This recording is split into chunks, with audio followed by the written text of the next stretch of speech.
and particularly that Mr Hancock is, and I can focus on the answers.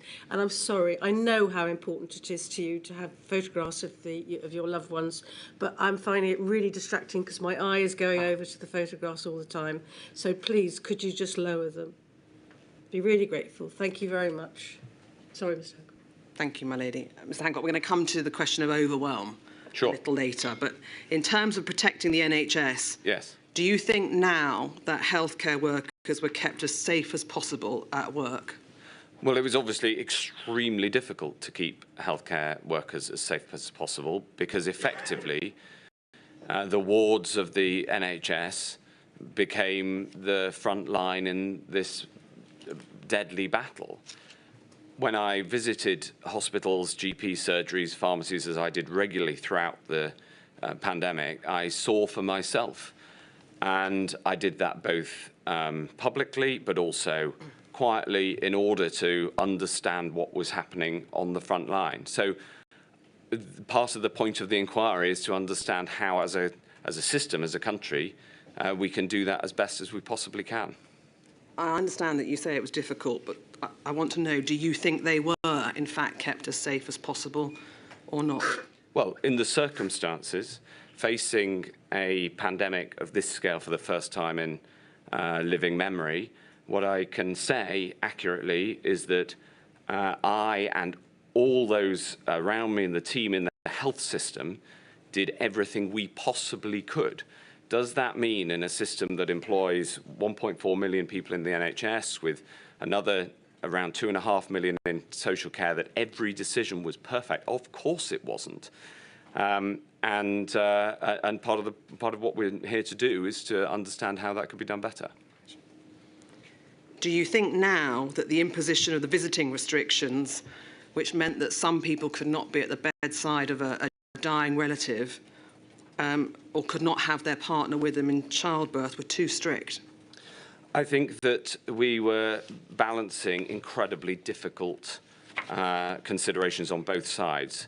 I think on balance, we got those broadly right across the pandemic, but I entirely understand and feel the very strong arguments on both sides. On the one hand, protecting lives and ensuring as many people as possible could survive the pandemic, and on the other side, taking into account the deep emotional considerations that were important. And as you can see in the paperwork, I engaged with these issues all the way through. Where I think we got it wrong, for instance, was the way that the funeral guidance was applied on the ground. It wasn't as had been intended.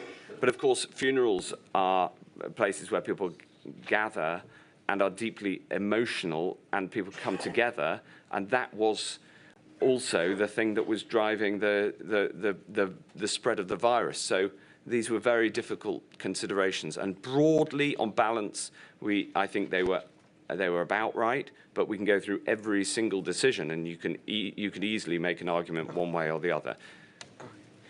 Do you consider that entering the pandemic with low ICU bed numbers and high bed occupancy meant that hospitals had to surge all the more and put them all the more under strain? Yes, of course. Do you think now that the decision to suspend all non-urgent elective care was the right one? Yes. I asked those questions at the outset, Mr Hancock, because we're going to look at some of them in more detail, but I thought it might be helpful just to see where you stand now, some years on from the pandemic. Yeah. Can I ask you this, though, before we descend to that detail? Yeah. What did you understand it would look like if the NHS were overwhelmed? That people wouldn't be able to get any treatment at all in hospitals, that there would be the inability to give the basic level of care that people needed. When I said that we needed to stop the NHS being overwhelmed, and I set that as an objective, what I meant was that people in this country have a right to healthcare from the provided free at the point of delivery according to need, not ability to pay. That is incredibly important and has been part of the the social fabric of this country for more than 75 years. And I wanted to protect that, not only because it's the best way, one of the ways of saving lives and protecting life during the pandemic, but also because of the very strong attachment that I and most people in this country hold to it. Of course, every part of the NHS was under pressure, and some individual parts were found that pressure overwhelming. But the system as a whole withstood the pressures thanks to enormous efforts from literally millions of people. And as I say, I spent as much time as I could on the front line, doing night shifts when I could, actually participating myself, because I found as the leader of the health system, I needed to be on the ground listening to people and finding out what was actually happening, as well as, of course, what was being provided to me officially in my role as Secretary of State, which you can see in the paperwork. All right, well, let me ask you about that. What insight did that, the efforts by you to visit GPs, visit hospitals and the like, what insight did that bring to you as the Minister that actually helped inform your response or inform a decision that you made? Well, there were endless. I'll give you one example that is incredibly clear in my mind. In the early stage of the second wave, in the peak of it, really, in January 2021, I went to Basildon Hospital and I did a night shift. And because I'm not a trained doctor, my role was to help the nurses to turn patients, because patients on a ventilator needed to be turned regularly. And typically these patients needed 2 or 3 people to help turn them. So I was one of the team, and I spent the night doing that. But the thing I really took away from this was I was in the intensive care unit, and there was a patient who was lucid and talking, and but obviously unwell, and you could see his oxygen levels were low and falling, and the doctor took the decision that he needed to be intubated and went and asked for the consent of that patient to be intubated. And he gave his consent, and within about a minute, he was anaesthetized and intubated. And the doctor came over to me and said, I think he's got less than a 50-50 chance of waking up. And seeing this man go from lucid and talking to effectively, likely never to open his eyes again was deeply moving. And of course, people working in the ICU saw this day in, day out, many times a day. And the doctor then had to go and call the patient's wife. And I remember thinking, the patient didn't even say, "Can I speak to my wife first?" He knew what the chances were if you are intubated. And then afterwards, I was visiting the wellness centre that the hospital had put together to look after staff, and the doctor came down to see me there and burst into tears and said, "We're in a second wave, Secretary of State. You cannot allow a third." And I'd spent the whole autumn before that fighting to get the lockdown for to stop this second wave that was obviously coming, and that was the impact of that. I was absolutely. I mean, I'd been determined to do everything I could, but that made it even stronger. Now, Mr. Hancock, I think you've given that example before, and it's not to diminish the impact that it had on you. But having seen that, what did you do when you went back to work the next day to think, I am going to try to do something to help those staff members or to help the patient? Well, you have to remember that at that time I was in a battle with other parts of government to ensure that the measures that we were taking were enough to stop the spread of the virus. And there were pressures from others to try to release the measures, in my view, too soon, and it stiffened my resolve to resist those measures, to relax too soon. And we were also in the middle of the vaccine rollout, which was the ultimate way out of it. And it was critical that we didn't release too soon before the vaccine had the chance to work. And so that was a direct consequence of that particular example. But there's other examples we can talk about if you like. All right. May I just ask this? It's not always easy to focus on the scope of Module 3. And Her Ladyship, though, has heard about lockdown decisions and the rightness or wrongness and the timing of them. I'd like, if you can, during the course of your evidence, to really focus on things that practically help the NHS. I appreciate that if we all go into lockdown and we all don't get infected, it's inevitably going to help the NHS. But for actual practical things that we might want to adopt in the future, or things we might not want to do. So can I just ask you to keep that in mind throughout your evidence? Of course, although you'll also understand that the operation of the NHS is independent. So you need to speak to the Chief Executive of the NHS in order to ask some of those questions. Yeah, well, my role was overarching, protecting the system as a whole. I follow that. That brings me on to your role. You've told us, I think, you don't have a medical background. I think you actually have a background as an economist, is that right? Yeah. And then became MP for West Suffolk in May 2010 until May of this year. Until July of this year. July of this year. It says May in your statement, but not to worry. Oh, no, May, when the election was called. Yeah. Whatever, yeah. All right. The role of Secretary of State, as you just said, is to set the strategic direction, secure the budget, yeah, and support the delivery of health and social care. Yeah. And Mr. Hancock, your statement sets out how decisions are made, the makeup of your red box, your early starts and your late nights. And so I'm not going to ask you about that. Can I ask you, though, about your relationship with your devolved counterparts? Yeah. We know that there are 4 Nations calls. We know that you met them on a number of occasions, certainly at the beginning. But can you just help, not about lockdown decisions, but how was your relationship with them in relation to decisions that affected healthcare in each of the 4 countries? Well, the running of the NHS in each of the 4 nations of the UK is, of course, devolved. So, as you know, at the start of the pandemic, I thought that it was important to bring the 4 health ministers together, and I went and visited the other 3, and then from then on we had a weekly Zoom call. Those meetings were, I say Zoom, I can't remember what platform it was on. Those meetings were incredibly helpful for understanding and discussing the decisions that we were making, as well as the practical interaction of the systems.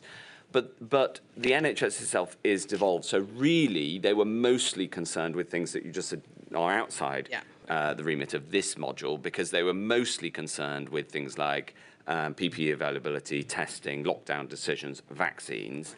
The operation of the NHS was essentially for each of the 4 of us on those calls,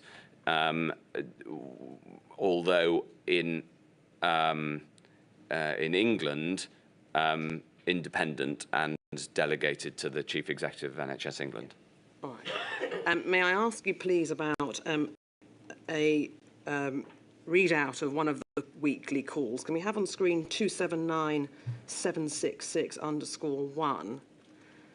This is a readout of a meeting between you and the ministers in the other nations. It's the 18th of May 2020.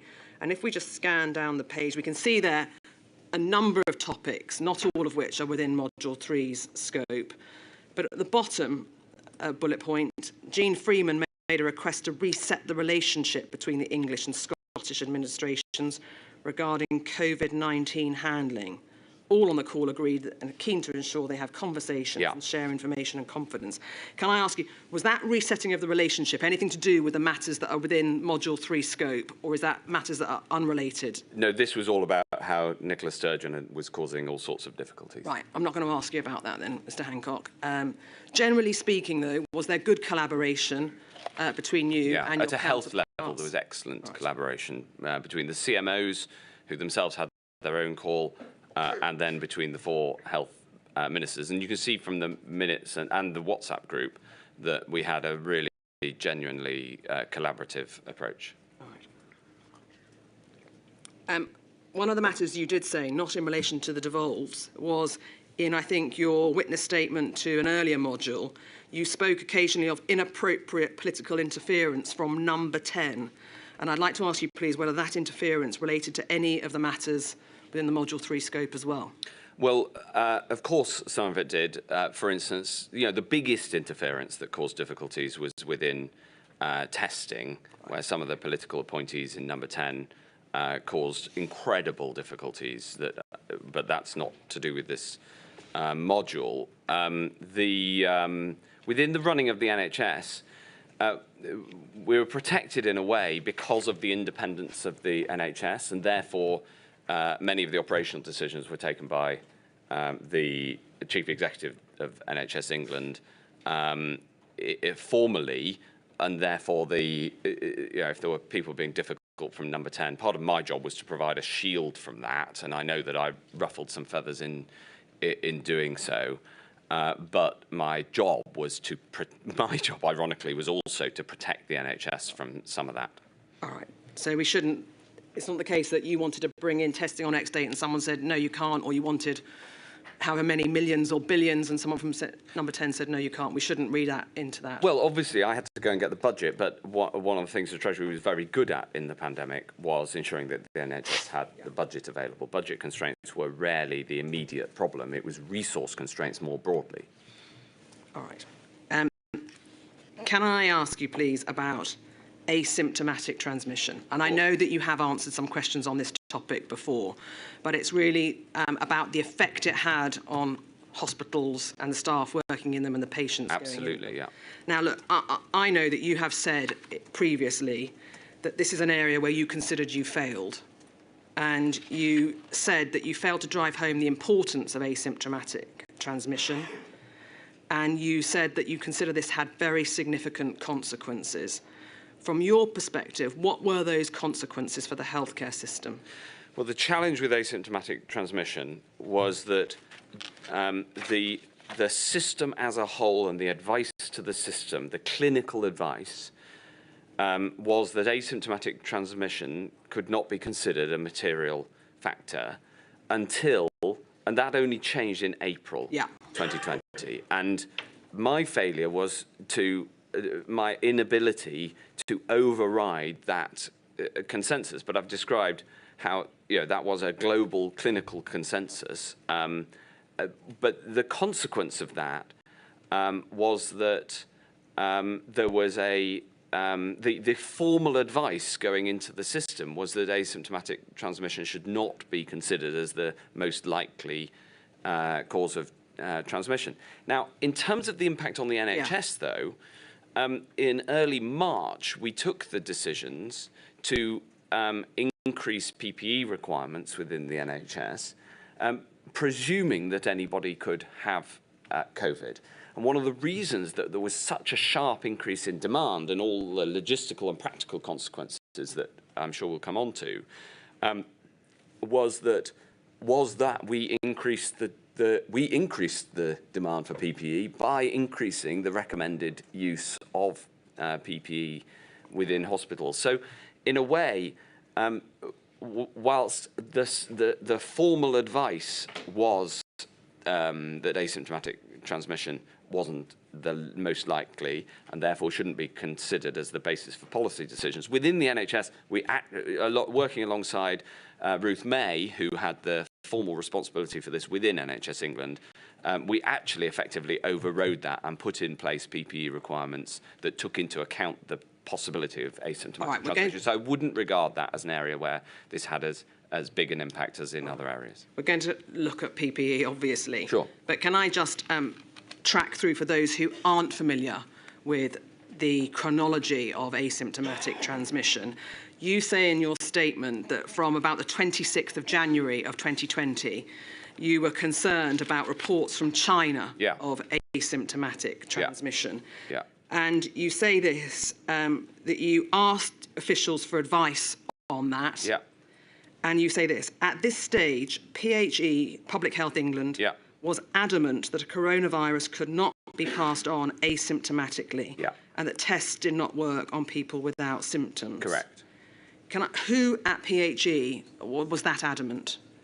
The then clinical leadership. Right. And how was that communicated to you, Mr. Hancock? In every time I asked. So from the 27th of January, I had daily meetings on COVID. And for instance, Sharon Peacock would come to those meetings, and she was one of the people who made this argument very firmly to me. Tests don't work if people don't have symptoms, and there are 6 known coronaviruses that affect humans, and none of them have asymptomatic transmission. So that was the strongly held view at that stage. Can I pause you there so we can just look at the 27th of January? It's in your set out in your statement a meeting record. Could we have on screen 41858_13?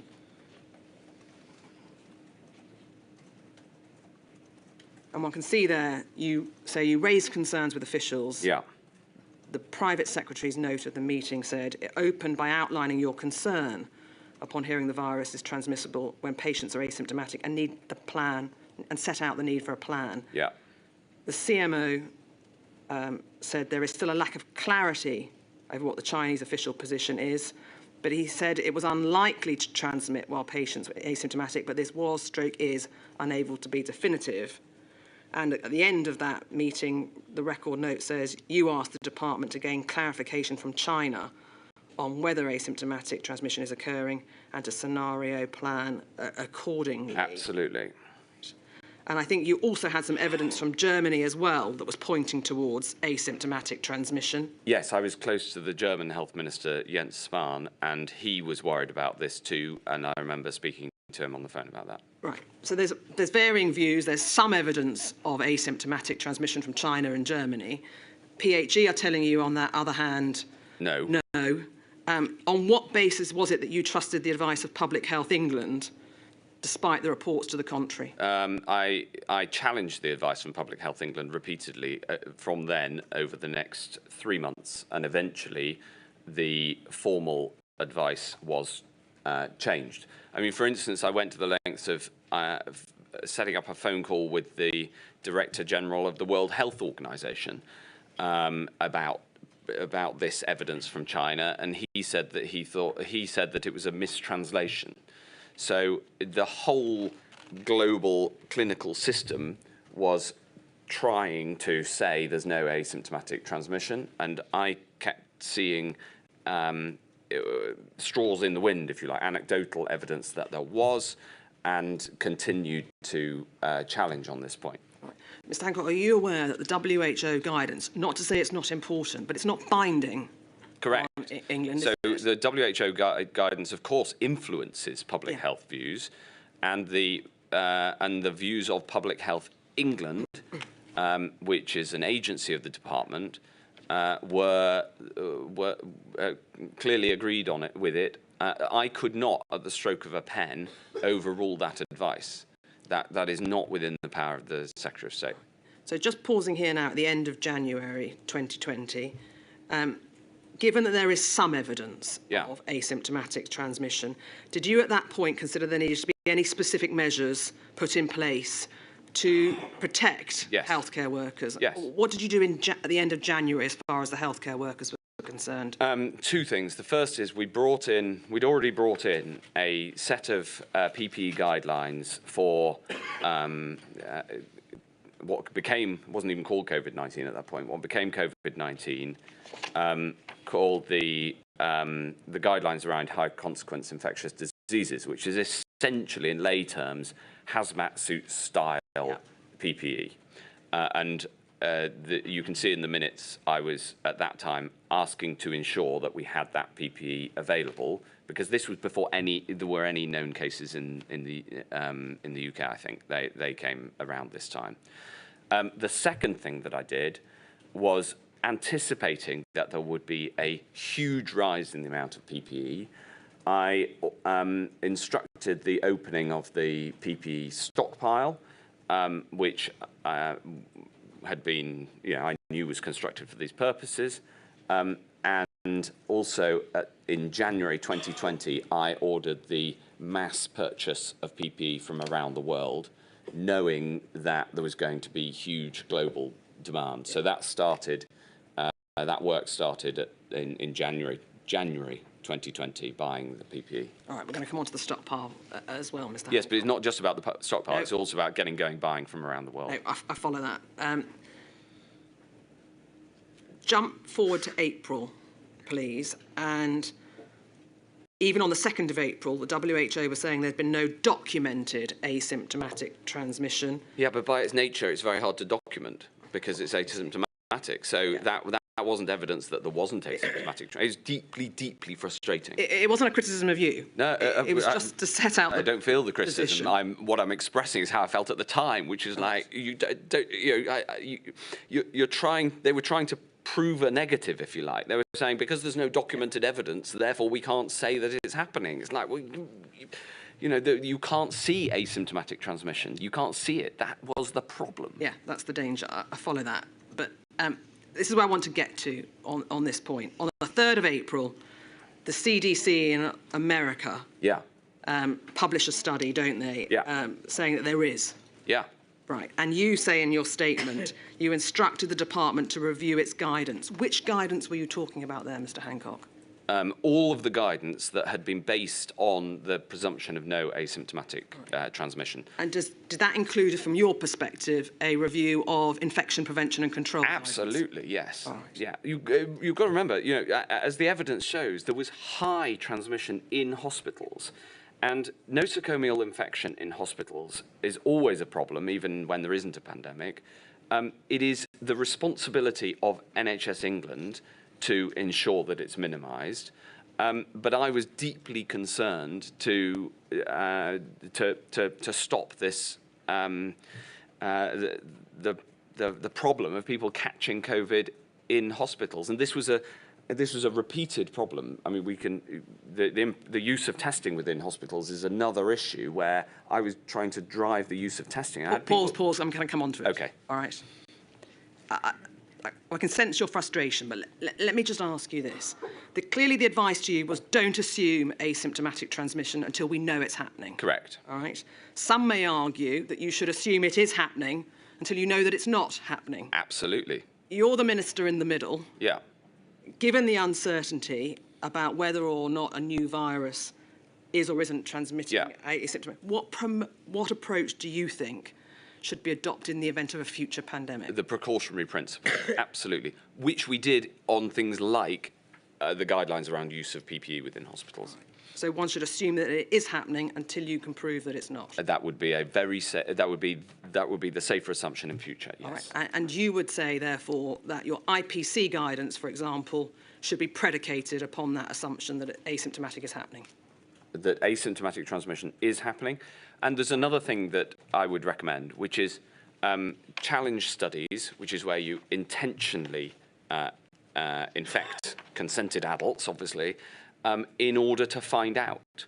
So by using challenge studies, you can investigate this question better than if you refuse to use challenge studies. And I think the barriers to using challenge studies was one of the problems, not on this and in particular on you can accelerate vaccine testing using challenge studies. I stopped you as you were going on to talk about testing, but clearly the ability to test for asymptomatic transmission depends on you having the capacity of testing available. Yeah, but it also depends on your presumption of whether a test works on somebody who's asymptomatic, and we were told that they didn't, and that wasn't true. No, all right.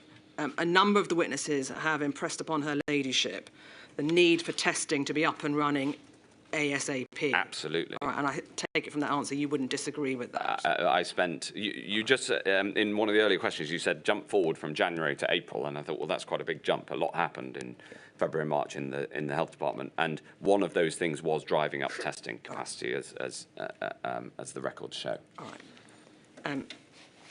Can we turn to NHS overwhelm? And in your statement, you say, in terms, one of the most considerable achievements of the UK during the pandemic was ensuring that the NHS was never overwhelmed, or in other terms, the NHS was always available to all according to need, not ability to pay, and we did not have to ration care. Yes. All right. There was, do I take it, no agreed definition of what it meant within government as to what overwhelm meant or overwhelm looked like? There was a. That's not quite right. There's a sense of what overwhelmed looks like. It's not a.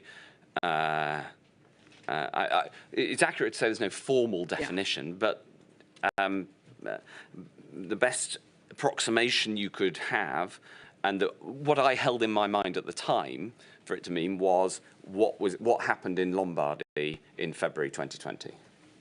So do I take it from that it was a desire to ensure that if people needed a ventilator, they got it? If they needed to get into ICU, they were able to get an intensive care bed? Yes. Right. What it does not mean is that the availability of these things were not stretched, and in some cases deeply stretched. For example, I'll give you an example of what I mean by that. In normal times, one nurse cares for one patient in ICU. Correct. In order to ensure that there was enough ICU capacity, one of the things we did was stretch that so that one nurse cared for 6 people. Now, imagine the impact of that on that nurse, on all ICU nurses during the pandemic. It's a deeply challenging situation. It's very hard. And there will always be boundary cases where people feel that they or their loved one should have had that level of care and feel that it wasn't available. And I absolutely understand that, and I saw some of that.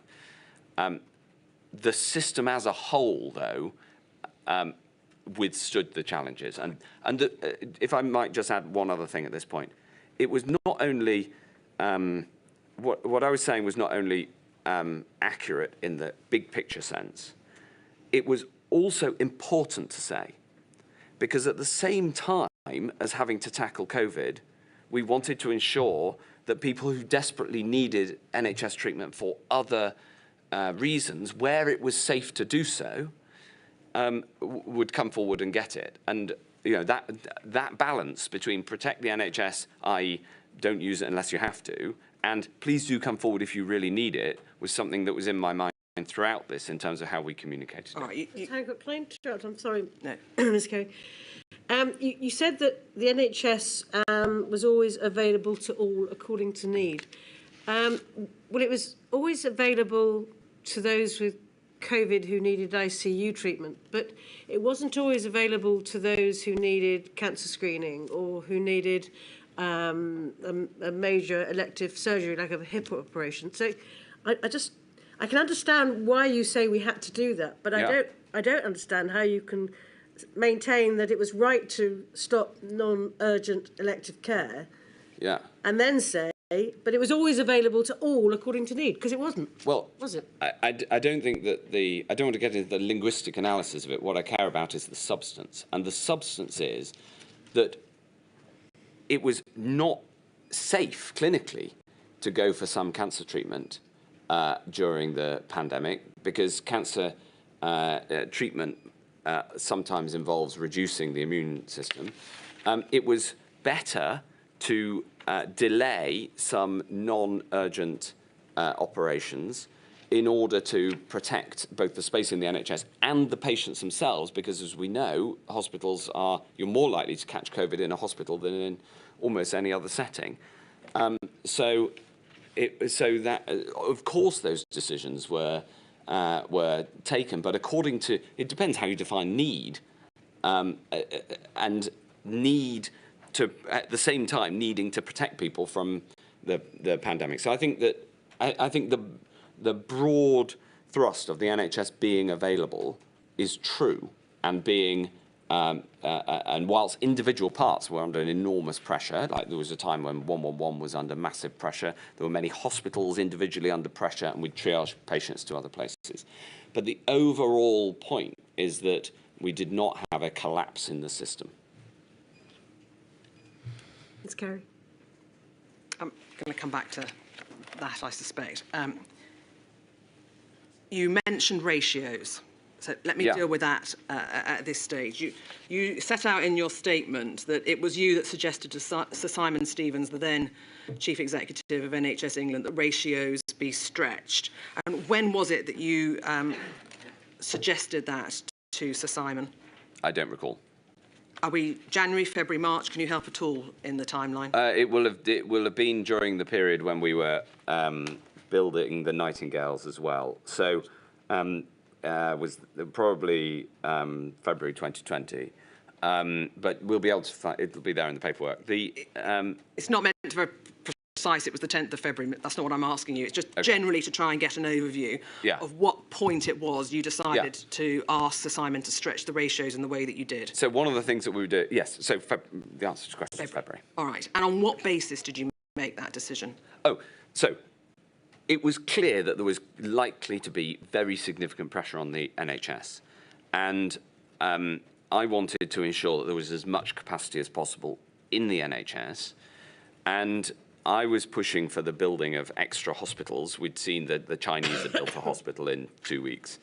And one of the responses that came back was, there's no point in building extra hospitals because we don't have enough staff.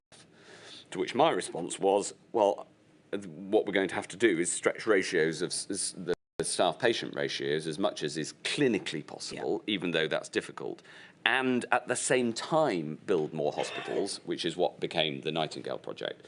So it was essentially, the reason I pushed that was because I was rejecting advice that we couldn't increase NHS capacity in short order.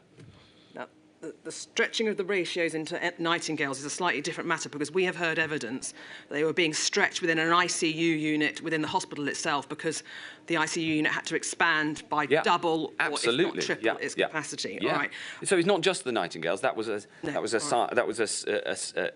another part of the overall stretching of the NHS's capacity to deal with this. And there's one other factor which made this, which is important here, which is that in normal times the NHS is dealing with many, many diseases, obviously. The pressure wasn't just the pressure of numbers, it was the pressure of very large numbers all suffering from exactly the same disease. And so that led to acute pressure on particular aspects that were necessary for dealing with COVID-19, like ventilators, oxygen supply, etc., that may not have been necessary for other purposes. So it was not just the pressure of numbers, and at this point, remember, anticipated numbers, because there were very few in hospital in February. It was the pressure of a very large number of people presenting with the same condition. Okay. On what basis did you, or were you advised to go to 1 to 6 as opposed to 1 to 3, 1 to 4? Who was telling you that's an acceptable stretching? That was an NHS decision. All right. Did you appreciate that in the context of intensive care, stretching to ratios of 1 to 6 would mean providing a very different level of care to the patients? Right. Yes, of course. I think not only did I appreciate it, I saw it for myself. I mean, I talked to the ICU nurses. You know, I took the advice. I think it probably came through Simon Stevens, probably from Ruth May as the chief nursing officer. But it would have been a Simon Stevens decision, actually, the actual 1 to 6. But did I appreciate it? Absolutely. Well, let me ask you this. How did you assure yourself that stretching to those ratios wasn't putting the nurses under absolutely intolerable pressure? Well, the actual decision will have been a decision, as I say, for Sir Simon Stevens, so you'd have to ask him that. My role was to say we have to expand NHS capacity and to push against the initial feedback, which is that the limitation on this will be the number of people that we have. All right, but the question I wanted to know was how you assured yourself, not the actual ratio, it doesn't matter for these purposes of 1 to 4, 1 to 6, but how did you assure that the stretch per se didn't put those nurses under intolerable pressure? I had to rely on my clinical advisors and the NHS England advice and I'm sure the CMO will have had a view on this as well, that was an appropriate level to go to. You have to remember that the formal running of the NHS was independent, and so this really is a question for Simon Stevens. Well, given that you were suggesting to him that the ratios be stretched, people might forgive me for asking you. No, it's totally reasonable to ask me. Assure yourself that they weren't put under just the most immense strain. Yes, but that's if I may say so, a slight misunderstanding of how the system operated. My job was strategic. It was to drive the system, but also to accept advice from the system. So the conversation would have gone, we need, over a period of days or probably weeks, we need to ensure we expand NHS capacity. Can we build more capacity? And the first response was, there's no point doing that because we won't have enough staff. Can we stretch the staff numbers? They would have come back and said, yes, we can. We think that it's okay to stretch them to 1 in 6. And I would have said that, you know, as you said, the degree of stretch, whether it's 1 in 4, 1 in 6, was not a decision for me. And that's how the system operated. I was strategic, but really for all of these questions, you are going to have to ask Simon Stevens, because it was he was running the NHS, remember. I was the Secretary of State, and we worked very closely and very well together, but there was a clear distinction. And this section is about the NHS, so it's perfectly reasonable to ask him. All right. Let me ask you not about the impact on the staff that were stretched in that way, but the impact actually on those in ICU. And could I have on screen, please, INQ 480139_7. I think, Mr. Hancock, you've been sent an extract from an ICNARC report who look at intensive care data. And we have heard from Cathy Rowan, who heads up ICNARC. She told us, if one looks at paragraph 6.1, that prior to the pandemic, ICNARC reported that how busy an intensive care unit is on any given day impacts on patient outcomes. Of course. With higher strain associated with higher acute hospital mortality. Absolutely. And the strain is the mismatch there between supply and demand, availability of beds and staff or other resources, and the ability to admit those that were needing critical care. And their ultimate conclusion, if one goes over the page, please, to paragraph 6.4, that when they adjusted for potential differences in important patient factors compared to typical ICU strain, they found significant association between exposure to higher ICU strain and higher acute hospital mortality. Yes. Both for those with COVID, yes, and those in ICU that were not COVID. Yes. Higher strain, higher mortality. Absolutely. You don't sound surprised by this finding. I'm not surprised at all, and we said it at the time. And you have to remember that I was trying to drive up NHS capacity because I know it's technically outside the remit of this particular element of the inquiry, but really my role was overarching rather than specific to the NHS. Because you have to remember, at the same time, I had the Cabinet Office and others trying to tell me that we shouldn't be taking the actions that I thought were going to be necessary in order to stop the spread of the virus. And so I knew that we were going to have a problem. And therefore I had to increase hospital capacity as well as try to reduce the spread of the virus. So not only do I know this, and I saw it, but we articulated it. And the Chief Medical Officer in one of the early press conferences set out that there are 4 reasons that you get more people dying in a pandemic. One is the direct impact of COVID. The second is the impact of inavailability of health services that would be available other times, as per Chair, as per our exchange earlier, for instance, cancer care. And then, of course, the impact on the of the measures taken for instance, lockdown, and the fact that if you have higher hospital admittance, then the treatment of those with COVID becomes more difficult. And we saw this in the first phase, and we saw it in the second phase as well. And it's one of the reasons that I feel so strongly about the need to ensure that we're ready to bring in measures to stop the spread of the virus next time around. Do you think, though, Mr Hancock, if you just stand back for a moment, that the fact that the nurses are being stretched to the ratios that we've looked at and the potential adverse consequences for those who are in ICU, doesn't that not, in fact, demonstrate that the NHS was, in fact, overwhelmed? No, because people could get treatment. The treatment was not as good as normal, in the same way that the waiting times for a knee operation was not as good as pre-pandemic. But that is not the measure. I'm not saying that the NHS was perfect in the pandemic, and I'm not saying that it wasn't severely pressured in many areas and that that pressure had consequences. The point of saying that it wasn't overwhelmed is that the system as a whole withstood the pressure. And as I say, that is not only accurate, but it was also important to say during the pandemic because we had to reassure people that the NHS remained there for them. Remember, there were people who didn't turn up.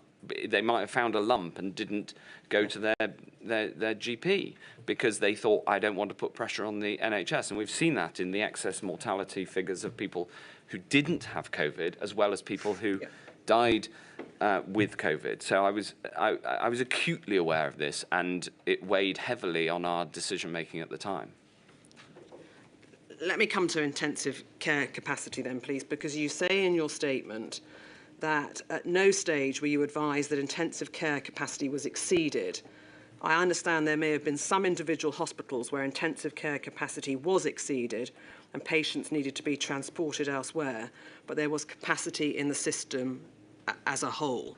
And are you referring there to not just the baseline capacity, but the capacity the hospitals had once they had surged up?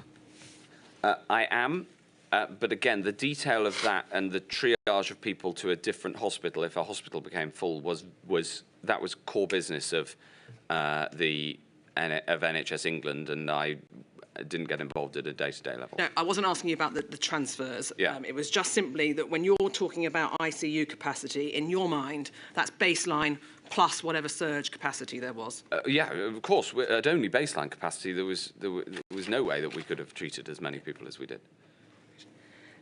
Were you made aware of how far over baseline hospitals were operating? Yes, and I remember I was visiting hospitals whenever possible, and I saw it. I remember going into Barts and seeing the ICU beds, which in normal times have a stack of equipment behind them on the wall, and there were just far more beds than there was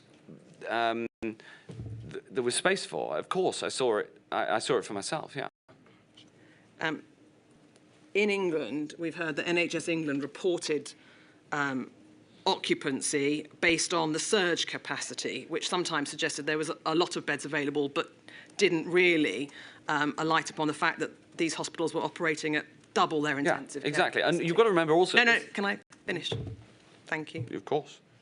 What I wanted to ask you was, do you think in reporting that way, that gave perhaps a more positive picture of we've got a lot of beds available, it's okay, rather than demonstrating that some of these hospitals were running 20 or 30 more beds? Yeah. Absolutely.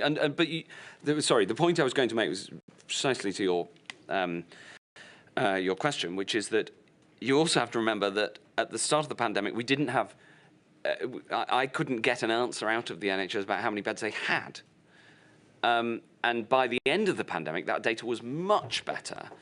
But and in the second phase, it was much better. But that sort of definitional issue, of course, we should consider now as part of the inquiry. But at the time, it was a moot point. Because if you say to the NHS, how many beds have you got? And they say, well, it all depends how you define it.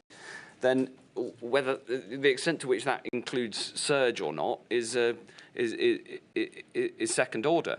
And just in their defence, the reason that they couldn't say exactly and definitively how many beds is because it depended on how many people were available. Because the NHS counts beds according, not just the physical bed, but the bed with the ability then to support a patient, which includes people and equipment and what have you. If you have a bed, if you have an intubation bed with no oxygen flowing to it, then it isn't. Then it's no use for these purposes. So that's why it was difficult. So I'm not blaming the NHS for inability to measure that at the start. What I'm saying is these things were difficult to measure, and so picking precise points in the in the methodology, just it was not our lived experience. But this was another reason that I went to hospitals and went and talked to people. It's not so much about whether it's difficult to measure, but from the public's perspective, if you're saying there's still 10% of beds available across the country,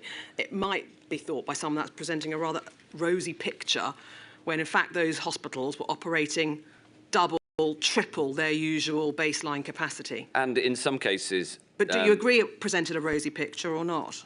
I think that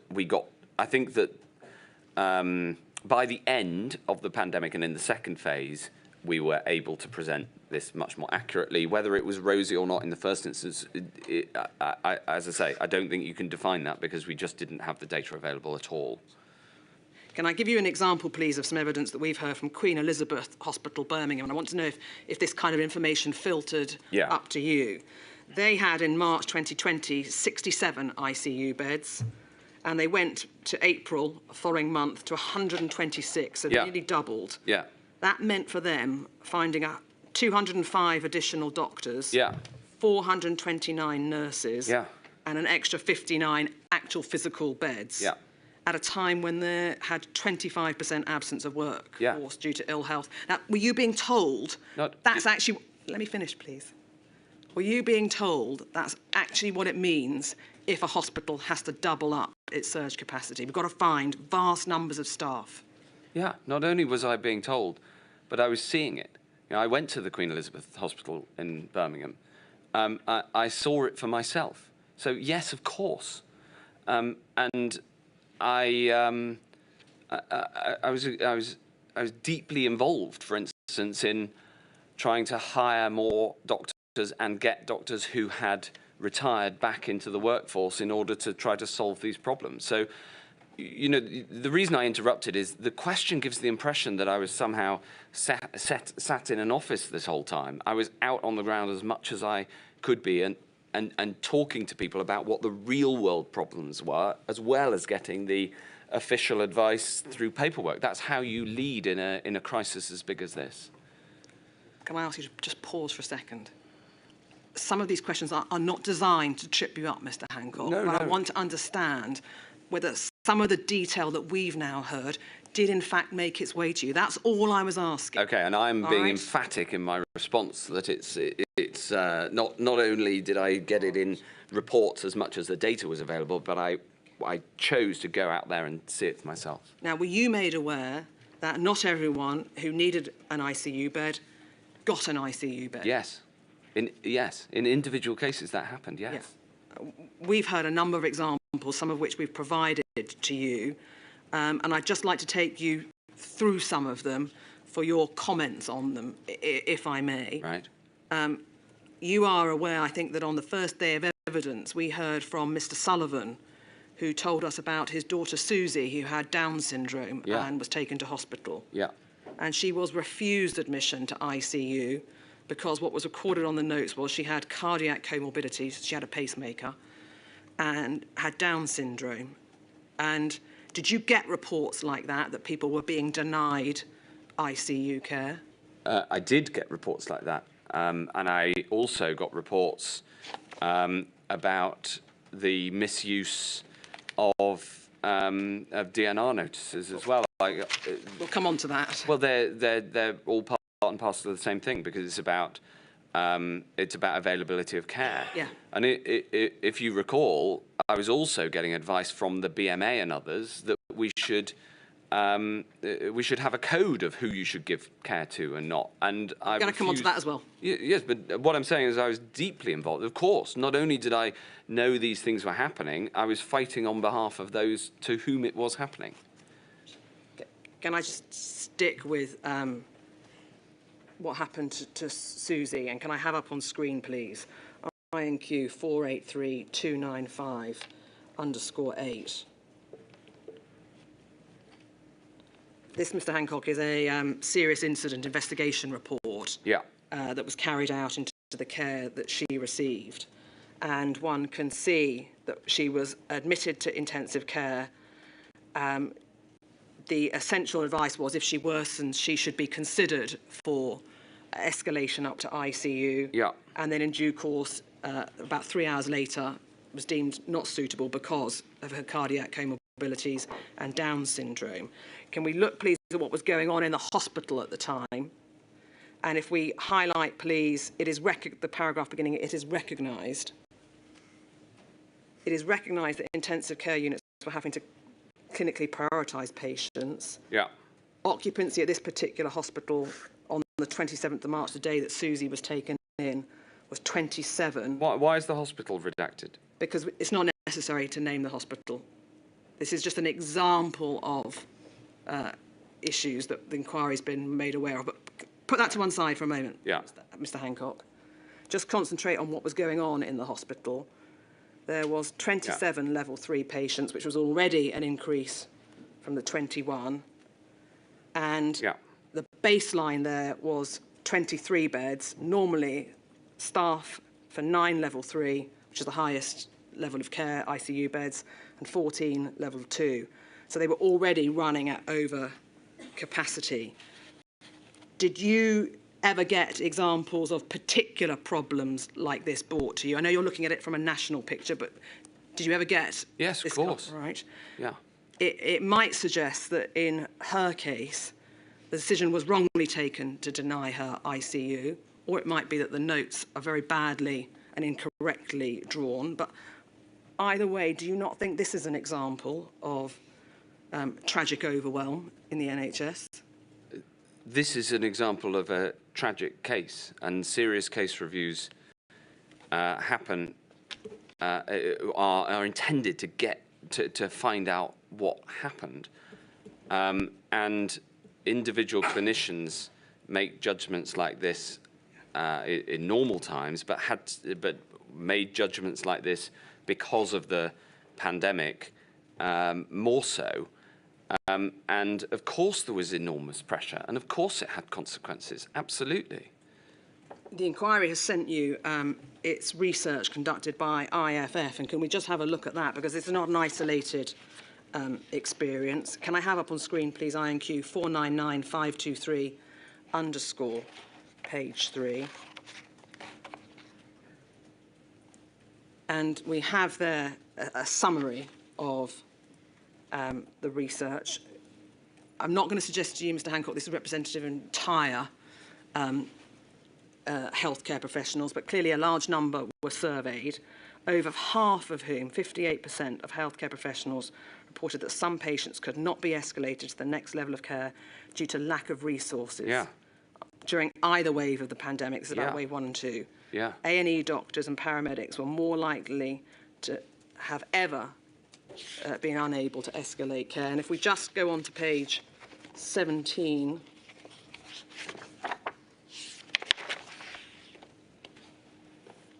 and if one looks at the bottom 2 responses from critical care nurses and critical care doctors, during the first wave, those doctors were significantly more likely to have ever been unable to escalate care. 20% and 19% of nurses and doctors, respectfully, said that that happened to them on a daily basis. Daily basis, yeah.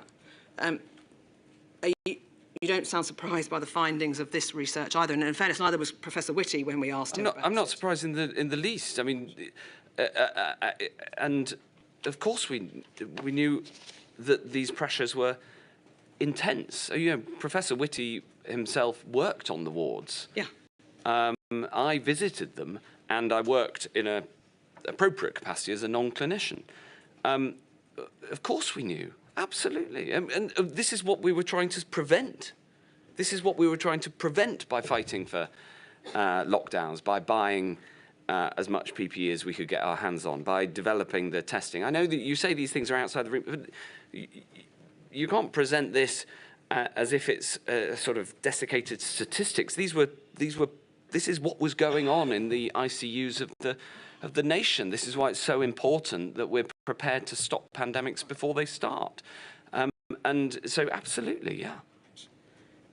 Did you tell your cabinet colleagues and the Prime Minister, then Mr. Johnson, of all of this material that you were well aware of? Yes, as much as was. Of course, we talked about it. Yeah, yeah. So you made I don't know the detail of how much, whether I presented a particular slide or what have you, but yeah, absolutely. Stopping the NHS from being overwhelmed was something that I talked about frequently, and I can see that you've picked up on that language as if I was trying to say everything was perfect, and that is emphatically not what I meant, and it is not how I mean that. And I understand if that is how it could be interpreted, that was not the reason. It was used as a term of reassurance, and that is true. But it was absolutely part of our discussions to say, in fact, that, the then Prime Minister would say it mustn't be topped out. I remember, because I thought that was an unusual phraseology. But yes, this was part of our discussion, the enormous pressure on the NHS. Yeah. So you made it plain to your cabinet colleagues and the Prime Minister at the time that numbers of doctors and nurses were unable to provide the level of care that their patients needed. You made that plain to all your colleagues. You didn't present a rosy picture that some have suggested. I have in previous modules been accused of painting a rosy picture. There are, for each of those, as I said in those modules, for each of those specific accusations, there are inaccuracies in the other accounts that we didn't go through in detail. But all you need to know, Chair, is that I was not one for buck passing, and maybe we've seen a little bit of that in previous modules. I ask you this because in your Module 2 statement, you said, had the NHS been overwhelmed, treatment would have had to be rationed. And it was being rationed, wasn't it, Mr. Hancock? What I was trying to avoid, and what we successfully avoided, was an overall rationing to say people, according to these characteristics, aren't going to be cared for. That's what would have happened if we'd let the virus get more out of control. And we managed to avoid that both in the first and the second phase. Did people get as good care as they would have done in normal times? Of course not. There was a pandemic. No. So I think we're agreeing with each other. I think we are. Yeah. And it's just this. If people can't get into ICU, for example, because the doctors don't consider that they can be escalated, we've sent you an ICNARC report which suggests that older people... You sent me endless evidence showing that the NHS was under incredible pressure, as if I wasn't there. No, I know. But I visited as often as I could. I talked to the doctors. Of course, I relied on the official advice that I was getting, but I went to see it and I spoke to people regularly, as did my senior advisors. We were emotionally engaged in trying to stop this from being from getting worse, frankly. I want to deal with one final aspect on this, please. Can I ask, please, that we look at a clip of footage from a witness that gave evidence by the name of Kevin Fong. I think you've seen his transcript, but I'd just like to watch a short clip of what he told us. Help me about what the matron said about the scale of death that they had observed in that unit. Yeah, and this is one of those things that is really very difficult to capture in figures. The scale of death experienced by the intensive care teams during COVID was unlike anything they had ever seen before. They're no strangers to death. They are the intensive care unit. They look after some of the sickest patients in the hospital. But the scale of death was truly, truly astounding. I went into this and other hospitals where they said it would be routine to see 3 to 5 deaths a day. I worked on a shift where we had 6 deaths in a single shift. Another hospital told us that they had 10 deaths in the shift, 2 of whom were their own staff. We had nurses talking about patients raining from the sky, where the nurses said that one of the nurses told me that they just got tired of putting people in body bags. Another hospital where they said that sometimes they were so overwhelmed that they were putting patients in body bags, lifting them from the bed, putting them on the floor, putting another patient in that bed straight away because there wasn't time. We went to another unit where things got so bad, they were so short of resource, they ran out of body bags, and they were instead issued with 9-foot clear plastic sacks and cable ties. And those nurses talk about being really traumatized by that, because they had recurring nightmares about feeling like they were just throwing bodies away. These people are used to seeing death, but not on that scale and not like that. And whatever the figures show you, the experience for them was indescribable. And when we talk about capacity in healthcare systems, you know, the toll on those teams from that scale, and it really was like nothing else I have ever seen, and certainly not like nothing else those teams had ever seen in their experience. It was incredibly difficult. Thank you. Watching that now and looking at the number of different examples, statistic, real-life stories, do you think perhaps the use of the phrase overwhelm is not the right word to use when we're talking about how the NHS coped or otherwise in the event of a pandemic? I agree with everything that that was said in that clip, and I saw it for myself. Yeah. The system as a whole had to cope with more than it has had to cope with at any other time in modern history. And thanks to the work of those in ITU, what did so. Now,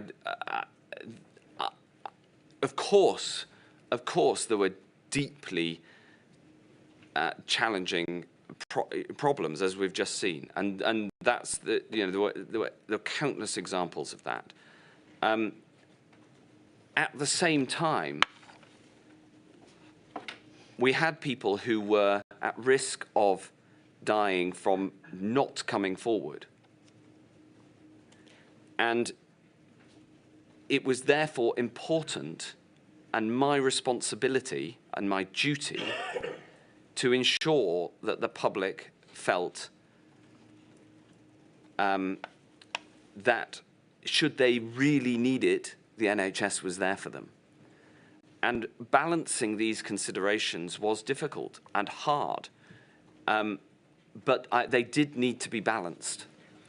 And so that's why I used, and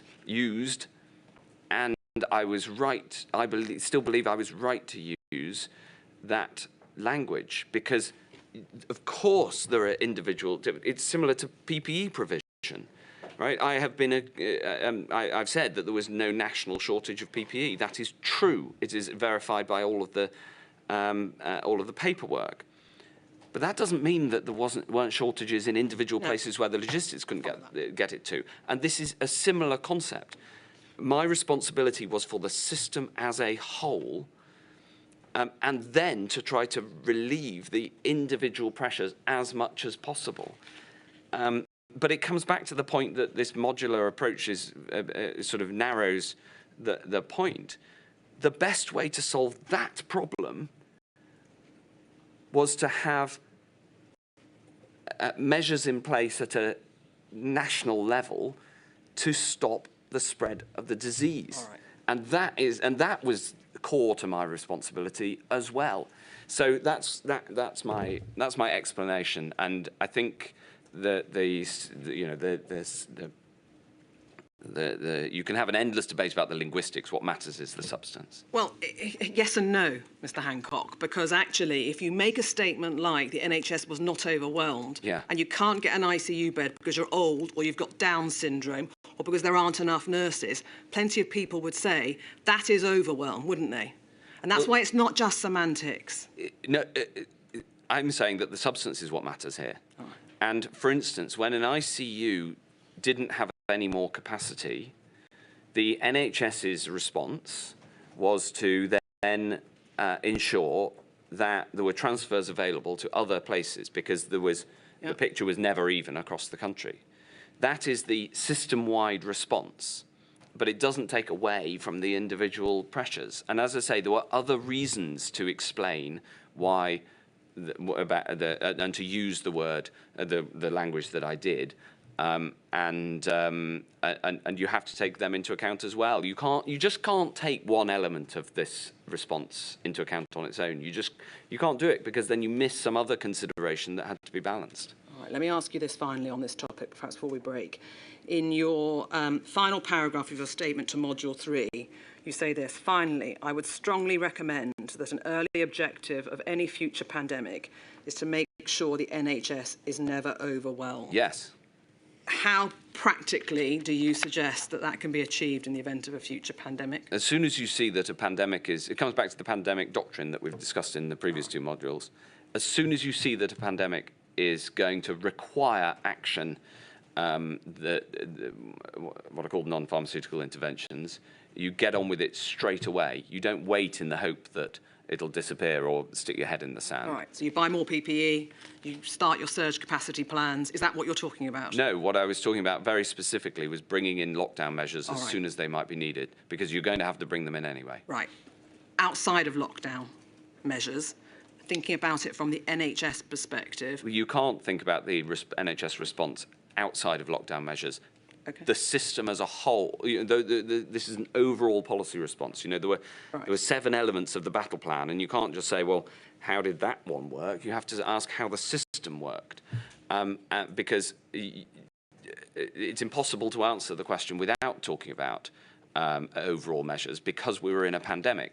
Obviously, but what I can say is, as well as lockdown measures, you of course also need to have an adequate and accessible PPE supply. You need to have a testing system that's ready to grow and ready to expand rapidly. You need to make sure that you can get a vaccine as soon as you possibly can. You need to undertake the challenge trials to understand spread, not just by observing evidence in the wild, so to speak, but by having a scientific approach to doing that and getting over the improper ethical caution around using challenge studies. You have to have an overall system response, and that is why I'm getting to the point of repeating myself, so I'll stop. Would that be a convenient moment? Certainly. I think some members of the public gallery here are suffering some distress at this evidence. Please can I encourage them to seek any support if they need it. But also, if people are at home feeling distressed, could they check out where they could get support? Yes, thank you very much, my lady. Thank you. past.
Dr. Carey. Thank you.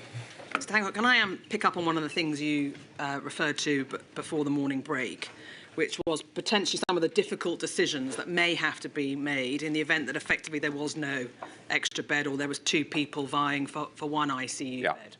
Right. And we've called it an escalation tool, or in the event of saturation has been another way of it's been described. Yeah. Generally speaking, do you think ministers should be involved in such guidance, by which I mean not the actual detail of who might get the bed, but the need for a escalation tool per se? Of course, ministers should be involved in the principled decision about whether such a tool is necessary, and also the level at which such decisions should be made. What do you mean by the level at which I was very strongly of the view that these decisions are best made locally, according to the local judgment of the clinicians with the most information, rather than through a national tool. Well, that's what I wanted to ask you about, because I think you are aware that on the 21st of March 2020, the 4 CMOs commissioned guidance in the event that critical care was saturated. And I'd like, please, just to look on screen. This was intended to be a UK-wide tool. Yeah. Can we have a look? Thank you, please. I'll just read it out for the record. 478-863. This is an email to you on the 27th of March. And just to help you, it was commissioned on the 21st and then not, in fact, published around the 27th of March. It happens in a very short space of time. Yeah. All right? And we've heard, just so that you know, from one of the doctors involved in drafting the guidance. Yeah.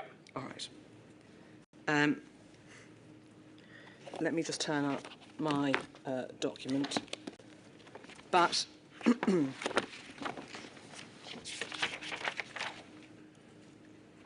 were you made aware, as this email sets out, that some local regions were requesting guidance, and in fact there was a desire by a number of different people working within the ICU sector that they wanted a tool in the event they had to start making those decisions? I was aware there were some voices calling for that, including within the BMA as well. Right, okay, because we've heard from, for example, the Royal College of Anaesthetists and the Faculty of Intensive Medicine saying they felt extremely exposed without such guidance. And indeed, some of our spotlights started developing their own tool in the absence of guidance. All right, so there was clearly a degree of a desire for the tool. But it would be inaccurate to say that that was a consensus, or indeed, in my view, a majority view. But there were some people calling for it. All right. I think you said you didn't see it in your statement, but you were aware that it was going to be published. That's not quite right. Help us with that then, please. If I can give a slightly longer answer. Of course. It comes back to the exercise we did in the middle of February. When we did that exercise, it was proposed in the meeting that such a piece of guidance should be put together, and I objected. And in the inquiry, Simon Stevens said that I'd called for it and wanted to make the decisions myself, and that was inaccurate and not representative. Pause. No, it's important. I want to take it slowly to help you. Okay.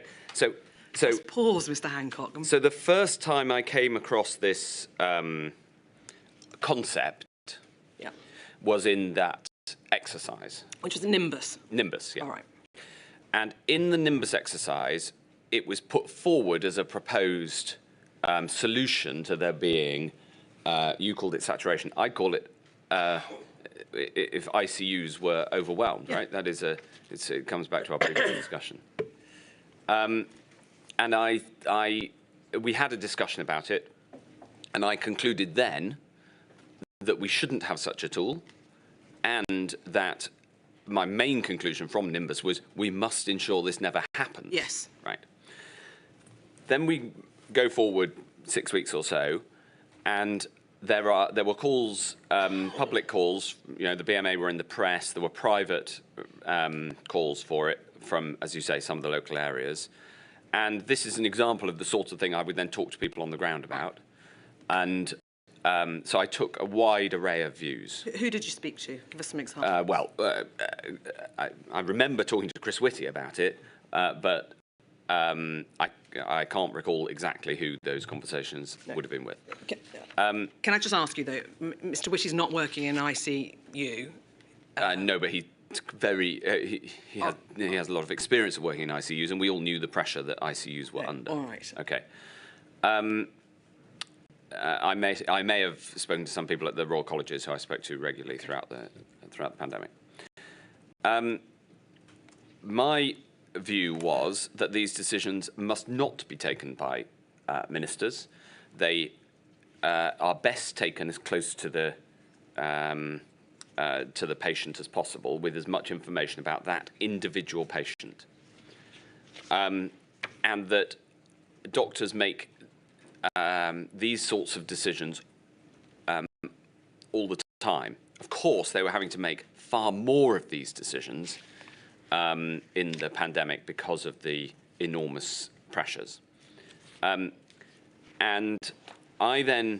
so I knew that with these public calls, I then received this note that's in front of us, and my recollection is that this was the first time such a tool was brought to my attention. Okay.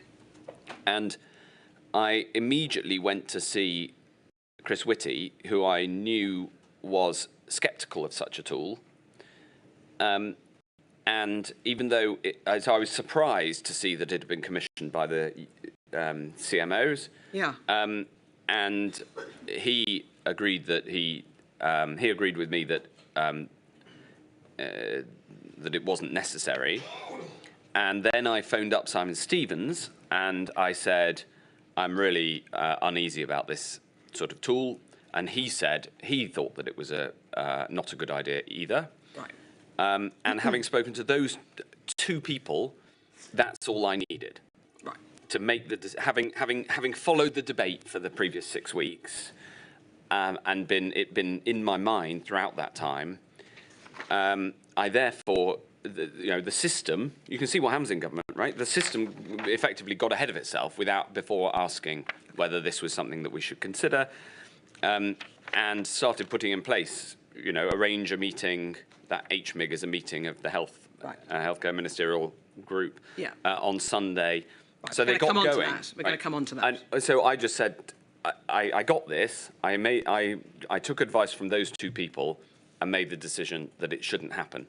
Right. The other thing that's happening at this point is, of course, this is the worst point in the first phase of the pandemic, because this is when case numbers were really shooting up, and we didn't know if the system was as a whole, as opposed to individual incidents, was going to cope. And frankly, I was petrified that the actions that we were taking in terms of lockdown might not be strong enough to stop the NHS being completely overwhelmed and is getting to the situation as we'd seen in Lombardy of a generalised across-the-board inability to access care. And all the consequences of that. Right, so just pausing there, just to try and get a sense of why it was you were opposed to it. Is it your evidence that you were opposed to it because you felt there wasn't a need for a national tool, and that actually there should be individual tools taken within trusts or regions?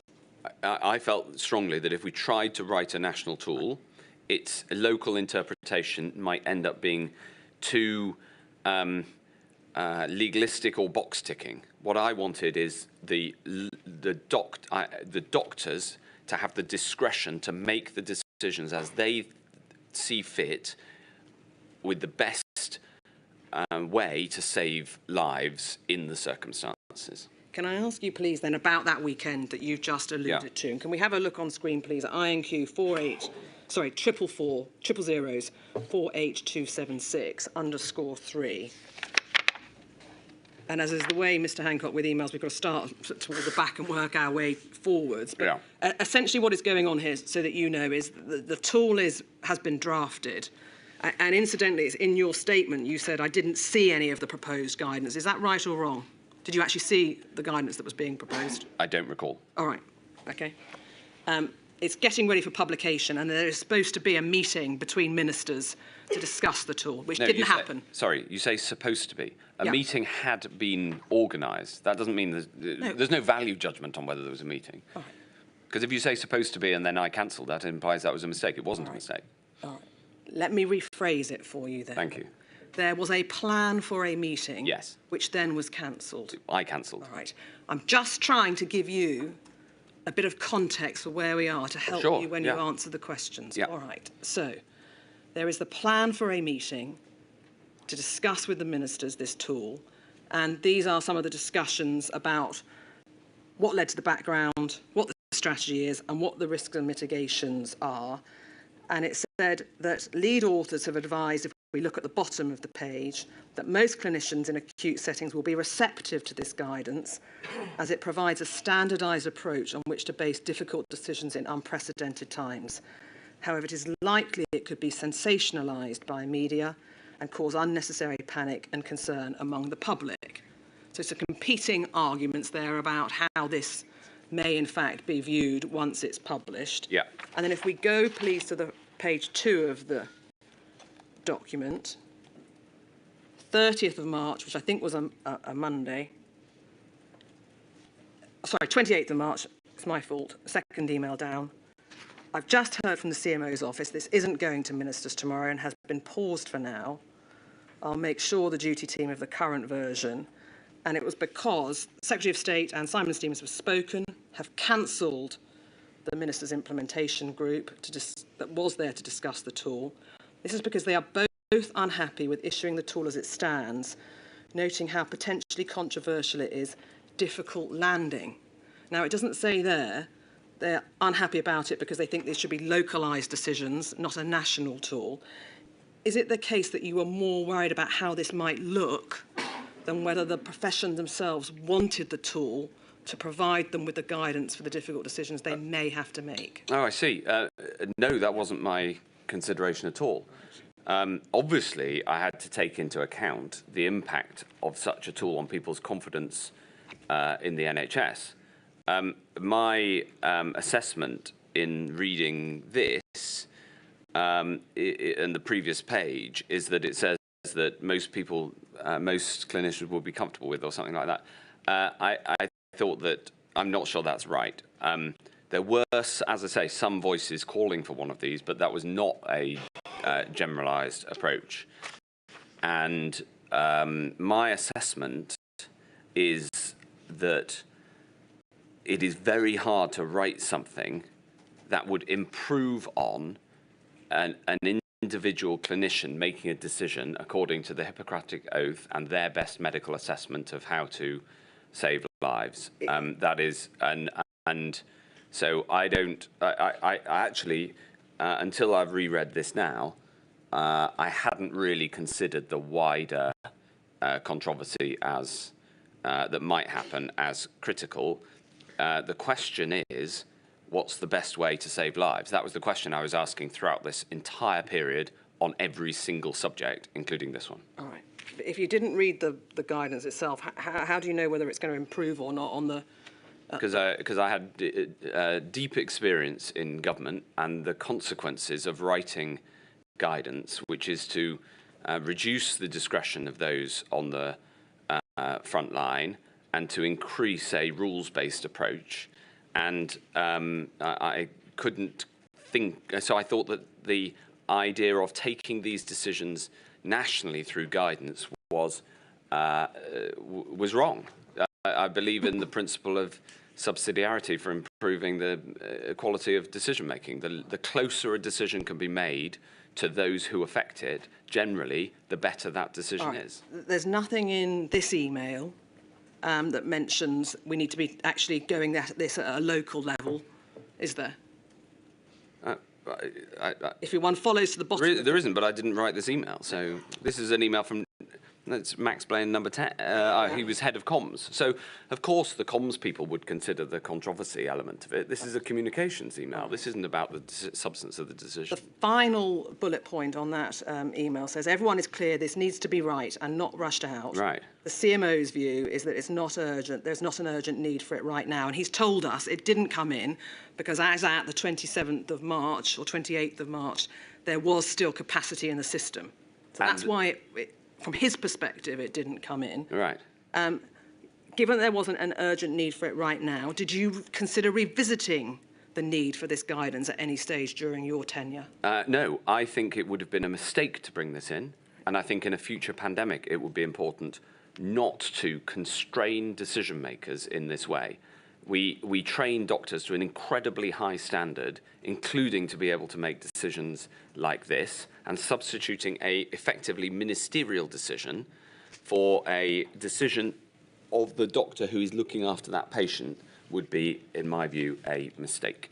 At any stage did you say to NHS England, for example, I'm not bringing in a national tool, but I would encourage local regions or particular trusts to adopt their own? No, I think that decisions like this need to be made according to the professional judgment of the clinicians closest to the patient. Yeah, I understand that. Yeah. But, what I'm saying is if your opposition to it was in part that there needs to be local decision-making, did you do anything to encourage or support those that wanted a local decision-making tool? No, I didn't want a local decision-making tool as in mid-level, as in at a hospital level. I wanted doctors making these decisions, not administrators, not ministers. Now, as I've said many times, the operational running of the NHS is for NHS England and the individual hospital trusts. And so I am aware now that some trusts brought in some guidance. I don't think it's right to constrain doctors' ability to act in the best interests of their patients in this way. All right. Can we look at some of the decisions that were taken to increase capacity within the system? Obviously, firstly, there was the discharge decision, and I'm not asking you about the impact it had on the care sector itself, but did you agree with expedited discharges as a way of increasing hospital bed capacity? Where that was clinically appropriate, yes. All right. But on that, as with other areas, that it really is a question for NHS England. I was just asking you for a broad overview of whether you were in agreement with the principal decision, not the detail, all right? Yeah, remember, hospitals are dangerous places in pandemics. There were more people. The estimate is that more people caught COVID in hospitals than almost any other setting. And that's often forgotten in the debate around this. We're going to look at nosocomial infection rates a little later, all right? Yeah. Okay. There was clearly the decision to suspend non-urgent elective care, and you said, I think at the outset, that was a decision that you agreed with and you thought it was the right decision. Well, obviously reluctantly, but faced with a series of awful options, that was the least bad. I mean, that applies to almost every decision that we took in the pandemic. When that decision was taken, I think you were urged to explore with NHS England whether there was any elective work that would be protected at the height of the pandemic. Yeah. And what was the answer, and why was it you wanted just to explore that with them at all? Because I recognised the impact, the negative impact of taking that decision, and I wanted to make sure that it was mitigated as much as possible. But on that, I would very much. It's a classic case where the minister asked questions to ensure that people have considered these things properly, but the operational decisions are for NHS England and the clinical decisions are obviously for the clinical staff. All right, so as a strategy, you approved of it? I broadly approved of it, reluctantly, yeah. No, all right. Yeah. For what it's worth, Mr. Hancock, the experts that we've heard about non-COVID care have agreed with the decision in principle. I think it was the right one. Yeah. But what they're concerned about is the resumption of non-urgent elective care and how quickly or otherwise that was rolled out, particularly after the first wave. Oh, yeah, absolutely. Yeah. All right. Well, you say, oh, yeah, absolutely. help us then, please. What was your position on how quickly or otherwise non-urgent elective care was resumed?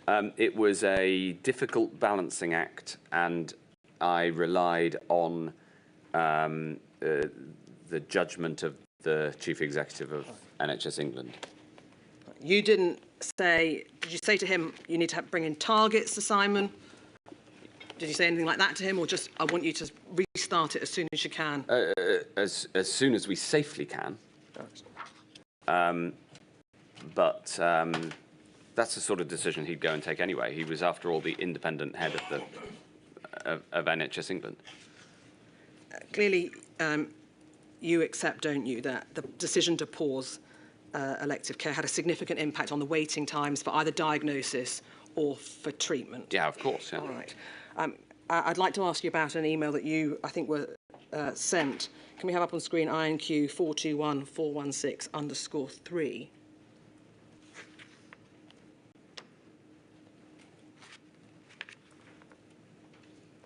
We are in March 2020, Mr. Hancock, I think around the 28th or thereabouts. And this is an email that was forwarded on to you, all right? Right. It says it's a sad case. One of my constituents was due to have a cancer operation at a hospital this week. It's been cancelled due to the issues with coronavirus. He completely understands the pressures on the health service, but he understands if he does not have this operation, he will lose his battle with cancer over the next 12 months. It makes the point that he's 68. He obviously wants to be around for his children, his grandchildren. Yeah. He's going backwards and forwards to prepare for the operation. The family are saying online, Boris Johnson said that no emergency operations will be cancelled due to coronavirus, but that's not true. He says, I'm conscious you're up to your eyes in it, but is there anything you, the Secretary of State, or one of the ministers can do? We very much want to help this family. And they were writing to the chief executives too. And if we go, please, to then page 2 of this document, in the middle of the page, sets out that they were clear. I think Simon's probably a reference to Sir Simon Stevens. We're clear no urgent cancer operation should be cancelled. Individual clinicians and patients will discuss what's most appropriate, given the increased risk of infection. And forward on another page, where there's reference to you, at the bottom of the page, you had 3 concerns. Do we need to clarify the position on urgent cancer treatment and other therapies? There have been further 2 cases of people having cancer surgery stopped. While they're not urgent in the sense of days, it probably could not be deferred several weeks. Do we need to issue any further guidance on this? Yeah. And then here you are, as at the 30th of March, saying, I'd like to begin thinking about the plan for restarting non-COVID care. Yeah. Perhaps Simon Stevens is that, and you could have an initial discussion at the Quad meeting next week. And then there's risks of people coming into A&E and what that might entail. So this shows that you were clearly concerned from early on in the pandemic, Mr. Hancock, about how best to restart. Yeah. But also what it shows is I'm asking questions of Simon Stevens and respecting his independence running the NHS. Yeah. Now, no one's going to criticise you for asking the questions, but it really brings us on to, well, what did you do to make sure that those questions were being answered and that elective care was being resumed? Yeah. What did you actually do? What did you actually say to him? Well, we had, so the Quad, as it's put in here, was the weekly meeting that we had to discuss all NHS matters. I mean, we'd speak on the phone much more regularly than that, but we'd have an overall meeting once a week with Chris Wormald, myself, Simon and Amanda Pritchard. And that was the core decision-making meeting, if you like, when issues were on the boundary between whether they were my responsibility or Simon Stevens' responsibility. And we will have had a series of discussions about the appropriate speed for restarting given the wider pandemic. And my concern throughout this was that the NHS needed to ensure it took full accountability for nosocomial infection. And as you'll know, I had a series of meetings about nosocomial infection specifically as well. And also that there was the danger to people of catching COVID whilst in hospital for non-elective care. But at the same time, obviously, we did need to restart as soon as that was safe to do so. But for the individual decisions, they're a matter for Simon Stevens, so you have to ask him about them. I'm not asking about the individual decisions. It's just a global question. There is no doubt, though, if one looks at some of the data, in fact, the UK was very slow to restart its elective care in a way that affected the figures that we've seen. I want to just ask you about HIPs in particular. Can we have on screen INQ 474262? Because this is a excerpt from the _61, please. This is an extract from the HIP experts that the inquiry has heard from. Yeah.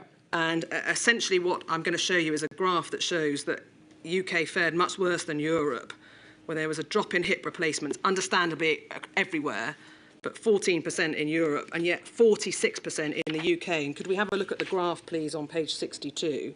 And could we highlight the top graph, if you're able? Can we see that? So there's obviously a pausing of elective care across Europe, but a wide variation in how the UK has performed, and essentially we've done badly because there's 46% drop in the number of cases of people having a hip replacement, whereas the average across the EU was 14%. Now, were you sort of ever made aware of, perhaps not hips in particular, but the kind of delays and, on the face of it, slowness at the resumption of non-urgent elective care? I was. And what did you do about it? Well, I spoke to Simon Stevens about it, and you'll have to ask him about the individual decision. I don't mean the individual decisions as in each hip at a time, about the policy towards restarting, because that was very clearly in his bailiwick. I understand that, but Mr. Hancock, you're the one early on in the pandemic is saying we've got to have a plan for resuming elective care. Yeah. You're onto this early, if I can put it like that. Let me finish. You're onto this early, but when we look at the data, perhaps your desire to resume it did not in fact pan out with what happened on the ground. And why is there, if the minister is saying get started, get restarted, why are we seeing such poor figures like the one I've just shown you? I'm afraid all I can answer is that these decisions on the restart were decisions for NHS England, and this is a module about the performance of the NHS, so you have to ask the person who was in charge of the NHS at the time. Right, but you're not powerless. If you say to him, do something, you can see he doesn't ignore you. Yeah, exactly. You can see in the paperwork that I'm pushing on this subject, but when the NHS was legally independent, I in fact ended that legal independence. You know, Simon and I worked very, very closely together, but some decisions were his and others were mine. So this isn't something that I've seen before, and it isn't a decision that I would have myself taken. All right. Do you think, let me broaden the question then, do you think in the event of a future pandemic there need to be contingency plans at either ministerial or certainly department level for a strategy for how to, if not continue it, at least resume it quickly? Well, I think, yes, and actually that needs to be part of a broader change in the NHS to try as much as possible to separate out urgent care and elective care into different settings. And I know that's something that Simon Stevens believed very strongly and was working on even before we went into the pandemic. But that so-called split between hot and cold sites is very effective and a much more normal arrangement in other European countries. So that may be part of the explanation here, but I can't really give you any more than that because this wasn't my area of responsibility. All right, fine. Were you aware, as Minister, of the use of elective hubs to ensure there was some diagnosis or treatment for non-pandemic conditions? Yes, of course. All right. Do you think there was sufficient use made of them? Definitely not. All right. And how do you think we could improve use of elective hubs? Have more of them. have more of them? Definitely. Should be happening now. Yeah. And is that a decision for the NHS, for NHS England, or is that something that ministers can assist with? Well, now, because we changed the law so that the NHS is not statutorily independent, it is something that ministers can do, but it wasn't at the time directly. Different measure of increasing capacity is nightingales. And I think you say in your statement that you are supportive of them. You thought it was important to have them if we needed them. Yes. All right. Given that we, as looked at this morning, there were already stretched ratios within ICU in hospitals. Yes. What was the plan for further stretching the staffing in the event that we had, I think, 7 nightingales in England? The plan was to build the nightingales within the umbrella of an existing trust so that the Nightingale hospitals did not have to set up HR and recruitment systems from scratch, but rather could be supported by an existing trust. For instance, the Nightingale Hospital in the Excel Centre in London was effectively run by Bart's Hospital. Yeah. So was it your understanding that there would be additional staff, or that the 1-to-6 ratio would include staff that you'd lost from the hospital who'd gone to staff the Nightingale? Well, the answer is it isn't binary. We were at the same time trying to recruit staff, more staff back into the NHS, but the starting point was that that hospital trust was responsible for the staffing of the Nightingale, and we were doing everything we could to ensure that that and all hospital trusts could get more staff as well as stretch the ratios. All right. Do I take it that you consider, Mr. Hancock, that there was a need to have the Nightingales just in case we needed them? No. We needed the Nightingales in order to provide the care for those who went into them. Yeah. Hundreds of people received care in Nightingale hospitals and survived because of it. Of course, the Nightingales were also entirely justified on an insurance policy, yeah, because we didn't know when the pressures were going to stop accelerating. And in the event, several of the Nightingales weren't used, but even those, I think, we can justify with what we knew at the time. Okay. Pause there, because I'd like to just look, please, at INQ 474444, which might help you, Mr. Hancock, because it's a quick and easy guide to when the Nightingales were set up, what activity they saw in each wave, yeah, and the costs of them for what it is worth. Yeah. And we can see that, yes, there were hundreds, but it's not thousands of people that was going into the hospitals to being treated for COVID. Yeah. Obviously, some of them were repurposed. Yeah. But if you look at Birmingham, for example, it had no patients admitted in wave 1 or wave 2 and wasn't used as a vaccination centre or to resume elective care. Yeah. The question is really, once we thankfully didn't need them in wave 1, yeah, what, if any, involvement did you have in how they were being repurposed for wave 2? Well, I was. I have two feelings in response to this. The one is that I have absolutely no doubt that they were justified, even as an insurance policy, and even if no lives had been saved by them, we didn't know when I commissioned them. Well, I commissioned the expansion. It was actually Amanda Pritchard who came up with the idea of using existing buildings to put hospitals in and led the project and did a brilliant job at it. So I think they are entirely justifiable because they were an insurance policy in case we hadn't managed to turn the curve of the growth of the virus when we had. At the other end, I also felt frustration at the time that they weren't being used for other purposes. But that happens all the time when you're health secretary, because you're responsible for a large body which is statutorily independent from you and is huge, and so all sorts of stuff goes on in the health service that you would rather were done better, and your job is to try to make that happen either through specific intervention, persuasion, or through changing policy at a national level. But I didn't want to change policy because I wanted the Nightingales to be to be there if they were if they were needed. Yeah. Right, I understand that, but actually what I want to know is what did you do to ensure that in wave 2 they were utilised to their best effect, particularly when we've got, for example, Birmingham admitting no one and seemingly doing nothing? Yeah, well, I will have raised this, it's probably in quad minutes, I will have raised this with the NHS, but obviously operational matters are for them. No, I follow that, but didn't you say to them, well, hold on, you've got a big facility there in Birmingham that's not doing anything. Can we repurpose it? Can we use it? That's exactly the sort of thing I would have said, yes. You would have said or did say? You're asking me for a recollection of something 4 years ago. I'm pretty sure that I said it. The place to look would be the minutes of the quad meetings. Right. Do you think, and I'm asked to ask you this, given the expenditure, which in England alone was 358 plus million, that this was a good use of resources, diverting money that could have been used to improve the NHS estate, for example, more portable ventilation and the like? That is not an accurate description of the trade-off.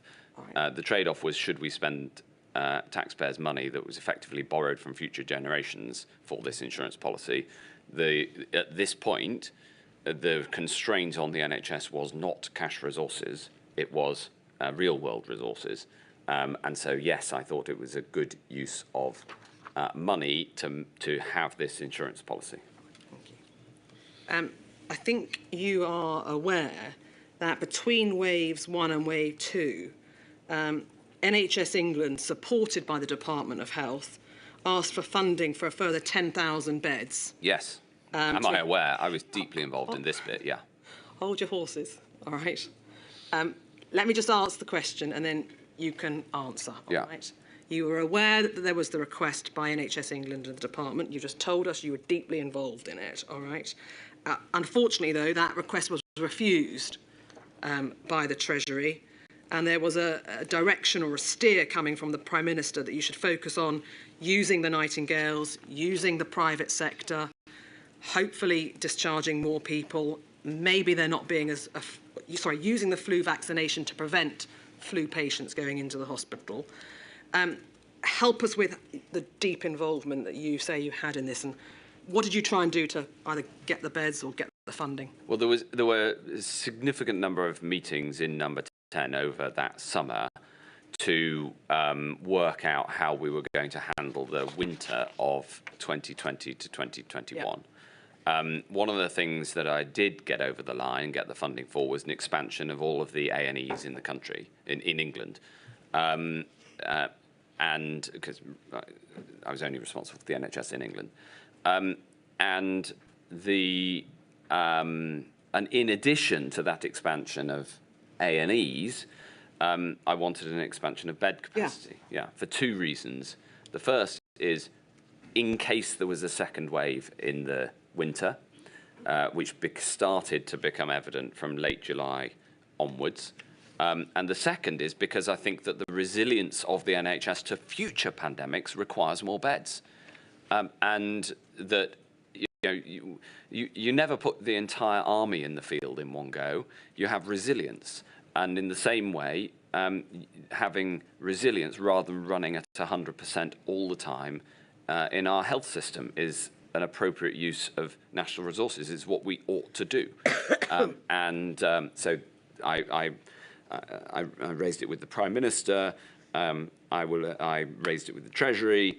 I will have done that in formal and informal settings. I raised it with the Cabinet Secretary, and you can see that I did that verbally and in messages. I internally campaigned for this extra funding, and as I say, I won on some counts, and I didn't win on this one. All right. What do you think were the consequences of the refusal for the 10,000 beds, from your perspective? The pressures on the NHS were greater in the second wave than they would have been otherwise. Yeah. By the time you left office, had you taken any steps or made any requests to ask HMT for them funding for the 10,000 beds? It had been a very... I'd lost that battle. It was a clear no in the summer of 2020. when I left office, we were starting to gear up for a spending review, but I wasn't engaged. So you weren't, all right. I mean, we were starting to think about it, but it was not in advanced stage of discussion. Okay. You start, basically, the NHS, and at a policy level, we start preparing for winter in July. Yeah. All right. On the basis that you had the Nightingale hospitals and some, like Birmingham, weren't used at all, how did you justify the application for 10,000 more beds from the Treasury? Because I was very worried about a second wave, and I was worried about political opposition to a second wave being harder than first time round. And the history of pandemics is that the second wave tends to be bigger than the first. That is not just that is not just what happened in the UK in the COVID pandemic, and that's because of it being essentially sociologically across society harder to win the argument for the action that's needed second time round, and that's exactly what happened. Now, as a minister, you're used to dealing with the Treasury, and that you have to justify your case for increased funding. Yeah. With good arguments. How are you going to meet the argument? But we've already funded Nightingale hospitals, and they're not being used. How did you plan to meet that argument? Because we needed overall long-term resilience in the NHS. Oh, this was 10,000 beds generally? Permanently. Oh, I see. I'm sorry. Yeah. Get them in place for that winter and keep them there in case. No, I understand. Thank you. Can I move on to a different way of increasing capacity, which was the use of the private sector? Yeah. And in your statement, perhaps if we could have up on screen 42858_20, which sets out the use that was made of the private sector, or independent sector, as you call it in your statement, between March and May 2020. Yeah. We can see there, paragraph, excuse me, 78, over 7,000, approximately, I should say, 7,300 non-elective admissions, over 111,000 outpatient attendances, over 4,300 ordinary elective admissions, 12,900 day cases, and over 19,000 diagnostic imaging tests and chemotherapy treatments. The money spent on the private sector, you say you consider to be value for money. Yeah. Just help us understand your role in either approving the funding or monitoring what what use was made of the funds. So I didn't have a very significant direct role in this at all. I supported the use and the commissioning of the private hospitals. I asked the department for an assessment that we were getting decent value for money, and I got that assurance, I think, from David Williams, and my junior minister, Ed Argar, signed off ministerially on these, but they were negotiated by Simon Stevens. All right, okay. And one other measure to try and help the predicted influx of patients into hospitals was use of NHS 111, wasn't it? Is it correct that by January 2020 you wanted NHS 111 to be the single point of contact? I wanted it to be available as a first point of contact. Yeah. Well, in fact, we know that from, I think, mid-March, the public were urged to use 111 as the first port of call, if I can put it like that. Yeah.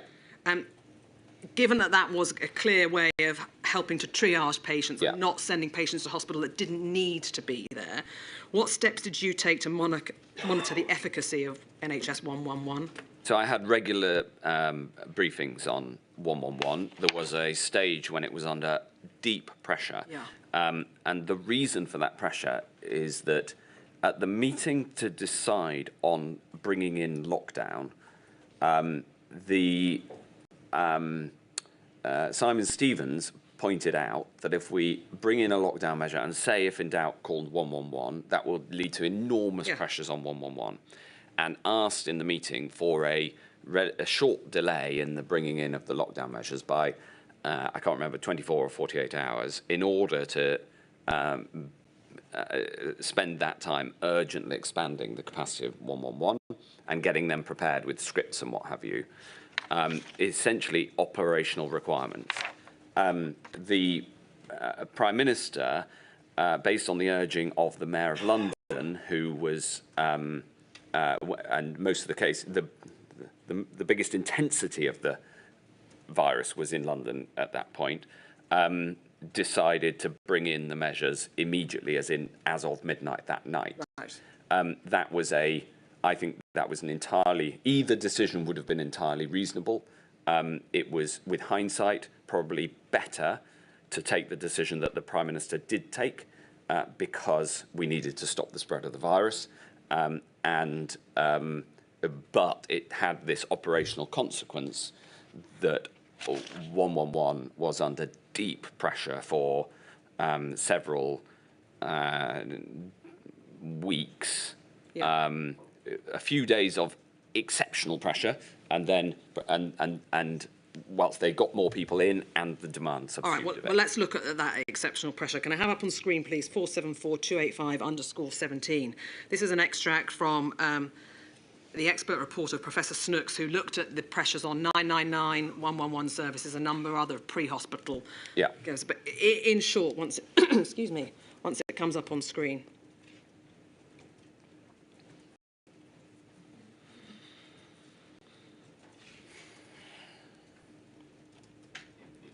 474-285_17. And if it doesn't work, I'll do it another way, Mr. Hancock, all right? Okay.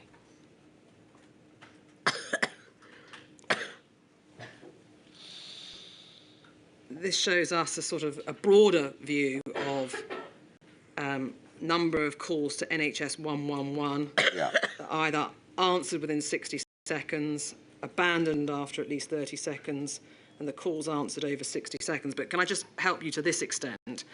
In January 2020, 111 calls were at 1.5 million. In March, that rose to just over 2.5 million, all right?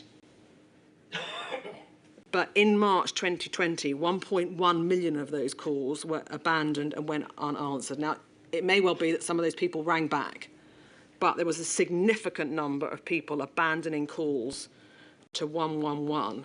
And clearly the level of demand substantially higher than was predicted and was not matched by the capacity of the 111 system. Now, were you aware of the significant number of abandoned calls in March 2020? I was aware that 111 was under pressure. If I may say, if I'd received this at the time, I would have said that I don't think calls abandoned after 30 seconds is a good metric. No. Because if people call 111 to find out something that is not clinically urgent, if you like, and abandon their call after 31 seconds, then they either might have found that information on the website or found it somewhere else or didn't really care deeply about that call. Calls abandoned after a longer period would be a more appropriate metric. So, yes, there's pressures, but I'm not sure this is the best way of describing them. All right. Put aside that on any view, there are a large number of calls that are abandoned within that month, and a large number of calls. And also a delay of in how long people took to get that response. Yeah. Yeah. But take it a wider perspective. Yeah. The point I was asking you is if you ask the public to ring 111 as their first port of call, isn't it incumbent that you can staff and properly resource that call centre? In a pandemic, sometimes you have to make difficult decisions between impalatable options, and the Prime Minister made the decision to bring in the lockdown immediately, which led to these pressures being as urgent, as acute as they were, rather than leaving 24, 48 hours to get 111 up and running. In a perfect world, you wouldn't have pandemics, and we were in a pandemic. So that was another example of two unpalatable choices. And I think that, with hindsight, having reflected on this question, I think the Prime Minister made the least bad choice. There were clearly, though, concerns in your mind about strengthening 111, because in May of 2020, you asked that question at a Quad meeting. What can we do to really strengthen 111 so it becomes the first port of call instead of A&E? Yeah. What were you being told in May that provoked you asking such a question? Well, this was, by May, the acute problems in 111 had been mitigated, and the NHS had expanded capacity, and the system was running well. This isn't about what I was being told. This is about the action I was trying to take. At my instigation, I wanted us to bring in a system of 111 first. And the idea there is that before going to A&E, you call 111. And if you can be dealt with on the phone, you are. And personally, I think it should be our national system and normal, if you like, and every citizen know that if you're going to go to A&E before going to A&E, you call 111, and that be a sort of a process, both so that A&E knows better what's about to come through its door, so for sort of operational reasons within an A&E, and also because a whole load of cases might be able to be solved on the phone or triaged to a non-acute setting. So I think we should bring that in anyway. I tried to bring it in over that summer. It was a major operational change. I'm going to ask you about it. Okay. All right. But that's what that was all about. Right. Okay. So let's go to May 2020 to help you, Mr. Hancock. Can I have on screen INQ 409864? Because there was a meeting about non-COVID A&E and NHS 111 on the 22nd of May. All right. And you were updated on the figures for A&E. Attendance had dropped by more than 30%, but had begun to rise. All right. And then NHS 111 during the crisis. This shows calls through to the 111 service very steeply in early March, as we just looked at. Capacity couldn't increase at the same rate. So at a peak, 40% of calls were not answered. Later in March, there was a reduction in capacity while increased activity was maintained. And there was a particular spike when you offered testing to symptomatic people through 111. By March, May, activity levels are now much more in line with historic levels, and we're now answering the vast majority of calls. Bottom bullet point, please. Secretary of State noticed he was surprised that with the sharp fall off in A&E, NHS 111 is not picking up more of the burden, at least by the telephone service. He asked where that demand has gone. It was noted that lockdown means fewer patients of other types coming in, people who've got injuries and the like. This means there's missing demand somewhere in the system. Obviously you were concerned that if people aren't going to A&E and they're not ringing 111, but they're still getting injured or still need treatment, where are they going? Is that the missing demand that you were worried about? Yes. All right. And what did you do about the missing demand? Well, the note itself gives some explanations for why there might be less demand. There are less, sports matches in a pandemic, and therefore there'll be fewer injuries, and there's the number of non-COVID infectious diseases. Actually, we didn't know this at the time, but fell very, very sharply during the pandemic because of social distancing. So that is a reasonable answer. I had a meeting on non-COVID A&E regularly. So I would have, if you say what did I do in the future, I've asked about it here, and I imagine I would have followed up in future meetings, but I can't remember exactly. The Health and Safety Investigation Branch have prepared a report in relation to 111. And they concluded this: there was strong messaging around patients staying at home if they reached a self-care at home disposition. For some callers, though, this had discouraged them, that messaging, from recontacting NHS 111 or seeking medical advice from elsewhere, even if their condition deteriorated. Were you aware that there was some people that were actively not contacting NHS 111 and or not going on to seek medical advice from elsewhere? Yes, and I was talking about this publicly at the time. It comes back to the point I was making in the first session on reassuring people that the NHS was available and open and not overwhelmed. It's all part of the same. It's all part of the same piece. All right. Well, let me ask you about that now. Then, in hindsight, do you think the government and or your department took sufficient action to encourage those who needed healthcare to come forward? We encouraged people from pretty early on to make clear that the NHS was still available if it was needed. It was a very difficult balancing act, those communications. Follow that, and you're not the only witness to have given that answer, Mr. That's Hancock. yeah. But It's my experience of it. I know, but what I want to go is what do we do different next time to Sure. help encourage people to come forward where they may have to stay home because there has to be a lockdown? We need to make sure that that is a clear part of communications throughout, I think, and that's what we did. The challenge is in communication, communicating more than one message at once is always very difficult. This was a two-part message, which is stay at home, brackets, unless you really need the NHS, in which case please do go. You mentioned NHS 111 first, and could we just have backup on screen, please? 409-864 _ page 2.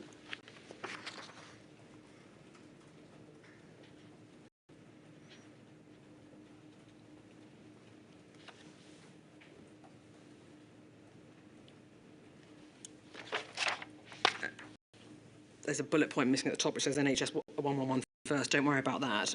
But you mentioned there's a real risk, the level of demand on A&E from self-presenting causing crowding, and you need to prevent and there's a need to prevent social distancing in a core health setting. We need to triage through 111 before self-presenting. So you don't want A&E bursting at the seams, effectively. Is that what you're saying? Correct. All right. Yes. And your overriding steer, a number of bullet points down, is to bring in NHS 111 first, which was essentially is it a booking system, as I understand it? Well, to the extent that you could use it as a booking system, I think that that's what we should have. But of course, sometimes you've still got to turn up at 8. Yeah, no, sure. But wasn't the plan for there to be a booking system so that not everyone turned up at 9 a.m, but you separated them out through the day to help the hospital, help maintain social distancing, help prevent the spread of infection? So you wouldn't want a booking system to be universal. You'd want it to be a contributor, i.e. if somebody has a problem that requires treatment, but the assessment by 111 is this could wait an hour and the A&E is very, very busy, you might say, please come in an hour's time and book in a slot. But you'd also obviously want the ability for 111 to say, this sounds urgent, get yourself to the nearest A&E without having to go through the rigmarole of a booking procedure. So long as it isn't required to book, but is an available facility to book, I think 111 first should be both in a pandemic and in normal times, the way that we access the NHS. So here's you talking about the rollout of NHS 111 in May. Yeah. In fact, you announced it in September, and the plan was to roll it out from December. Yeah. Can you help us with why it took from a sensible plan in May to not being rolled out for many, many months? The operational reasons you'll have to ask the NHS. My recollection is it is essentially about upgrading NHS computer systems to allow this to happen. And anybody who knows anything about NHS computer systems knows that they are in dire need of improvement, and things like this take time. All right. Ambulances, please. We have heard inevitably about increases in both the number of calls and the waits people had to endure before an ambulance was available to get them. And can I ask you, please, about some of the things that people told the inquiries Every Story Matters record? Because we have on screen, please, INQ 474233 _ 110. Thank you very much. And can you see in the middle of the page, Mr. Hancock, patients shared many experiences of them or a loved one being very unwell, calling their GP 111 or 999, but facing delays or not receiving care. Some contributors either gave up or had to wait until their symptoms had become very severe before trying again.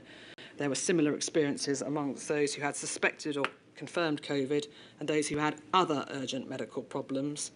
And we can see a quote there from one of the contributors. One night I was sick over and over again. At 1 a.m. I called 999 and they said they would send an ambulance.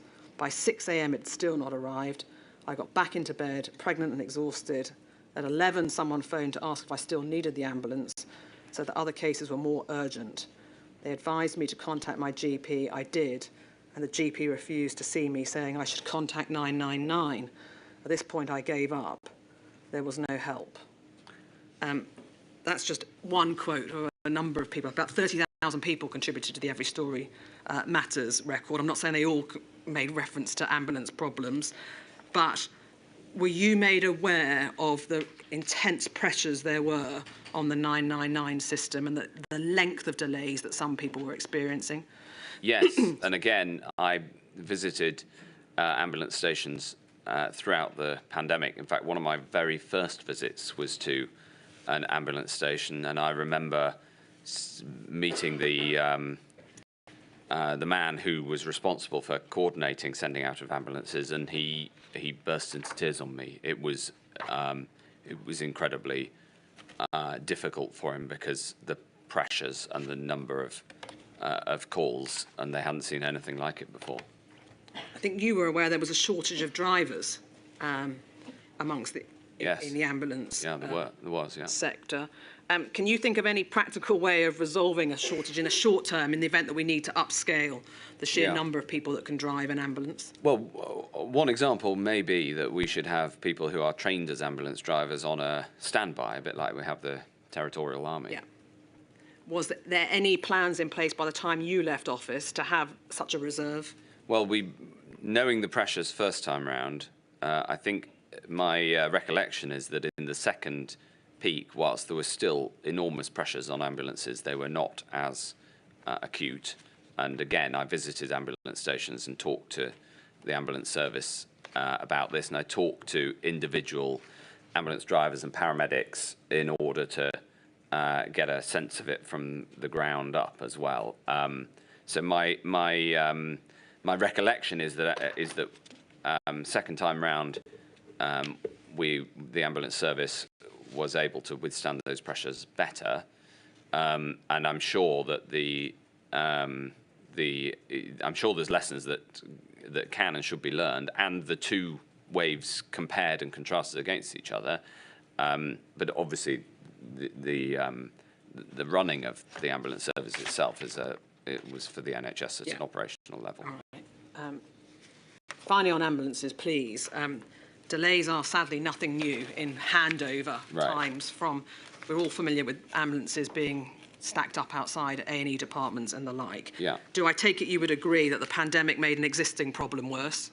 Yes, absolutely, yeah. We have heard evidence that it was not uncommon for patients to be held in an ambulance for 6 to 12 hours.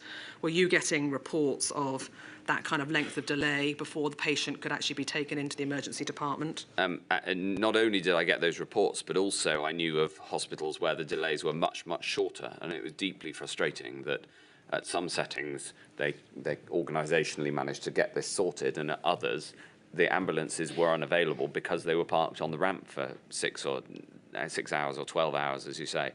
And that was obviously deeply frustrating. All right, can I ask you about that frustration? Because then you've got an inconsistent picture. Some places not doing so badly, some places doing really badly. When you as Minister hear of reports like that, what do you actually do to say, oh, come on, guys, how come one part of the country is doing well and another part's not? Well, this is a perennial problem across different parts of the operation of the NHS.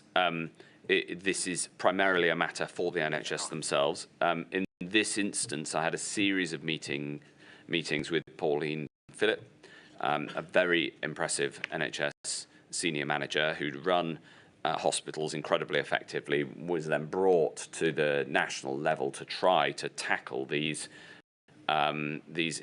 inequalities of service. I mean, this is a problem in normal times, then exacerbated in the pandemic, both by a combination of the pressures, but also the fact that the pressures themselves were differentiated across the country. Were you made aware of concerns amongst ambulance staff about the fact that they were in the back of an ambulance cab, often in very close proximity to a potentially COVID-positive patient, with inappropriate PPE?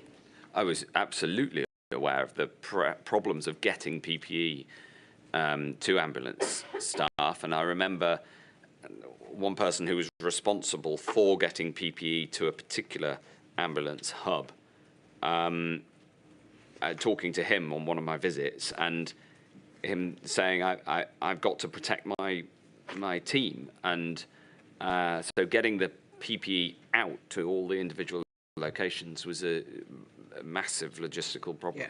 All right, we're going to come on to the PPE. Just finally, please, before we finish this topic, clearly delays waiting to get into emergency departments. And then were you aware of the delays once in the emergency department, with patients waiting up to 12 hours or more before a decision to admit them was taken? Yes, I mean, that was a problem before the pandemic, let alone during it. The Royal College of Emergency Medicine have carried out a report into the impact of delays in emergency departments.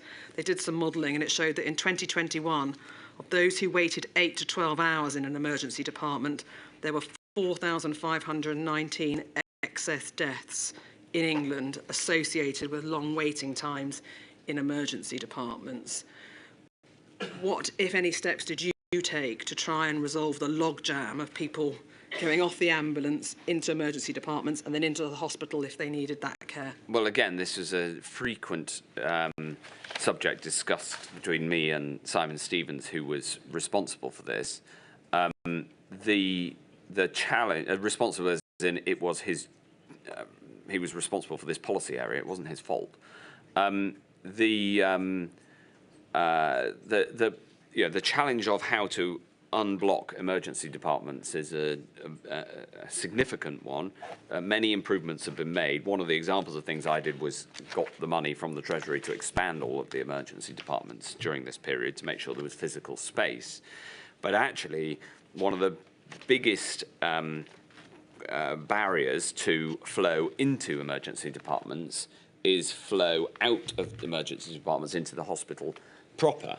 And that, of course, was also, that in turn was, is a question of getting the appropriate discharge at the other end. So you can't see the hospital in isolation from the call handling system, whether it's 999, 111, through to A&E, through to the admitted element part of the hospital, through to discharge and social care. It's one system, and if you've got a blockage in one part of the system, it bungs up every other part of the system. So you can't look at this in isolation from the challenges of discharge into social care, which is why Simon was so keen to ensure that we had discharge from hospital into social care and pushed so hard for that policy, because he was responsible for ensuring that when the ambulances turned up at A&E, people could get off the ambulance into A&E, and the only way to make enough space there was to make sure people could get from the A&E department into the hospital proper.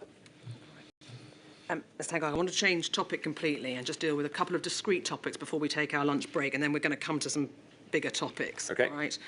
Can I ask you, please, about DNA CPRs? And you did, in fact, refer to DNR orders earlier this morning. Yeah. I think were you made aware of concerns that blanket or inappropriate DNA CPRs were being imposed? And if so, what did you do about those concerns? Yes, I was made aware of concerns about inappropriate use of do not recover notices. There were reports in the press as well, and I thought that this was appalling. The principle of healthcare has to be based on consent, and any DNR notice without appropriate consent is wrong and potentially illegal. So yes, I heard these concerns directly from families, and I heard them through a number of different routes. I mean, put yourself in the shoes of the family whose loved one has not been resuscitated because somebody has said that they shouldn't be, without either that person or the family being asked. It's appalling and totally unacceptable. So the steps I took was to make clear publicly, as soon as I heard about it, that this was completely unacceptable. And we reiterated and made clearer as far as I can remember, the guidance around it. But it was something that I had to get involved in, even though it's technically a matter for the NHS, because one of the tools I had during the pandemic was to communicate directly to NHS teams on the ground through the press conferences, and this is one example where I used the press conferences not so much to communicate to the public, important as that was, but to communicate to NHS staff that this mustn't happen. All right. You said do not recover. Did you mean do not resuscitate? I do. All right, it's fine. I just want to be clear about the language in this area. You said there that you heard directly from some of the families involved. In what fora did you... My recollection is hearing through an MP, and that of this happening in the Brighton area. So that's my recollection, but we'd have to look at the paperwork. You say in your statement at paragraph 107 that on the 10th of April of 2020, you attended a meeting, in fact, with officials to discuss the adult social care plan, but DNA CPRs came up in the course of that meeting. And your private secretary's note at the meeting says you commented that the DNR discussion needs to note that for many people, not going to hospital is the best decision, but this must be a sensitive clinical decision based on individual needs and circumstances. Not going to hospital is not the same thing as not being resuscitated. Were you clear in your mind that a DNA CPR was only there to prevent cardiopulmonary resuscitation and was not to be treated as a do not treat order? Absolutely. All right. It's a little early, but would that be a convenient moment? Certainly, I shall return, provided it's slightly warmer where I'm sitting, at 22:02. Thank you very much.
Ms Carey. Thank you, my lady. Mr Hancock, can we turn to PPE, please? Do you accept that at times healthcare workers treated COVID-19 patients with inadequate PPE, thereby putting themselves at potential risk? Yes. Did you understand that FFP3 masks were more protective than FRSM blue masks? Yes. Can you help, please, with who led you to that understanding that the FFP3 was more protective? Well, it's obvious. So I'm not sure I was ever told it technically, but if I were taken through the performance of different parts of elements of PPE, it would have been by Ruth May. All right. Did Public Health England ever say to you, in fact, there's no clinical evidence on the ground that FFP3 are more protective than the blue masks? Not that I can recall, no. All right. Would it surprise you to learn that we've heard evidence to that effect? I saw that, and in these things, I take the evidence as given by the experts. All right. You are aware, presumably, though, that there were lots of bodies acting on behalf of healthcare workers arguing for increased usage of FFP3 throughout the pandemic? Yes. All right. And I think, in fact, you received a number of letters from BMA, RCN, TUC, CATA, as it's now called, or CAPA, as it then was, urging you to allow FFP3 usage more widely than the IPC guidance enabled. Yes, and not only receive letters, that again gives the impression that this was somehow a dry exercise, which obviously you get from the paperwork by its nature. But I spoke to all these people as well in the Royal Colleges, and more than anybody, Donna Kinnair, who was the head of the RCN at the time. Did you understand that that desire for increased usage of FFP3 was linked to an argument that COVID transmitted via aerosol transmission? Yes. And can I ask you about that, please? To what extent, if any, were you involved in arguments or aware of arguments about the extent to which COVID transmitted via aerosols? Of course, I was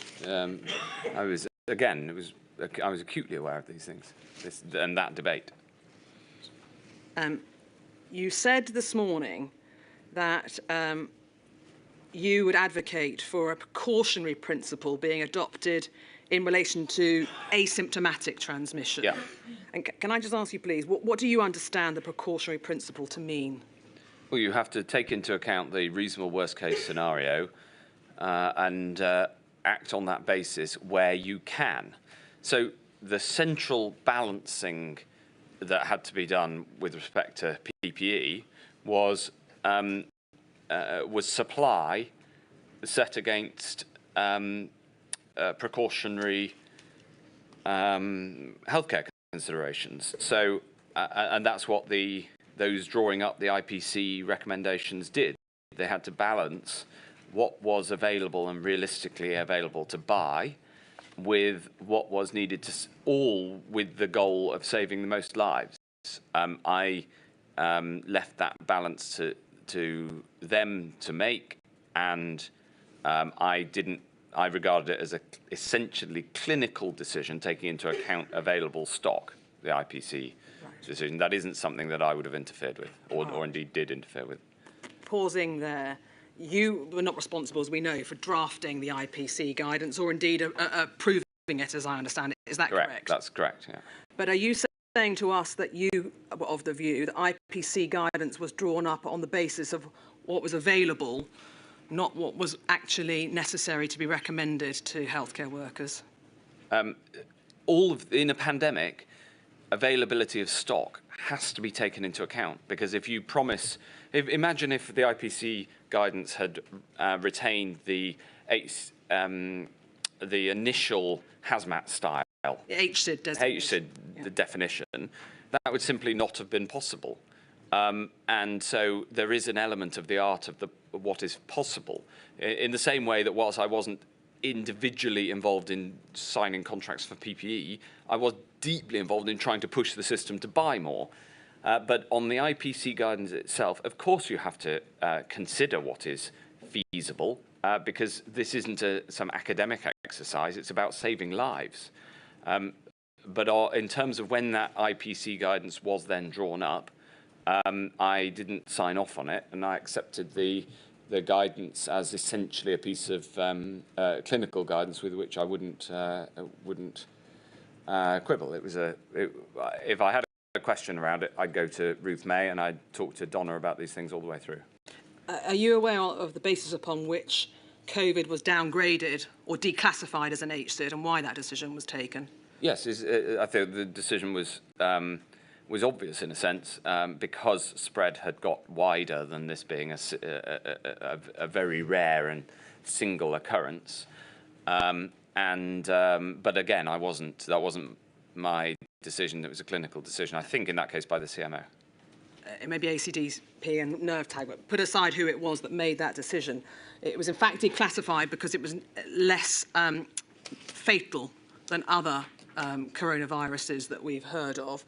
You're not suggesting, are you, that it was downgraded because we wouldn't have had enough PPE to maintain the HSID classification? My example was that if you tried to maintain it, it would not have been feasible.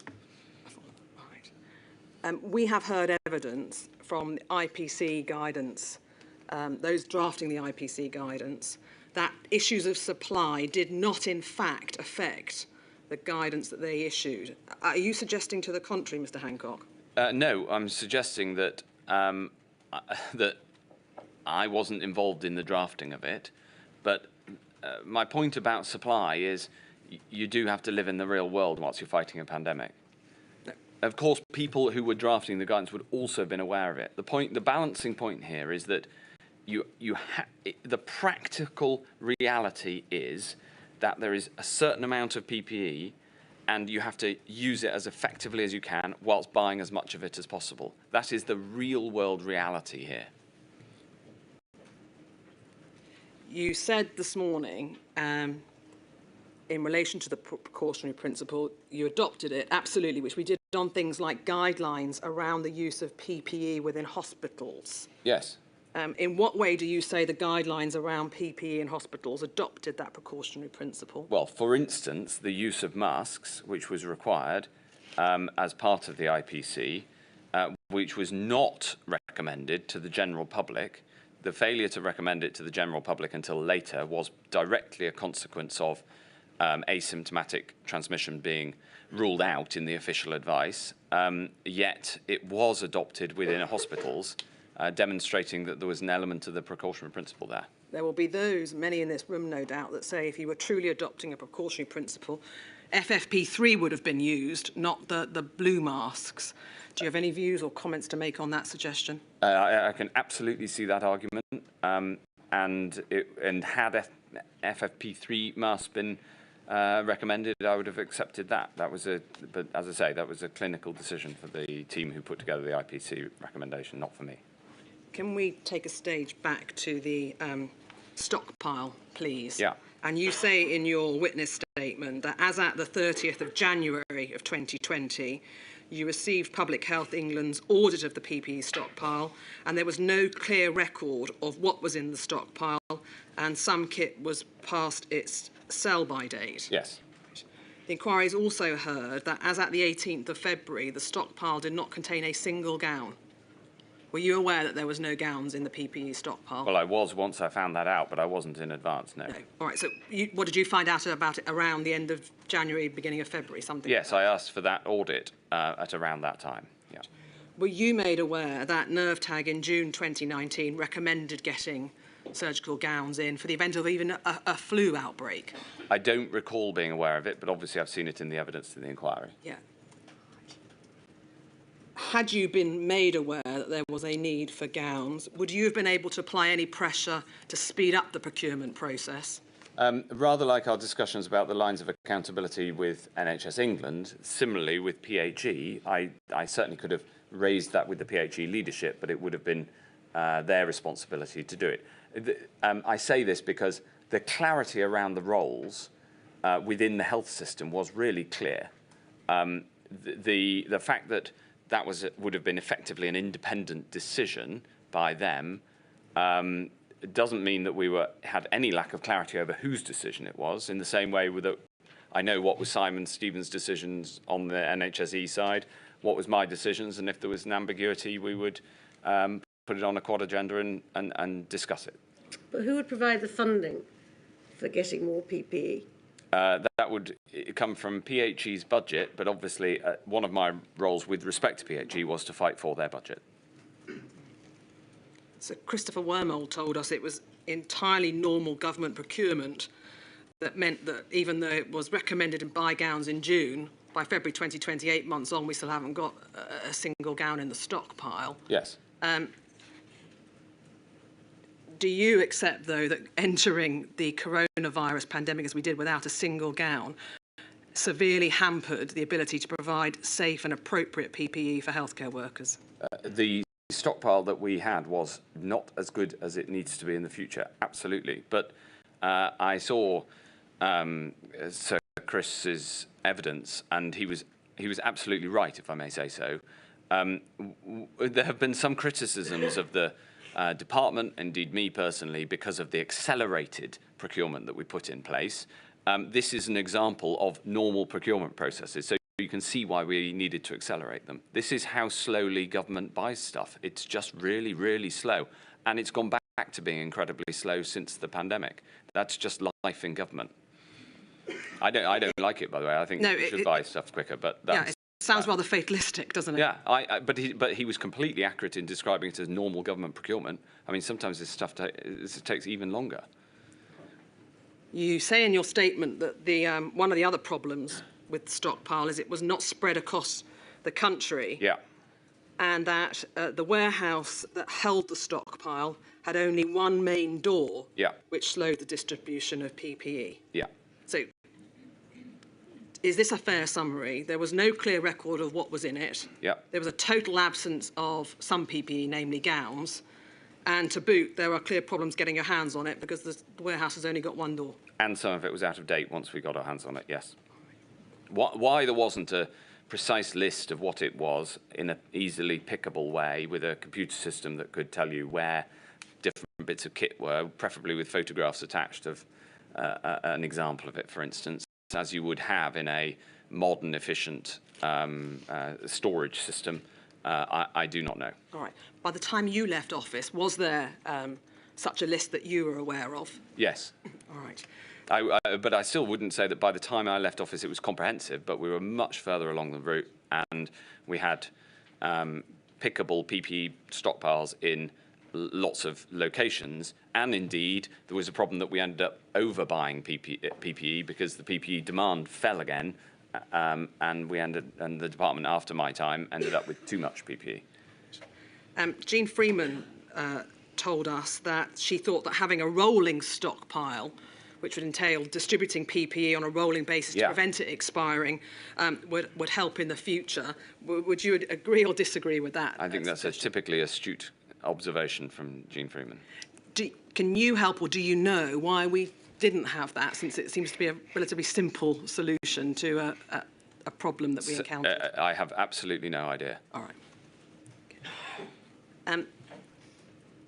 Mr. Hancock, from your perspective, did England ever run out of PPE for the NHS? As a whole, no, but individual locations did. All right, so you accept that we came close?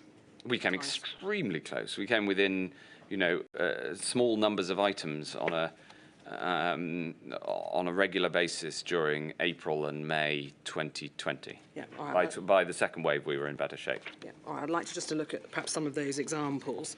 I think you are aware in April 2020 that there were reports that a hospital in North London, Northwick Park, had no critical care beds left.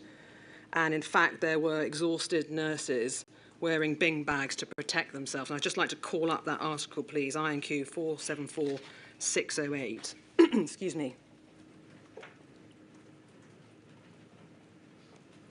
It's Thursday, the 9th of April. It's an article in The Independent. And there are 3 nurses there wearing their bin bags. And perhaps if we could just scroll through the article, they say they've now been diagnosed with COVID after they were forced to wear bin bags. They were pictured last month amid a shortage of masks, gowns and gloves. And if we scroll down again, I think there may be another photo. or it may not come up on our screen. There we are, it does. Nurses added, there are too many COVID patients coming in to cope with. We put on our brave smiles, but inside we're terrified. I'm asked to ask you, as the person with ultimate responsibility for health and social care, how did the UK reach the point that healthcare workers are having to wear bin bags? Well, in this instance, I saw these reports and asked whether that hospital had enough PPE, and I was told that it had had regular PPE deliveries in the preceding days, and that the hospital itself reported back that it had adequate PPE supplies. So all I can do is tell you what I was told at the time, and I was immediately on it to try to solve these sorts of problems. But of course there were individual shortages because this was a massive logistical operation under extreme pressure. Can I ask you, when you say I was immediately on it to try and solve these problems, what did you actually do? Help us with what you did. There are some there's some exhibits that explain what happened.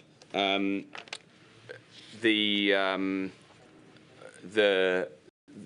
saw these reports. Yeah. I also heard other reports.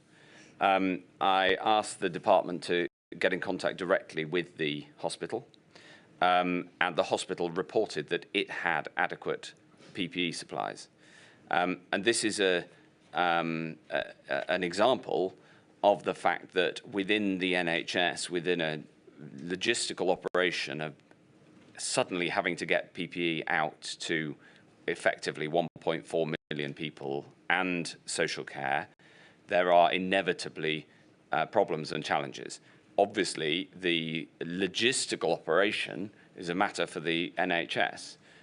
What I was trying to do, and what we effectively did do, was ensure that there was always overall PPE supply, but it got extremely close, sometimes within hours. Yeah.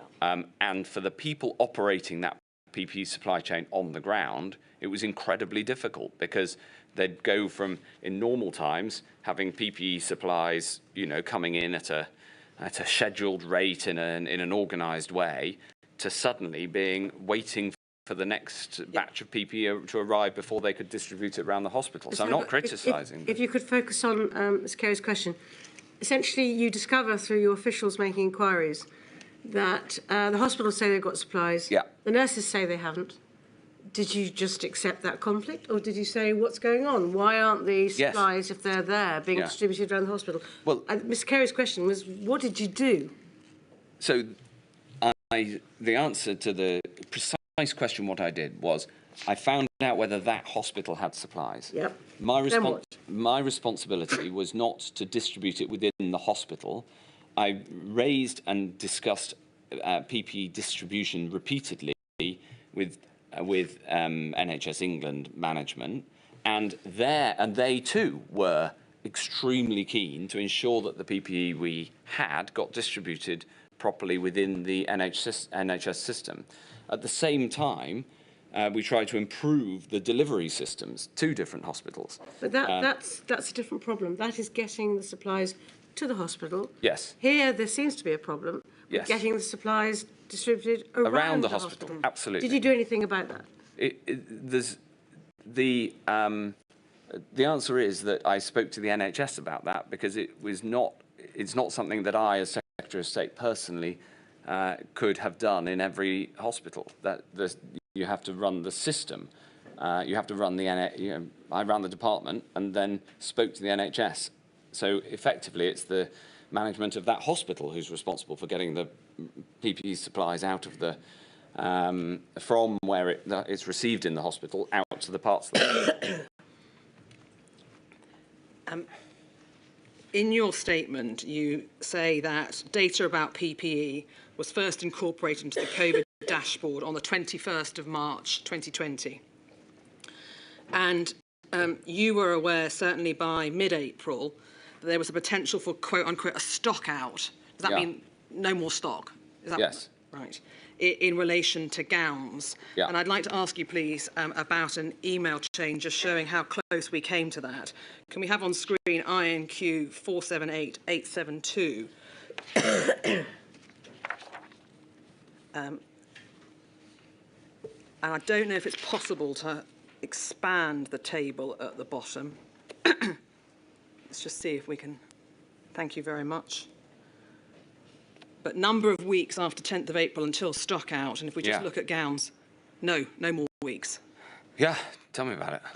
1.9 weeks of aprons, 2 weeks of cleaning equipment, nearly 3 weeks, and so on, 3 weeks of gloves. Gowns, I think at one point we got to within 6 or 7 hours of running out. Yeah. Go back, please, to page 1. There's certainly reference to days. I'm going to ask you about hours in a minute, but thanks to Emily for the update. We've enough gowns to get through tomorrow and enough coming in tomorrow for the next day. No trust has run out, but there's been lots of mutual aid, especially in London, i.e. trusts or hospitals helping each other out. Is that the Foreign and Commonwealth Office are looking into mutual aid, and they've cleared a deal with Egypt. The dashboard shows we're out of stock. We've got 60,000. We need to send out 60,000, and you're relying on a delivery from Amazon, no less, for another 60,000. Were we running out of gowns to the hour? Yes. We were working incredibly hard to make sure that we didn't have a stock out, and we nearly did. And one of the responses to that was, I think you effectively were aware that PHE produced acute shortages guidance on the 17th of April, which allowed for sessional use or reuse of some PPE, including gowns and masks in specified circumstances. Do you remember being asked to approve that guidance? I'm not sure whether I approved it or whether it went through the IPC approvals process. It went, I can tell you, we've seen an email chain, it goes through you and you approved the guidance. Okay. Do you accept that the failure to have gowns in the PPE stockpile resulted in part for the need for that acute shortage? Yes, of course, if we'd had more gowns at the start. So that is literally true in the way you ask it. There's also a broader point, because we have to, I come back to this point that what matters is, what I was responsible for was making sure the system as a whole operated as well as it possibly could to save as many lives as possible. And that was my job. Chris Wormwood makes the point that we had about 500 million items in the initial stockpile. We used 15 billion during the pandemic as a whole. It is not feasible to have 15 billion in a stockpile. But it is, of course, literally true in the way that you asked the question, that if we'd had a million gowns at the start, we would have been a million further away from running out, which would have been several days, and therefore avoided being this close. But we were this close, and we worked incredibly hard to ensure that there was as much as there was. Were you aware that that acute shortages guidance caused real upset, in particular to the Royal College of Nursing, who didn't support the guidance? Yes. And in relation to the Royal College of Nursing, they were so concerned by April 2020. Were you aware that they introduced some guidance to the nurses on the circumstances in which nurses could refuse to treat? Yes. What did you do when you learnt that the RCN had to go so far as to bring in a refusal to treat guidance? Well, I spoke to Donna Kinnair at this point, and it was understandable that some people would feel uncomfortable with this guidance, because I didn't want to see that guidance in place either. But the challenge was, how do you save as many lives as possible? Right, that was the objective here, and the advice I got, which I signed off, was that in certain circumstances, reuse of PPE is better than no PPE, and I accepted that point. I followed the reuse or sessional use of PPE being better than none, but what did it strike you as saying about the way the system had prepared itself and was coping if the Royal College of Nursing have to produce guidance which says to the nurses at some point in certain circumstances you can actually refuse to treat a patient? Well, the Royal College of Nursing represented one view, and my clinical advisors on this, represented by and led by the Chief Nursing Officer, Ruth May, took into account all of these considerations and made the best decision that they could based on the on saving as many lives as possible. It's perfectly reasonable for a trade union to take a different view, but that doesn't necessarily mean that they're right. But we had a high-quality dialogue throughout this. In fact, Donna Kinnair, as head of the RCN, and I were involved in working together to try to buy more PPE as well. So they were absolutely leaning into trying to solve the problem, and it's totally reasonable for a trade union and the chief nurse responsible for the system as a whole to have different views on how to respond to a very difficult situation. Did you or anyone else in the department ever discuss the possibility of a widespread refusal to treat by UK healthcare workers? No, I didn't think we didn't expect a refusal to treat to become widespread. And also, I was making, I was in conversation with people on the front line as well, and my sense was that everybody really was trying their very best in very difficult circumstances. And that was the attitude of the whole system. So whilst there may have been some who took the view of the RCN, actually the vast majority of people were just doing their best in awful circumstances. And frankly, that was the attitude of within the health system, setting aside the problems that we had in central government, within the health system, that was basically the attitude that everybody took all the way through. And I think that's reflected in all of the paperwork that you've seen. You make the point a number of times in your statement that whilst you acknowledge there were individual shortages, at no stage there was a national shortage. Yeah.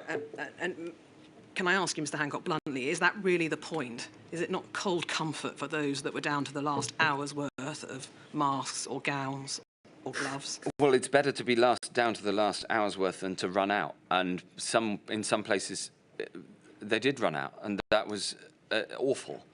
And my job was to ensure that that happened as little as possible, and nationally we never ran out of it. In a way, it comes back to this the difference between semantics and substance, right? The reason this inquiry is so valuable to the nation, so important, is to get to the substance of it. So, you know, I don't really get hung up on the semantics of it. What I care about is that in future we need to have better PPE stockpiles. We need to learn the lessons of what went wrong, and this inquiry, frankly, is at its best when it's focusing on that, and that's what really matters.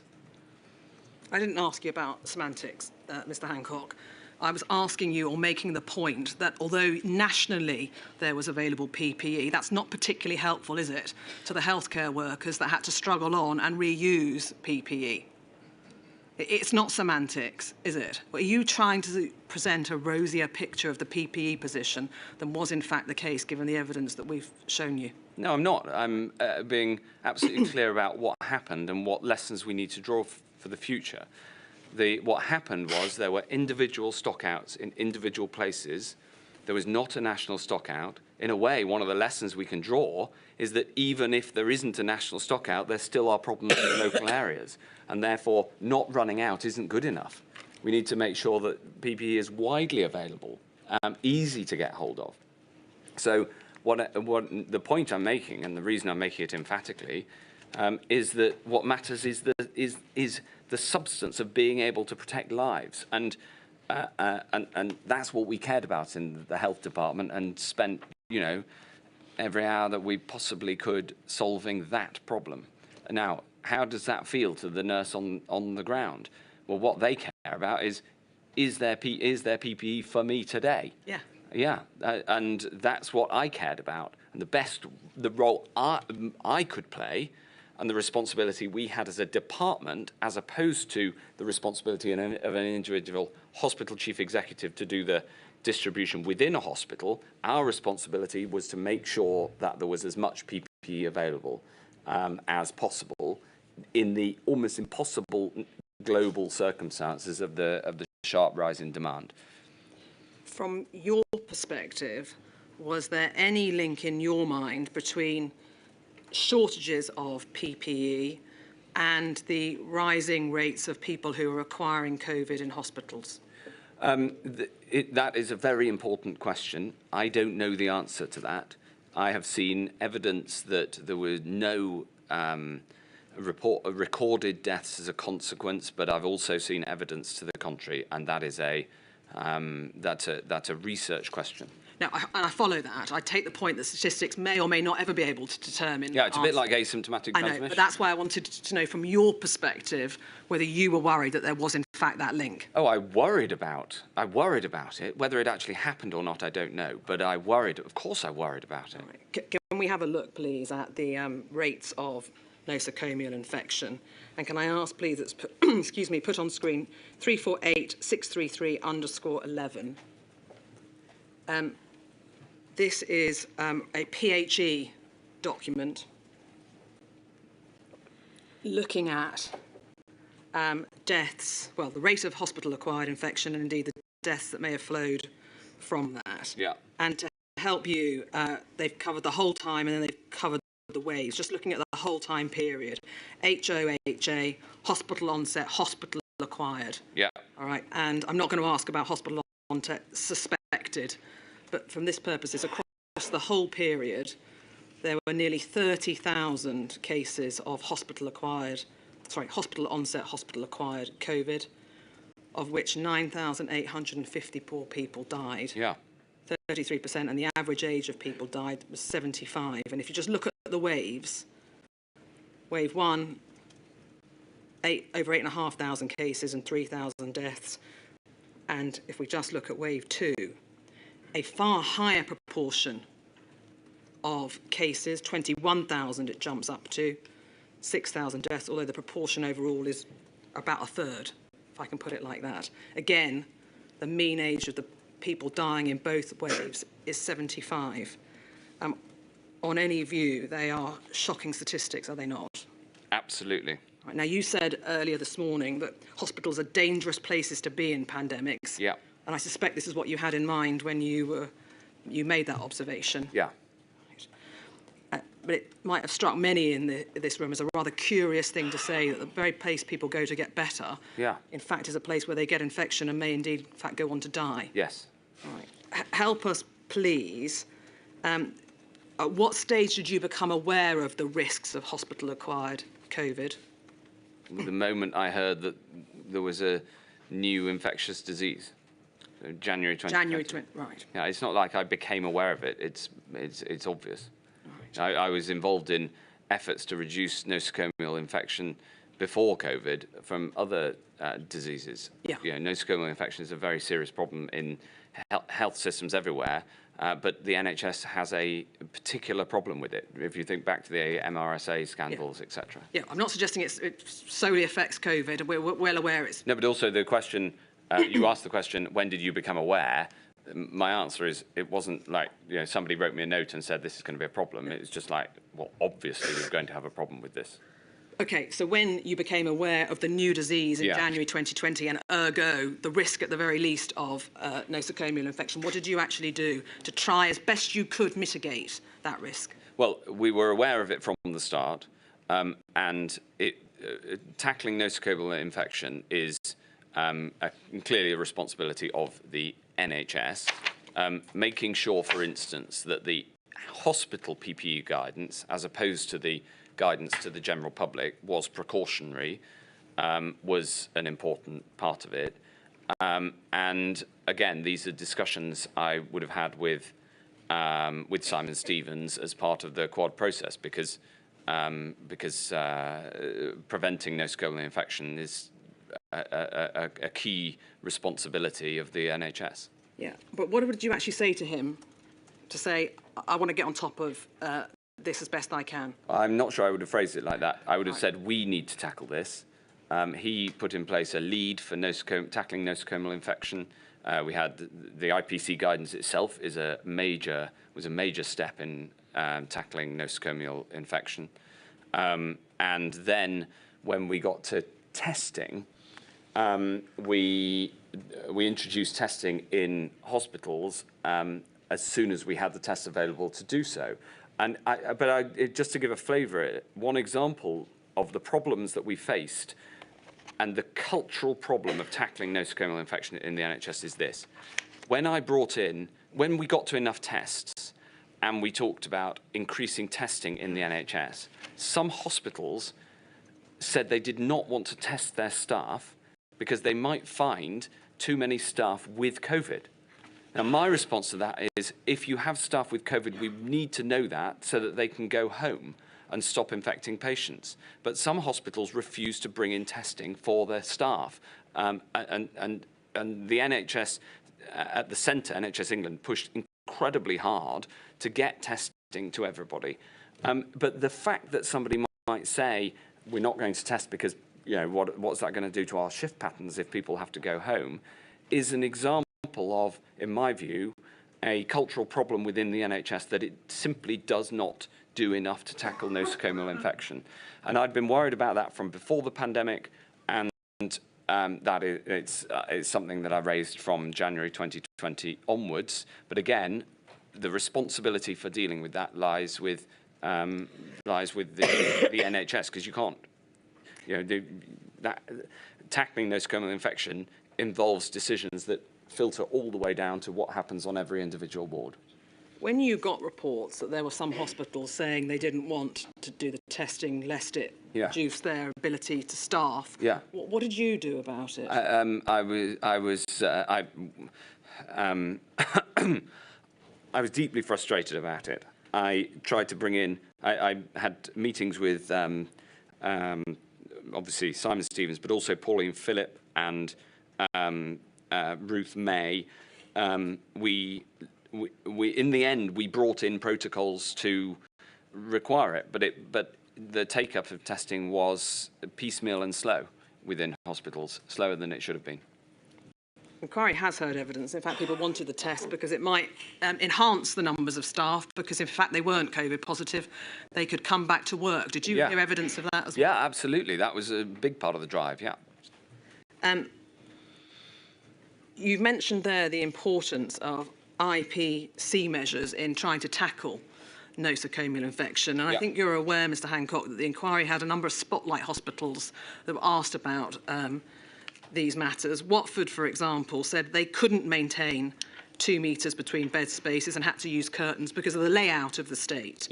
They didn't have ward ventilation that was appropriate, so had to use mobile HEPA filters. They didn't have separate entrances. They didn't have waiting areas that could be segregated. They had shared bathroom facilities that couldn't be segregated. They didn't have enough single rooms. Absolutely.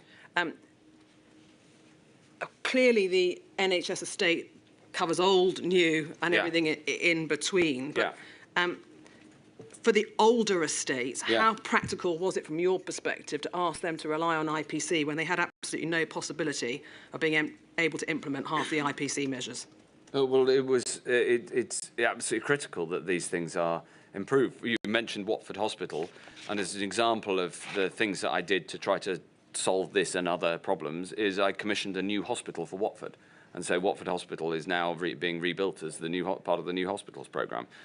So that's one very literally concrete example of efforts to make this better in the future. You say that in relation to nosocomial infections, you've been asked about any concerns that you're made aware regarding adequacy of ventilation in hospitals. You say, I was highly concerned about IPC in hospitals, including appropriate ventilation, though this was, of course, a matter for the NHS.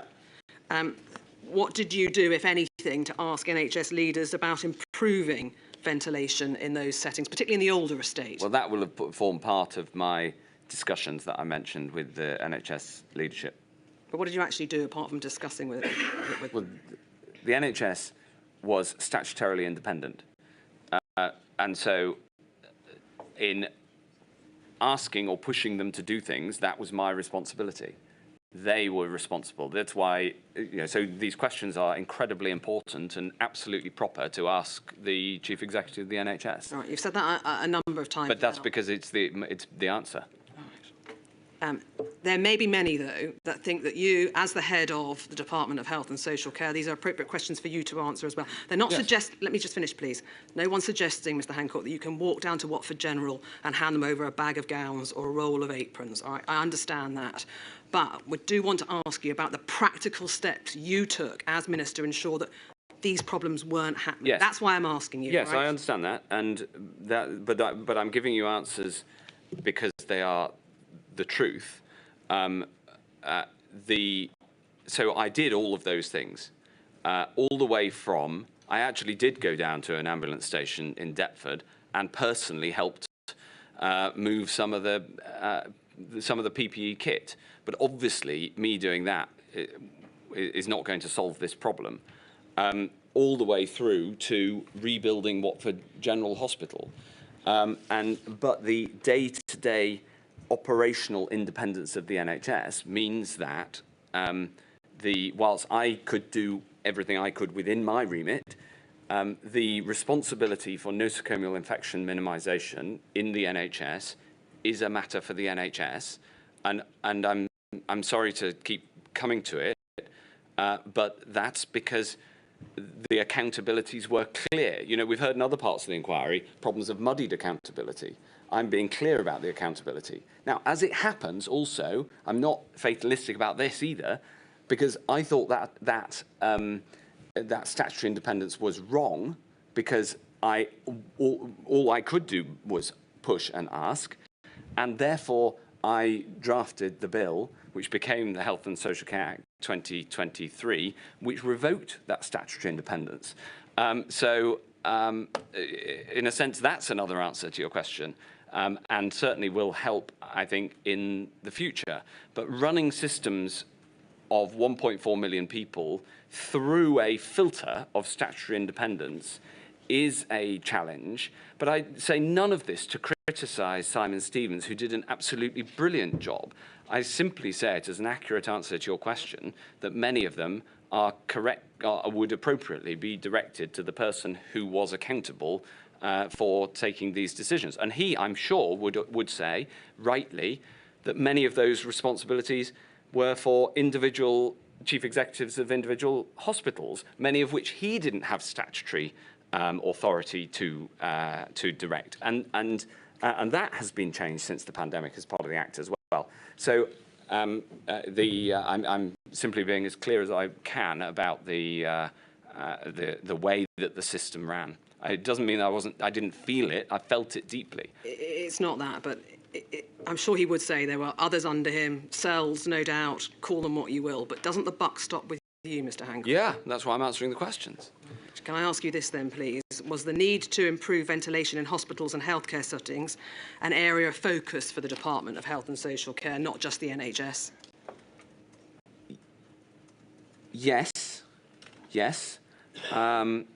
Also, but all I can do is repeat the situation as it was. I can only explain how the system was run. Okay. A different, perhaps, aspect to IPC measures, universal mask wearing was brought in on the 5th of June of 2020. Masks for hospital staff, face coverings for visitors and outpatients. Do you think in the event of a future pandemic, universal mask wearing in hospital settings should be brought in earlier? It should be brought in immediately, and supplies need to be ready, preferably in each hospital, to make that possible. Finally, in relation to this topic, you've mentioned their supplies. The inquiry has heard a great deal of evidence about FFP3 masks not fitting a diverse range of face types, ethnicities, indeed even not fitting women. When did that particular problem come to your attention? It came to my attention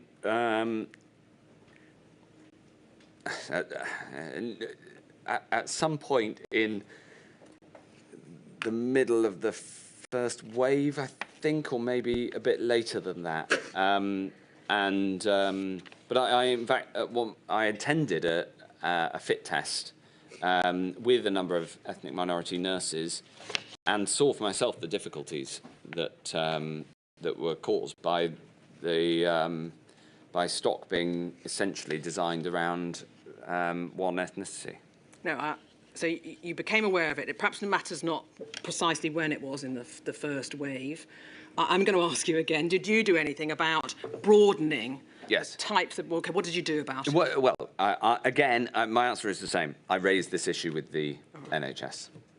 When you left office, Yeah. as far as you were concerned, was there a more diverse range of FFP3 masks available?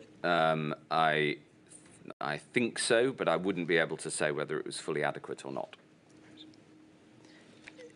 Sticking with the issue of equalities or indeed inequalities, I suspect, you are aware, I think, that certainly older people were more at risk, but there was also a greater risk of severe COVID and indeed mortality for people from a Black, Asian and minority ethnic community. And I think you were aware of that from about April 2020, when you said there was sage advice given to you identifying risk factors, of which gender, ethnicity, obesity and indeed age were mentioned. Well, there was the scientific... Can I ask the question? Sorry, I thought... It's all right. The question I wanted to ask you was this. You became aware of it and you said you wanted the SAGE documents to be published. Do you know whether, in fact, those SAGE documents were published so that the public could see the people who may be at greater risk? Yes. All right. Christopher Whitty has told us that those from Black, Asian and minority ethnic communities, particularly in the first wave, Black ethnicity were at people of higher risk, South Asian ethnicity at greater risk in the second wave. They're more likely to get COVID severely.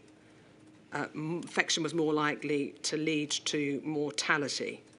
Were you aware of those findings as a result of the PHE review in June 2020? I was aware of this long before then. The thing I was going to say when you asked the first part of your previous question was that this wasn't just about the statistical and scientific reports, whether from SAGE or from PHE. The first 4 doctors to die were all from ethnic minority backgrounds, and several had come to the UK in order to work in the NHS. So I felt it very strongly. I saw it. And so, yes, it came through in those official reports, but that PHE report was came through long after and this became absolutely crystal clear that this was a major problem. You say in your statement that your understanding that COVID-19 affected people according to various characteristics, of which ethnicity was one, was at the forefront of your mind throughout. Yeah. Right. But I am going to ask you, what did you actually do about that? Well, the first thing I did was try to stop the spread of the virus. All right. Was that through IPC measures and the lockdown? Like we discussed, and lockdown? Yeah. All right. Did you take any specific steps to address or try to address the disproportionate impact in the hospital settings on people of BAME origin? Before the pandemic, I had given a speech about institutional racism within the NHS. Yeah. It is something that I was already worried about. The ability to tackle something deep-seated like that is very hard.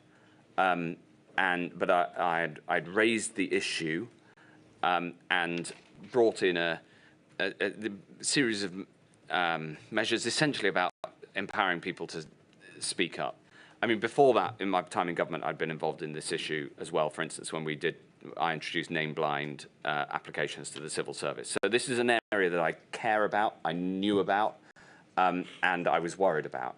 So I was highly alert to it when the first deaths of doctors were all people from ethnic minority backgrounds.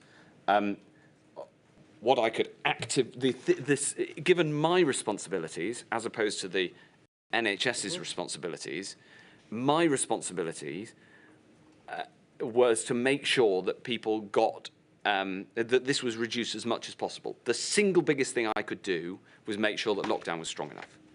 That was the best way to save lives across the board. there are a combination of sociological and potentially clinical reasons for this. And what the next stage that we took was to try to understand how much of this problem was due to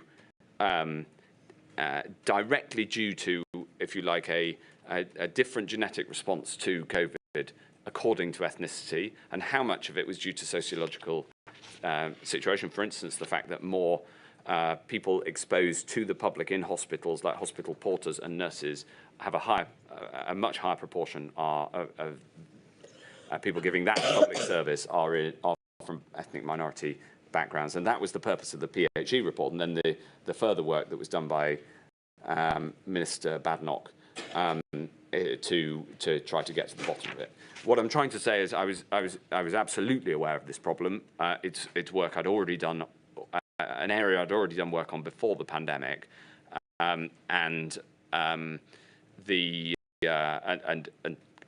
clearly it is it's a significant problem that needs to be addressed. All right, can I ask you about some two WhatsApps, please, that you were involved in a chain with Helen Whately, who was the Minister for Social Care at the time. And this is in June 2020, so it's around, excuse me, just before, I think, the publication of the PHE review. Helen Whately says, one more thing on the NHS workforce. I think the BAME next steps proposed are important, but don't go far enough. There's systematic racism in some parts of the NHS, as seen in NHSBT. Yes. Do you know what NHSBT stood for? Yes, that's NHS Blood and Transplant. Right, thank you. And they had recently, it's all in the public domain, in 2019, they had been involved in a significant, there'd been an uncovering of racism within NHSBT. All right. She says, now would be a good moment to kick off a proper piece of work to investigate and tackle it. And you say, yes, agree 100%. Yes. Were you agreeing there to the systematic racism or the need? Both. Thank you. Can you make that happen? And Helen Whately says she'd be delighted to. She's on it. And then can I flash forward a year, please, to the end or near the end of this chain? 5th of June 2021, so just before you leave office, you make reference to a E&D glossary published by the NHS. You ask her, what do you think of this? She says it's odd, not something the NHS should be doing, no reason to have an NHS definition of colonialism. She says, I haven't seen it before. I do sense there's a gap between the approach the NHS has been taking on racism and inequality and the stance from Number 10 and Kemi, who I think was the minister working on Minister Badenoch, yes. Yeah. You say, yes, problem is there is a racism problem in the NHS, but I'm pretty sure this hard left stuff is not the way to tackle it. Yes. She says, I agree, one to discuss after the recess. Now, Mr. Hancock, I want to be clear about how that racism problem that you are seemingly acknowledging in those messages actually played out in the healthcare system's response to the pandemic. So not the wider issue. I understand. So as you can see, a year earlier, we were discussing the problem of institutional racism in the NHS. Fast forward, and one of the things the NHS has brought out is an equality and diversity guide, which, if I remember it, had a glossary of terms that effectively followed a hard left critical race theory ideology. My strong view is that racism was a problem and is best tackled by treating each individual as a person and being and treating the colour of their skin the same way as you would consider the colour of someone's eyes. Of course, you need positive support to ensure that past barriers are removed. But the problem is, if you instead start to try to treat people where the community they're from is more important than their individual personal capabilities, hopes and dreams, then you will end up making the problem worse, not better. So that is an explanation of what I mean by that exchange. All right. What I wanted to know, though, was that there are maybe many wider systemic problems in the NHS, but can you think of a practical way that played out? We've looked at PPE not being sufficiently diverse, but right, so, can you give another example of how that racism affected the healthcare system's response? Who's promoted to what roles? And how did that affect the response of the healthcare system to COVID? So there are far fewer people from minority ethnic backgrounds promoted to senior roles within the NHS. And when there is whistleblowing by somebody from an ethnic minority background, they are not taken as seriously in many instances. I could give examples, but we've heard lots. The solution to that is positive support from people who are from backgrounds that have been affected, but also ensuring that the system treats everybody as an individual, irrespective of the colour of their skin and the community that they come from.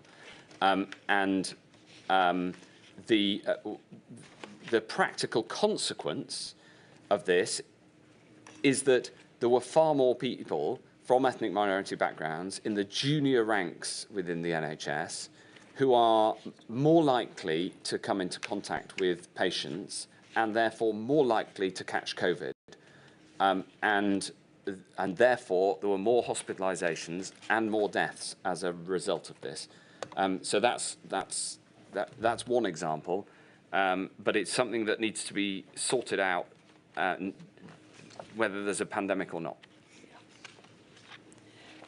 Can I ask about perhaps an allied topic, and that is vaccination as a condition of deployment, or VCOD, as it's called. I see you raise your eyes there. Just want to spend a moment or two looking at this. We haven't, so that you know, featured majorly on this in the evidence to date. Okay. All right? So just take your time, please, Mr. Hancock. I think the idea that there should be mandatory vaccinations for those working in healthcare and social care settings started to be discussed in Cabinet, I think, in March of 2021. And we know it was brought in social care. And after you left, there were plans to bring it in healthcare. All right. So some of this doesn't necessarily involve you, but go back to the beginning, please. And can I ask, please, that we look on screen at INQ 4092064, which should be a COVID-0 meeting minute from the 17th of March. 2021. 2021, yeah. All right. And it starts with obviously bringing it in social care, but there are issues here which will impinge upon the decision to roll it out for NHS staff. All right, so that's why I'm asking you about it. And you can see there that as you discussed VCOD in health and social care settings, you say this was a moral and practical issue. The moral case was clear. Carers should take all responsible and proportionate steps to keep those they are caring for safe. There are significant practical questions which are important and difficult. DHSC was proposing to bring into the force vaccination of staff at care homes for the over 65 as a first step. All right. For you, what was the moral case for bringing in VCOD? The moral case is that, is as set out here, if you are employed to care for others, then you should take reasonable steps to ensure you are not harming those in your care. A clinically proven vaccine is a reasonable step that should be expected. I'm not in favour of, we're not talking about vaccinating, requiring vaccinations for everybody. I'm talking about requiring vaccinations for all those who then choose through their employment to put themselves in close proximity with people who may be very vulnerable to disease. This, as you say, this didn't come into force. I think that's a mistake. I did bring it in social care. I was persuaded to do social care first and then the NHS later. I regret that. We should have done it all at the same time.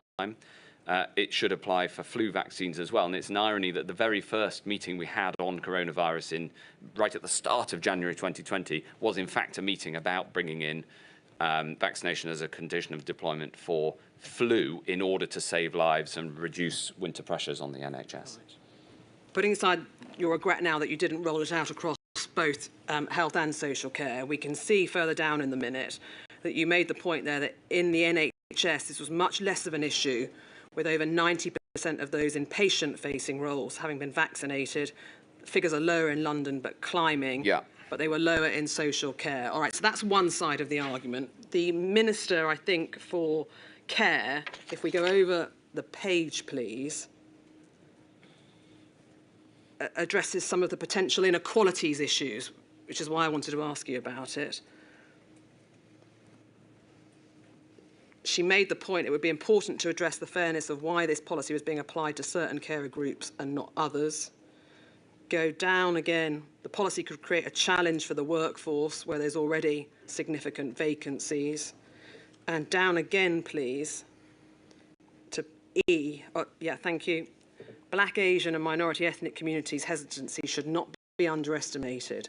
And so to mitigate this, the handling needed to be clear. The legislative proposals would feel authoritarian. It was important to have families and trusted local voices in the sector. So clearly a concern that it might impact on BAME communities.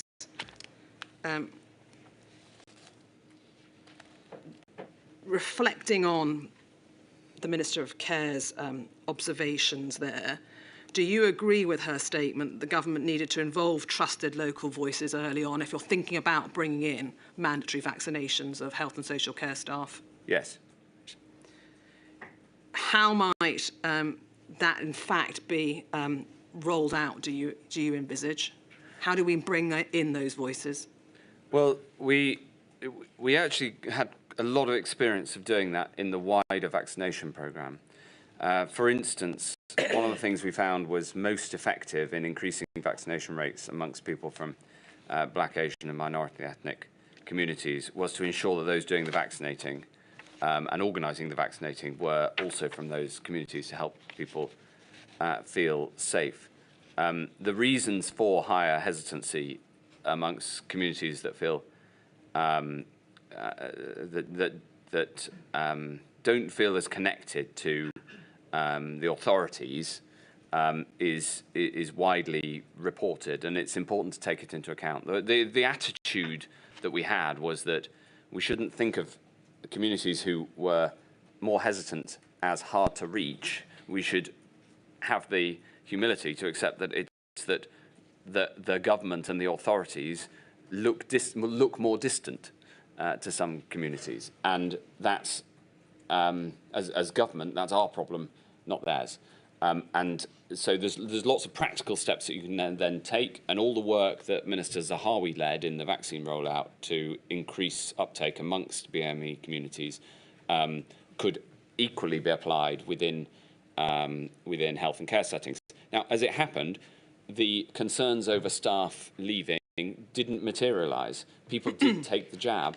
And it brings me back to this point that we understood that there would be concerns, but that doesn't make it any less a rational policy to require people who are caring for others to protect those others as much as is reasonably possible. And if you look at point A, Helen's point here is, in fact, we should have been doing it for the NHS as well. She was saying that it might look, why is this policy being applied to certain carer groups and not to others? What she means there is, what on earth are we doing, only doing this in social care? We need to be doing it in the NHS as well, where the problems, including of nosocomial infection, were, if anything, worse than in social care. I was pushing for it for flu at the start of the pandemic. I pushed for it for both. I accepted in the sort of practical necessity that happens in government sometimes that it was better to do it in social care than in the NHS. And after I left, they dropped it within the NHS. I think that's a mistake and it should be changed. All right. And do I take it then that in the event of a future pandemic, once there is a vaccine, yes, you would advocate for mandatory vaccinations for health and social care staff? I would do that, and I would do it right from the start. You know, we made vaccinations available to people working in health and social care as part of the wave one right at the start, and I would make it mandatory as soon as there is enough clinically validated vaccines. Final topic, please, if I may, before our afternoon break. Can I ask you, please, about the monitoring of deaths of healthcare workers yes. from COVID-19? from your perspective, was any department or organisation actually monitoring the deaths? Yes. And who was that, please? There wasn't right at the start, but I got individual reports, and then I set up a system for monitoring that. I can't remember whether it was NHS England or PHE who put that system in place, but at my instigation, that was done. Yeah. There is further work, I think, that you asked to be done in relation to investigations into deaths of healthcare workers. And can we have up on screen, please, INQ 474567? In May 2020, you wrote to Jeremy Hunt, who was the chair of the Health and Social Care Select Committee. You'd obviously been before them, and you undertook to confirm to the committee whether it was the HSIB that should be involved in investigation of death. And if we scroll down the screen, you say you've looked into the best approach and you've set in place a process for medical examiners to review the deaths of health and social care workers from COVID. Right. Whenever the medical examiner becomes aware of a health and social care worker having died and believes there is a reason to suspect that the staff fatality was due to coronavirus, there'll be a process to notify the employer of the deceased member of staff. Right. Do you know why there wasn't any investigation process in place prior to you making this clear in the letter to Mr. Hunt? No. All right. We know that in due course the Department of Health published some guidance on this process. And to cut a long story short, if I may, Mr. Hancock, by 2022, the National Medical Examiners Report stated that they had looked at, I think, 474 deaths, some which will be social care, some which will be healthcare workers, and concluded that 357 of those cases, the healthcare worker had been exposed to COVID at work. Right. The inquiry has heard evidence that reporting through the HSE under the RIDDOR, or reporting of injuries, diseases and dangerous occurrences regulations, to give it its formal title, that there was underreporting. Now, were you aware of underreporting through the RIDDOR process?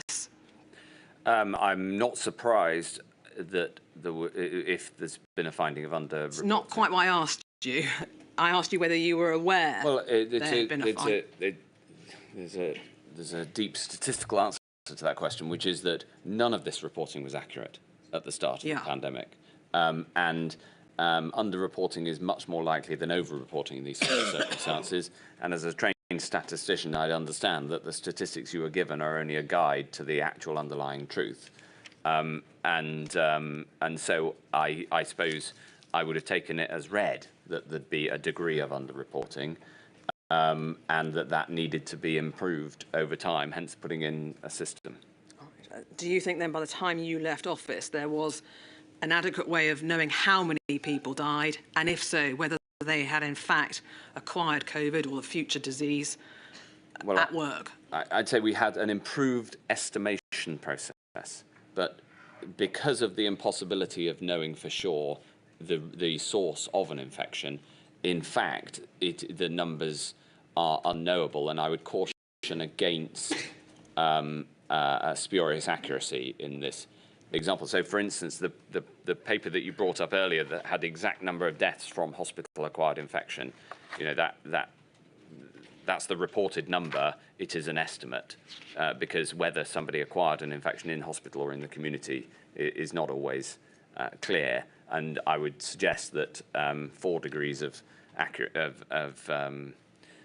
accuracy down to the individual single figure is not appropriate. There needs to be a degree of rounding in those estimates, and an acceptance that sometimes you don't know where an infection has come from.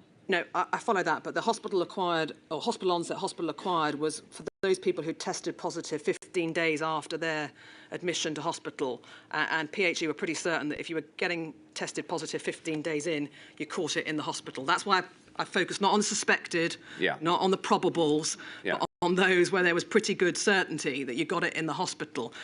I don't want anyone to misunderstand you. Are you quibbling with the figures that were provided by PHE about the number of people that caught No, and indeed died from it. I'm not. I wouldn't quibble. What I'd say is that in understanding all of these things, you have to understand that there is a degree of uncertainty over all of the figures.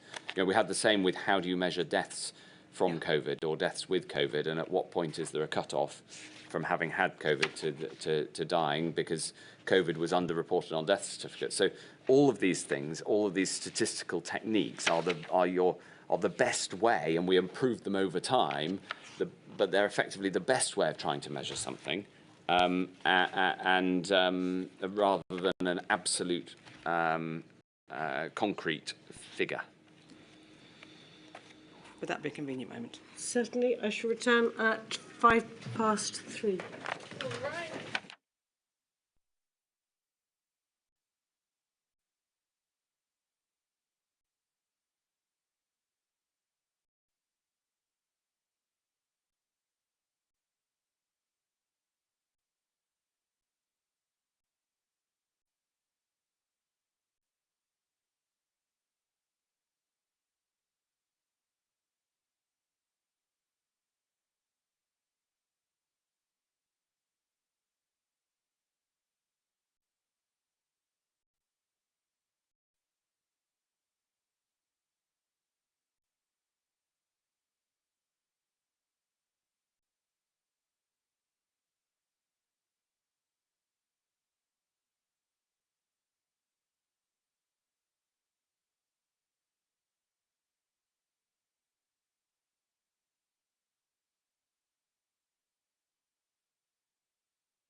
Scary. Thank you, my lady. Mr. Hancock, can we discuss briefly the shielding programme? Yeah. And just so that you know, we've heard from Professor Whitty and a number of others about how it was set up, who made the list, who didn't make this. I don't want to ask you about that, Yeah. all right? But I think one of the points you make in your statement is that there were difficulties, certainly at the beginning, linking data between various either government departments or computer systems to enable you to contact the individuals that were going onto the shielding list. Right? And you say in your statement that you were ultimately required to issue 4 notices under the Control of Patient Information Regulations to help the NHS share the relevant data. Is that right? Yes. All right. And in the run-up to the issuing of those notices, could we have a look on screen, please, at INQ 478857?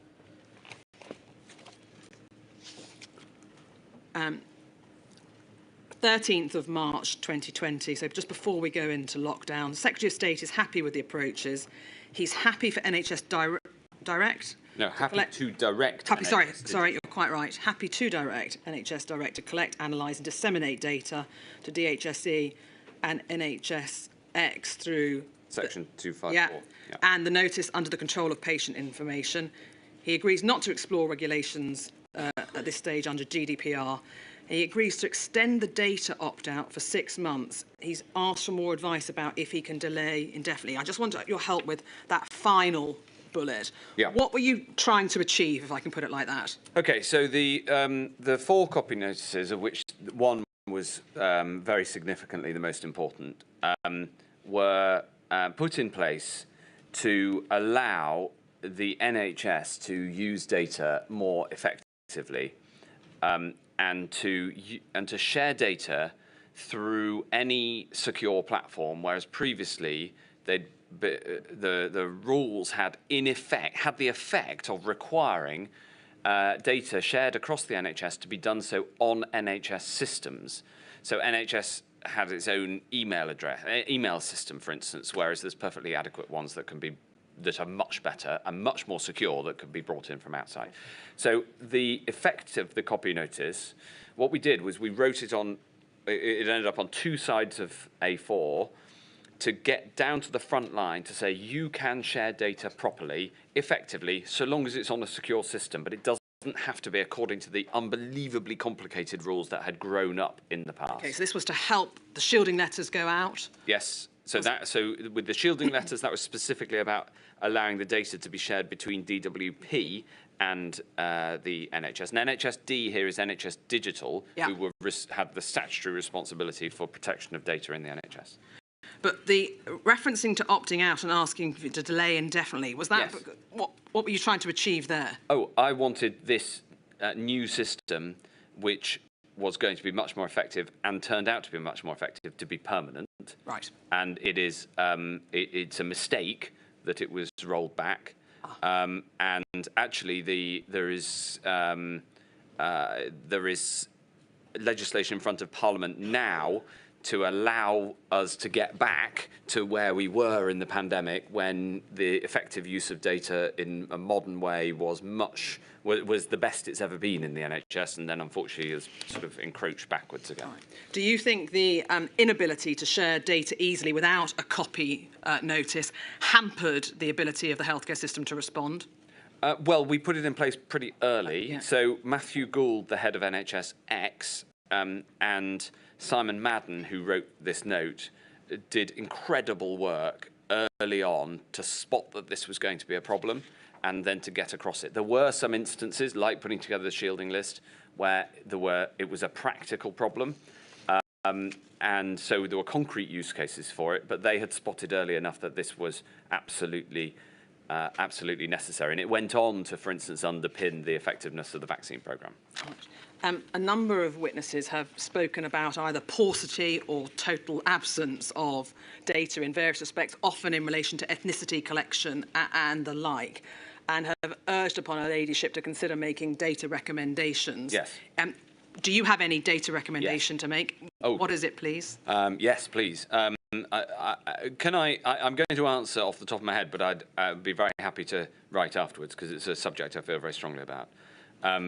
Because I think that the NHS can only operate effectively if it has much more modern and effective data sharing systems.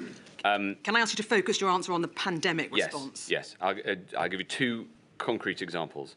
One is the collection of data for management purposes, which we've discussed in relation to understanding how many beds the NHS effectively has.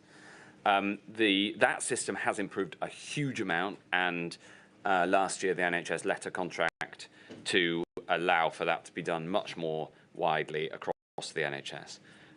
So in a way there, it's keep pushing and using modern data better.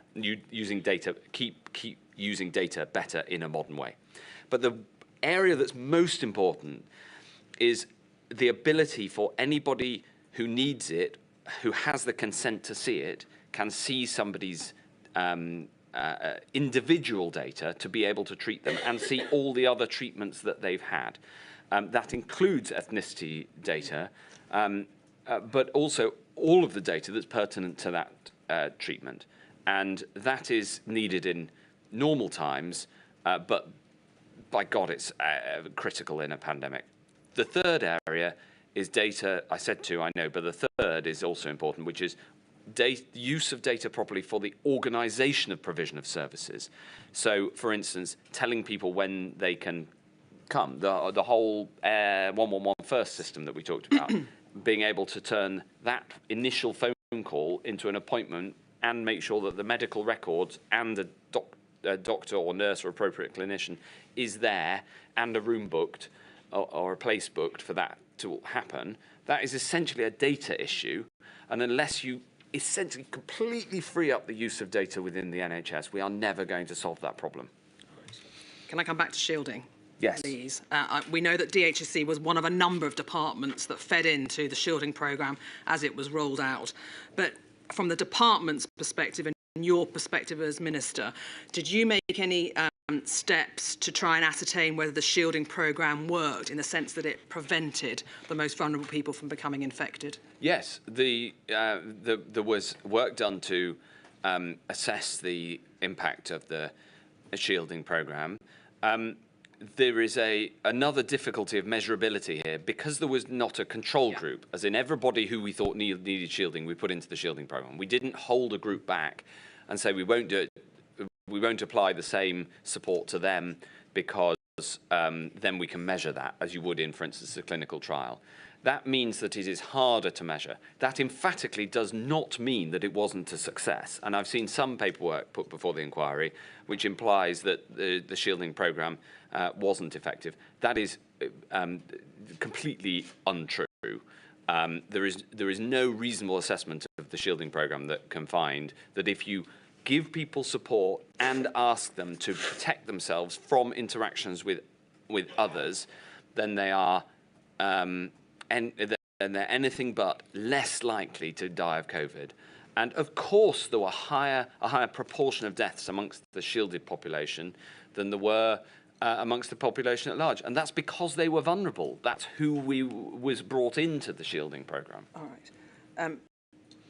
You made reference there to the inquiry seeing some paperwork that implied the shielding programme wasn't effective. That's not quite an accurate representation of what Professor Snooks told us.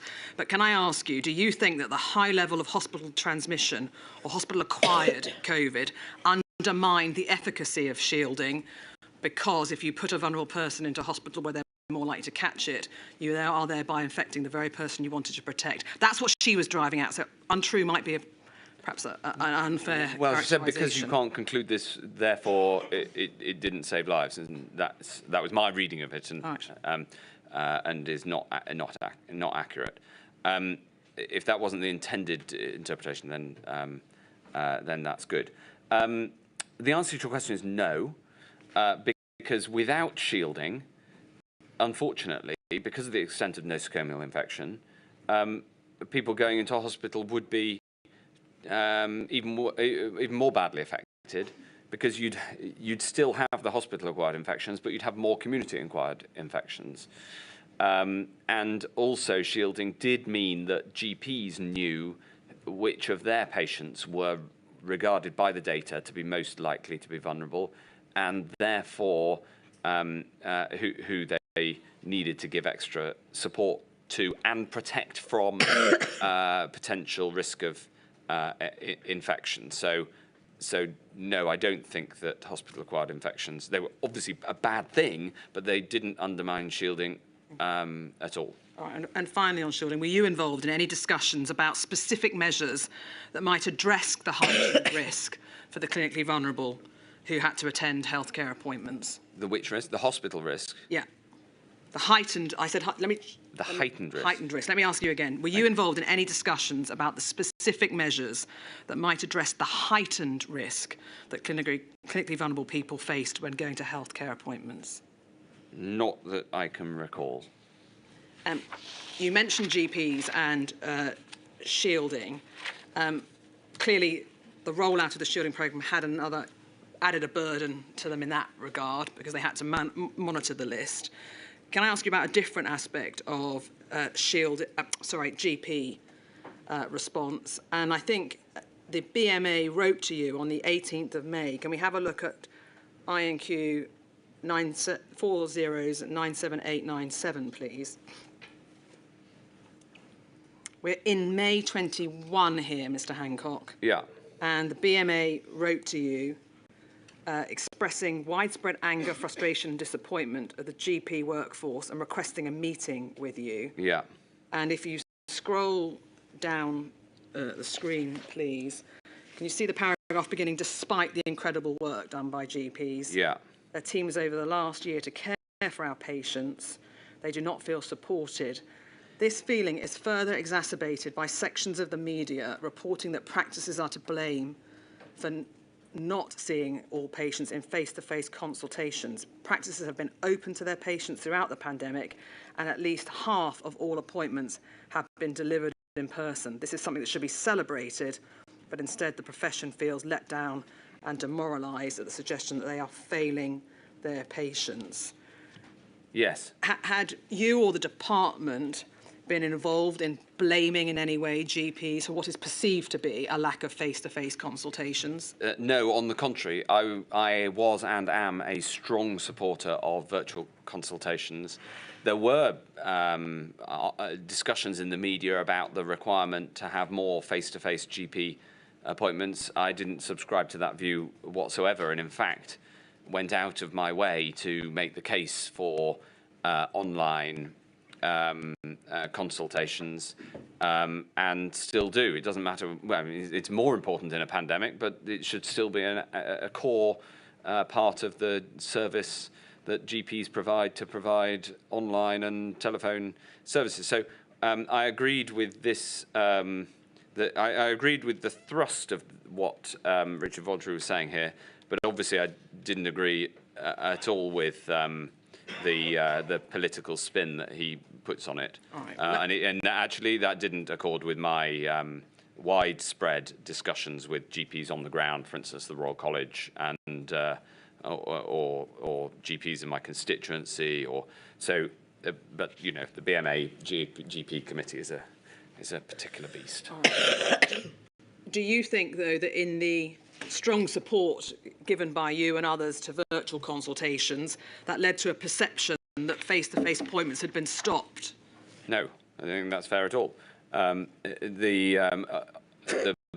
There were some media reports saying we want more face-to-face consultations, and I was saying no, we want more. There were too many face-to-face consultations, so I wasn't saying that at all. No. Right. So you weren't. Although you were encouraging virtual appointments, you were not saying, you were not trying to discourage face-to-face or say that there weren't any face-to-face, if I understood you correctly. That's right, and the worry expressed, which I understand in this paragraph, was a worry about as he puts it, sections of the media who were making this argument, and I thought that the argument that GP appointments ought to be face-to-face, and there's a sort of values-based argument there. I thought that was a load of rubbish. All right. I understand that you disagree with the sentiment, but people's perception might be a different matter. Did you hear reports of people perceiving that GPs were not open for face-to-face consultations? Yes, of course, yeah. And what do you think caused that perception, given that you acknowledged that you heard about it? There was a presumption. There was a push to have more virtual consultations, and that was the right thing. So there was some, pushback against a change in the right direction. But this happens often when you're trying to change something. Right. The point about this letter is I was essentially in agreement with where Richard was coming from. All right. In the rollout or increased use of virtual consultations, can you help with what consideration was given to those that may not be able to access either a telephone or let me finish, please. Particularly, perhaps those who are unfamiliar with virtual appointments, those for whom English is not their first language, those that have poor internet connectivity and the like. What did you do to try and address those particular impacts? Well, the first thing I did was increase the use of non-face-to-face and virtual appointments, because increasing virtual appointments frees up space for people who want face-to-face appointments. So the argument that you put, I understand, has been levelled at me many times in my enthusiasm for supporting people in the NHS where they are and what's convenient to them, which often means virtual appointments, but it doesn't always mean virtual appointments. There are always going to be some people who need to have a face-to-face appointment, either because of the nature of their medical problem, or because they may never use a computer. The point is that if you have a more efficient system using modern technology, you free up space for more of that rather than less. I'm totally against an online-only system, whilst being very enthusiastic about the availability of online. Sticking with primary care, can I ask you about pharmacies, please? We have heard evidence that the national PPE supply was not accessible to community pharmacists. They couldn't get FFP3 masks. They couldn't access the PPE portal until August 2020. Do you know why there was a delay in allowing community pharmacists access to that PPE portal? It's a very good question. And as you'll know from the paperwork, I pushed for them to have that access, and eventually that happened. In a world of highly constrained PPE availability, we had to be careful to ensure it got to where it was most needed, and there's a hierarchy of that. But I wanted it to be available to pharmacists. Also, you've got to remember that pharmacists are private businesses, and outside of the pandemic, of course, they buy their own protective equipment in the same way that most social care providers are private businesses, and before the pandemic, they buy their own equipment. So the government was not the only provider of PPE in this situation. Obviously, for the state-owned hospital system, the core NHS, we were, although hospitals buying their own PPE without the NHS England or the central government having anything to do with it is a good thing, not a bad thing in these circumstances. So there's a balance to be struck between about who the state provides for, and also how, given this, we as the state had limited access, how that is then distributed. So is the answer that in times of constrained supply, community pharmacists, rightly or wrongly, were deemed to be lower in the priority for people that needed access to the PPE portal? That is accurate, yes. And another aspect of pharmacy that I'd like to ask you about is the life assurance scheme. Now, Mr. Hancock, you wanted from the very early on all staff to be included in the life assurance scheme. Yeah. And you made that clear in an email, I don't need to call it up, back on the 11th of April. Right. The scheme is then rolled out on the 27th of April, and pharmacies in a hospital or GP setting were were included. Yeah. But those in community pharmacy certainly felt that they were excluded, Yeah. and Sir Christopher Wormald didn't disagree about that. If you, back on the 11th, said all pharmacy staff to be included, Yeah. can you help with why, when the scheme was announced, they weren't, or it wasn't made explicitly clear that they weren't included? Didn't we clear that up shortly afterwards? Yeah, you did, but that's not what I'm asking. We'll come to the clear up in a moment. If you want, I'm going to give you the brutally honest answer to this with some trepidation because of our earlier discussion about accountabilities, Chair. The pharmacy contract is managed by NHS England. In order to maximise taxpayer value for money, NHS England is, by tradition, really very tight on pharmacists. I am a big supporter of community pharmacy, and there is therefore inbuilt into NHS England senior management a lack of enthusiasm for giving more to community pharmacists than they absolutely have to. And that's born of the fact that their main relationship is a contractual negotiation. And that, I think, is probably the reason that they did it this way.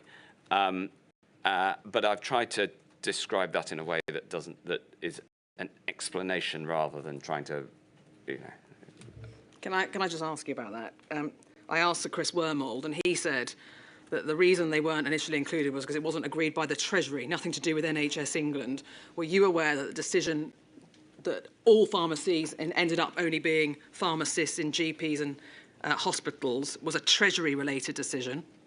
It sounded like you're saying I wasn't aware of it. But in the dynamic of how hard we pushed, that will have been the end. That will have been the last thing on the list, I would have thought, from an NHS England point of view. All right. There's a disconnect, if I can put it like that, between what he told us and what you told us. But what I want to ask you about is the effect on the pharmacists. Yeah. Because clearly, you're right, within 3 days you'd made it clear it was to apply to all of them. But we've heard evidence from particularly the National Pharmacy Association that even that 3-day wait for them was demoralising, demotivating. Yeah. And they think that effectively community pharmacists are being treated as an afterthought. Yeah. So that my impression of the system, and if there's a Treasury element to this as well, then you'll see that in the paperwork. I wasn't aware of that, or at least I don't recollect it. But you're absolutely right. My sense was also that the system was not looking after community pharmacists enough. That was my feeling too, and hence I changed it as soon as I could. But it was that is a classic of how decisions get put together in those situations. You become Secretary of State and you think, my God, I'm responsible for a £150 billion budget. And then you find there's all sorts of constraints on what you can do because others have different views and attitudes. And this is an example of that. If your impression of the system was that pharmacies were something of an afterthought, and yet you're encouraging people to go to your pharmacies to pick up medication for those that are clinically vulnerable and shielding, go there rather than going to a GP for medication, why weren't pharmacists higher up in your mind and the mind of the department? No, you've completely misunderstood my last answer.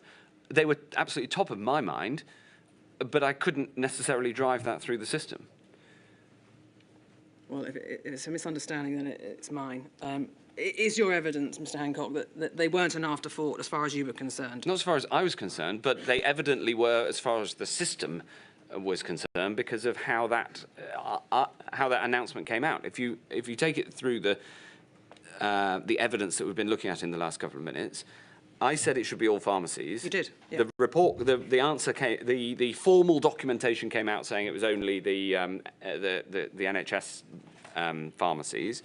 Once I found that out, I would have, probably expressed my frustration in Anglo-Saxon terms and said I'm going to sort this out. And so I got on the next time I was in front of in public, I made clear that this was going to everybody, and I would have had to fix it. That sort of problem is meat and drink in Whitehall. It happens all the time,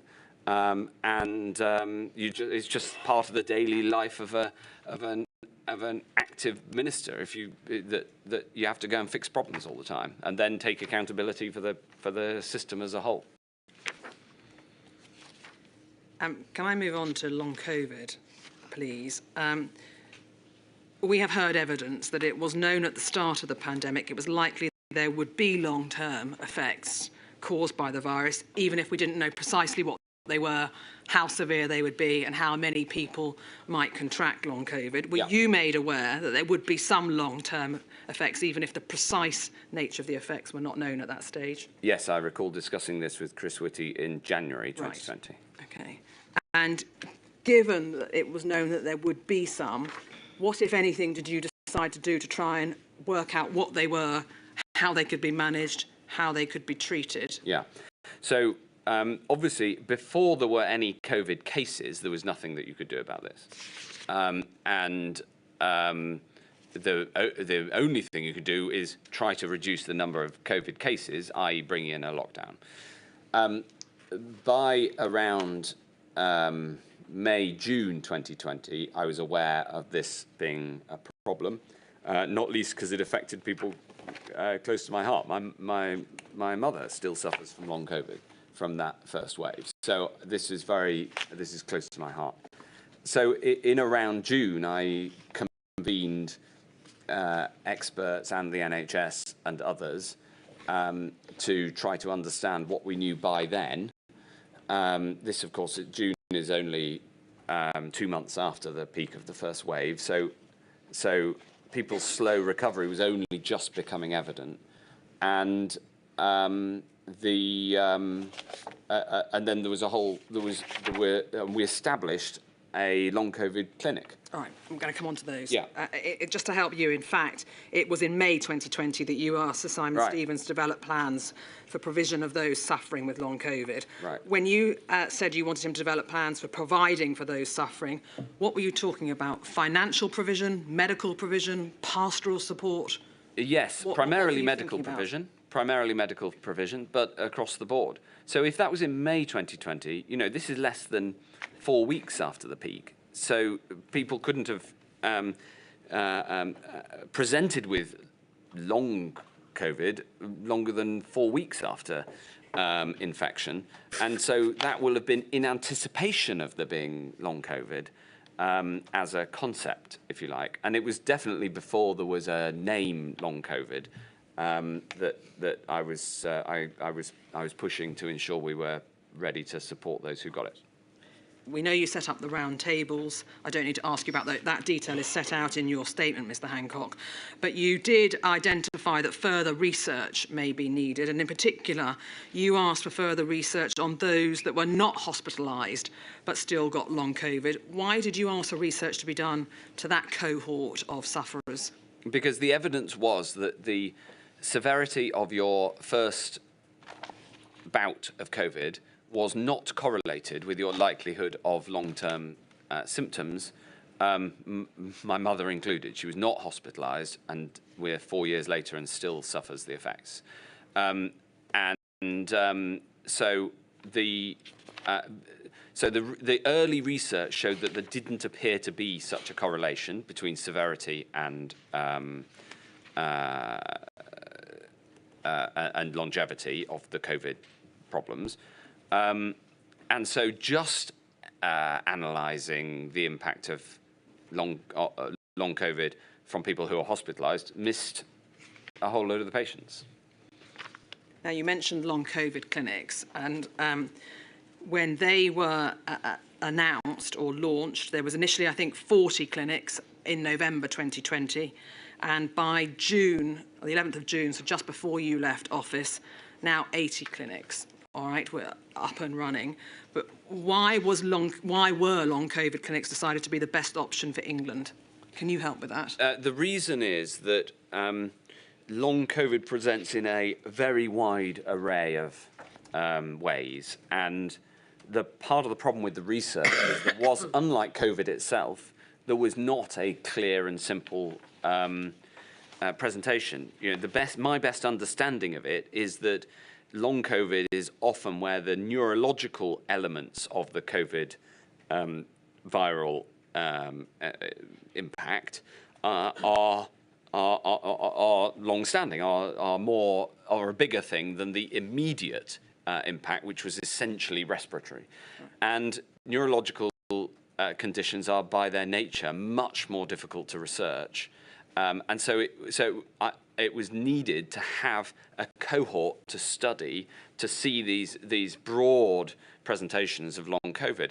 And there's another aspect as well, which is that I thought if I just said to the NHS, just look after, make sure you look out for long COVID, it would have just gone into the ether and nothing would have happened. Whereas if you have specific long COVID budgets with specific dedicated clinical and other staff and a specific budget, including a research budget, then you will actually get some action that that's tractable, that you can follow. So were you actually involved then in saying you wanted X million or whatever it was spent on long COVID research and X million on long COVID clinics? So it will have come from within the NHS budget. So it will have been, Simon will have found the budget for it, I think. And so his decision over exactly how much to put into it, what I was doing was driving action on the NHS side of the fence. It comes back to the discussion we've had a number of times and what you do as Secretary of State if something is an NHS responsibility. The answer is, in this case, I convened a round table, I pushed it to Simon Stevens, but he took the action. Right. So in this example, you asked for there to be greater funding for research and clinics, and you said to him, over to him, and you did it. Did you monitor to ensure that he had put into place that which you had envisaged? Yes, there were a series of meetings, and in fact, I visited some of the long COVID clinics. Right. Whilst you were Secretary of State, were you aware if there was any monitoring of the number of healthcare workers who contracted long COVID? I think there was, but I haven't got the evidence in front of me. No, we're not sure that there was actually that data, in fact, if there collected. wasn't, there should have been. Well, that's what I was going to ask. Yeah. Yeah. Why do you say there should have been that data collected? Well, because you want to know what the impact is on the NHS workforce. By the time you left office, do you know whether that data is being collected? Would you suggest that should be a matter for NHS England or should be collected? Yes, it's their workforce. Yeah. All right. And does it follow from what you said then that whilst you were Secretary of State, you weren't able to assess the extent of absence in the health and social care system that was caused by long COVID? No, that would have been a matter for the Chief People Officer of the NHS, Priyana Issing, who was absolutely brilliant. And I do recall talking to her about this subject. The other thing to say in this space is not only did I follow up with the NHS, but I was also received submissions from the various long COVID support groups who felt that not enough was being done. So I knew that there was a sense that not enough was being done, and I was pushing the NHS to do more, and they did do more, and opened more clinics and did the research. Finally, this please, recommendations. If you had to give a recommendation to her ladyship as to how to improve the healthcare system that is not related to lockdown, Mr. Hancock, what would your recommendation be? Well, I think that in normal times, having the NHS run at less than 100% capacity will increase the resilience of in the NHS. Can I pause you there? That's a political decision as to how to fund the NHS and how they choose to run at capacity, and it might be out with her ladyship's remit to say you should have 10,000 more beds or whatever it be. Most of these decisions are essentially political decisions. Yeah. Deciding to lock down is a political decision in the finest sense that politics is how we make decisions in this country at the highest level. The inquiry is surely able to make any recommendations it should choose. The second thing is about use of data. Yeah. My view is that the NHS will only survive if it gets better at the use of data, and in a pandemic that's even more important for the three areas that I suggested, and indeed research a fourth. I would hope there'd be recommendations on that, because we do have this example of the COPI notices, and within the NHS the vaccine rollout as well as high quality data improvements that have not been repeated since. So we should learn from them. And then I suppose the third is the ability to surge. You know, we put together an ability to surge in real time, but a more considered, structured plan to be able to surge NHS capacity would be valuable. You know, if there were, God forbid, a pandemic to hit tomorrow, of course, we'd be able to do it better because the people involved would be able to use the learnings from last time. But if we can find ways to make that more thought through and programmatic, if you like, then that would be a good thing. Mr. Hancock, thank you. That's all the questions I asked. My lady, there may be some time for some... Thank you, certainly. And I gather, Mr. Thomas, you'd quite like to get some questions in this afternoon. And you're not attending remotely unless you're a hologram, are you? Good afternoon, Mr. Hancock. Just to remind you, we've met before. I represent FEMHO, the Federation of Ethnic Minority Healthcare Organisations. Milady, just so that you can follow my questioning, I'm actually going to start with my sixth question because that piggybacks on some of the questions and then I'll revert back to the order. Can I just correct you, Mr. Hancock, on something you said earlier? I think it's my duty to do so.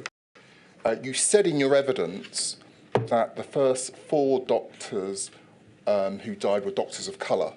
It was 10. It was the first 10 doctors. And it's important that I correct you on that. You accept that? I accept. I'm sure that you have the evidence for that. The first 4, my point, I suppose, is an even stronger one, which is that when I saw that the first 4 were, I knew that we had a major problem. Yeah, and then 6 follows. The next 6 were black and brown. Okay.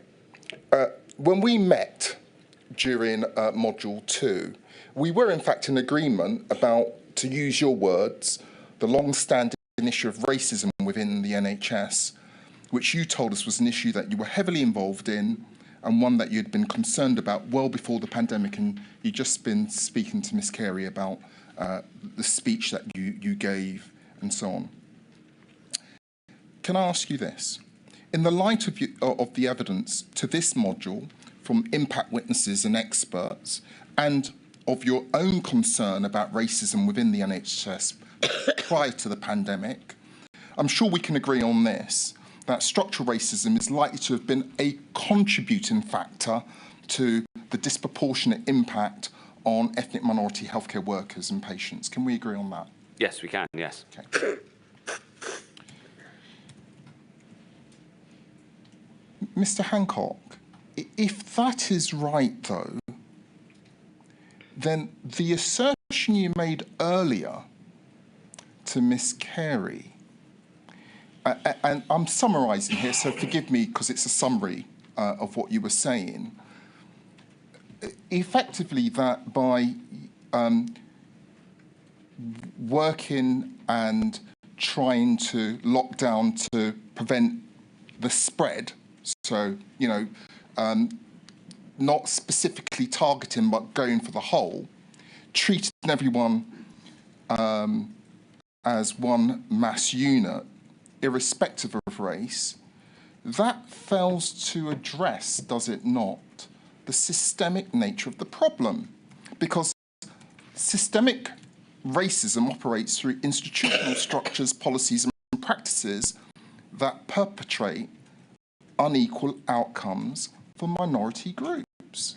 Would you not agree with that? I would agree with the thrust of it, but I'd say that the solution to that is to treat everybody as an individual. The solution to that is not to segregate society into communities, but it is to address precisely those the barriers that you talk about. But Mr. Hancock, just if I may, just push back slightly on what you've said respectfully. You see, addressing these disparities requires a tailored, equity-focused measures not a colour-blind approach that ignores underlying structural barriers. Take for example, the example that you gave earlier, which, with respect, oversimplifies the problem. You will agree with this, surely, that eye colour has no historical, social or systemic impact on a person's opportunities. Yes. You'd agree with that? Yes. But race and colour does. Race and colour is well documented to influence people's experience and life and lived experience. So you can't compare the two. No, absolutely not. But I do want to live in a world where I could, and that's the point. And in fact, in the earlier part of your statement just then, you said you can't be colourblind, not taking into account the barriers that people face. In fact, my answer was we need to remove those barriers. So I feel very strongly about this, in agreement to the with the essence of what you're saying. All right. I'm coming back onto the questions, and let me see if I can get through these questions as quickly as I can. I want to turn to the question of staff ratios and risk assessments. You approved the dilution of critical care staff ratios to manage COVID-19 patients. Question. Were you aware of or seek reassurance from Simon Stevens on whether specific risk assessments were to be conducted to evaluate the impact of this decision on the safety and well-being of healthcare workers from Black, Asian and minority ethnic communities who were overrepresented proportionately in frontline workers? Well, I think it would have been impossible accurately to make that sort of assessment for two reasons. The first is, at that stage in the pandemic, we didn't know what the impact was going to be because it was a completely novel virus. And the second reason is that we had to make these decisions incredibly quickly, and to hold up a decision whilst doing a full risk assessment would have led to, in my assessment, much worse outcomes overall.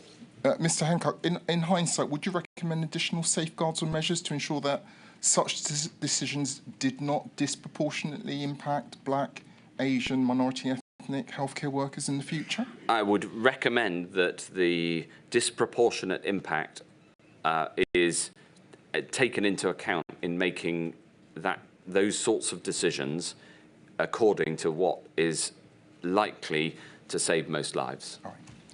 Would you agree with this, that periodic targeted reviews of frontline staff feedback would have been an additional safeguard and something to consider going forward? Yes, and I tried to put that in place before the pandemic. In fact, it was one of the things that I was working on after the speech that I mentioned in 2019. I think that's very important. I mean, after all, breaking down the barriers that you talk about is not a glib thing. There's a whole series of policy that needs to be put in place to make that happen. Okay.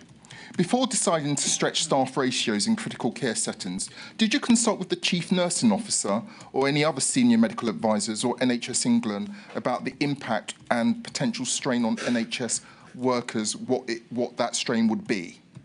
Absolutely, yes. It was front of mind. I want to turn now to PPE. In your witness statement, you acknowledge challenges in the supply of PPE. Chris Wormwald gave evidence to this inquiry in Module 1, admitting that the department had stocked PPE that would be suitable for ethnic minority healthcare workers in smaller quantities. Were you aware of this? I became aware of it. I wasn't aware of it at the start. When did it come to your attention, and what, if any, action did you take?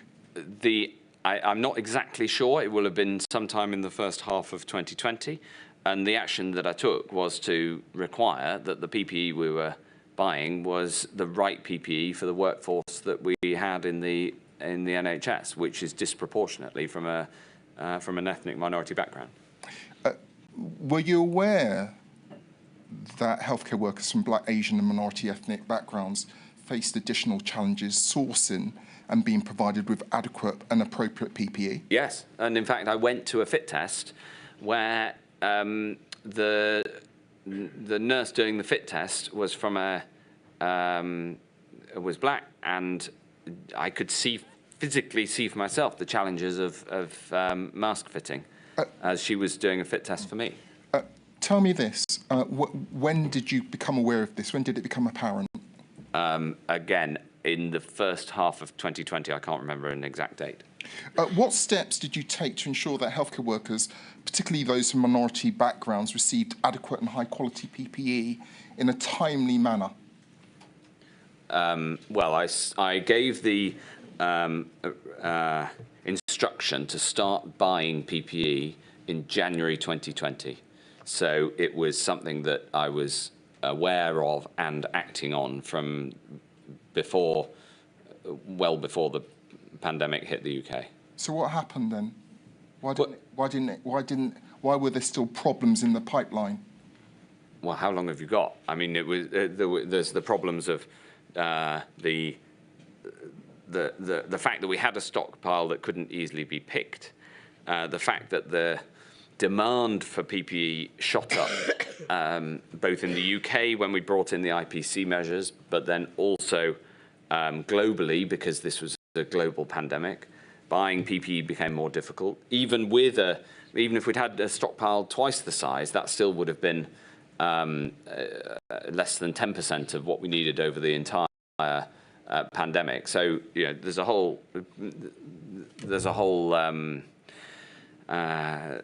a huge amount of detail on what I did to procure the PPE, as much PPE as we could get our hands on. And the department's criticised for buying too much PPE, for buying too little PPE, to buying too much PPE too expensively. What we were trying to do was save as many lives as possible. Well, I think in fairness, it was also criticised for buying the wrong PPE. Yeah, absolutely, and the stockpiling having the wrong PPE in it. So, all these things. Let me move on. To what extent was PPE availability monitored, with specific attention to black, Asian, and minority ethnic healthcare workers? Well, I'm not sure it was monitored enough at the start, and that monitoring got better over time. And one of the key lessons is we need to make sure that the PPE that is stockpiled and then bought in any future pandemic fits the workforce that we have. I think we can agree on the next question, but let me put it to you in any event. We can agree that black, Asian and minority ethnic healthcare workers were more likely to be on the front line in patient-facing roles and were disproportionately affected by a lack of suitable PPE. Can we agree on that? We can certainly agree on the first half of it. And there's excellent evidence from, for instance, Ben Goldacre, who did very good statistical work on this. But I also saw it for myself. I was a big champion of the workforce of the NHS, and in particular those from ethnic minority backgrounds, and also those from whatever ethnic background who'd come to the UK in order to serve in the NHS. Yes. Would you also agree that there was a lack of adequate consideration for variation of facial features between ethnicities? Yes. And this standardised PPE was not providing. I think you've already touched on this. Yes. I strongly agree with you. To whom and/or to which bodies would you attribute the responsibility for the lack of suitable PPE available for minority workers? Well, the stockpile was managed by PHE, but they reported it into the department. Okay. Let me come to my final question. And I want to be forward-facing and look to lessons for the future. In the light of your first-hand experience and engagement with healthcare workers during the pandemic, what do you think can and should be done to reduce inequalities for black, Asian, minority ethnic healthcare workers in the event of a future pandemic? There's so many things that need to be done. I think that the HR systems of the NHS need to be colourblind. For instance, making sure that when people go for promotion, that is done on entirely on merit. I think there are practical things that can be done, like the PPE that we've talked about, but including extra support, mentoring for members of the team from ethnic minority background. But bigger than all of those things is a culture and a culture change. You know, because people love the NHS, and I love the NHS, we are cautious about criticising it. But this is an issue that needs to be resolved within the NHS, because the NHS couldn't exist without its ethnic minority workforce and doesn't do enough to support them. Yeah, can I just touch on one thing you said there, and I'm going to come back to the colourblind. Same point. You can't have a colourblind system where you've got structural barriers. Yes, you've got to, but the answer to that is to break down the barriers. That's my. So that comes first. That has to come first before you can have a colourblind system. Exactly. Milady, I think I'm within time. Thank you very much. Thank you, Mr. Thomas. Mr. Joy, do you want to get your questions in tonight?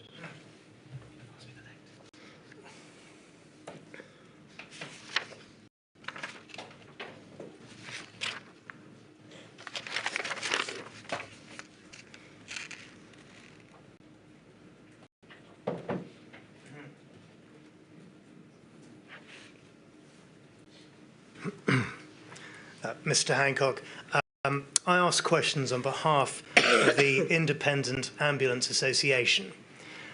It appears that neither the independent ambulance sector nor the College of Paramedics were consulted regarding COVID measures prior to their imposition in early 2020. The College of Paramedics sought guidance in a letter they wrote directly to you on the 20th of March 2020. I've got the reference for that, but we don't need to perhaps look at it. There was no specific response from you or your department, but can I make clear, she and we attach no criticism given the circumstances at the time. But when the college did receive guidance from Public Health England, this did not seem to take into account to the inquiry Miss Carey this morning, that guidance was often created by politicians and administrators, when perhaps there should have been more thought given to practitioners and clinicians.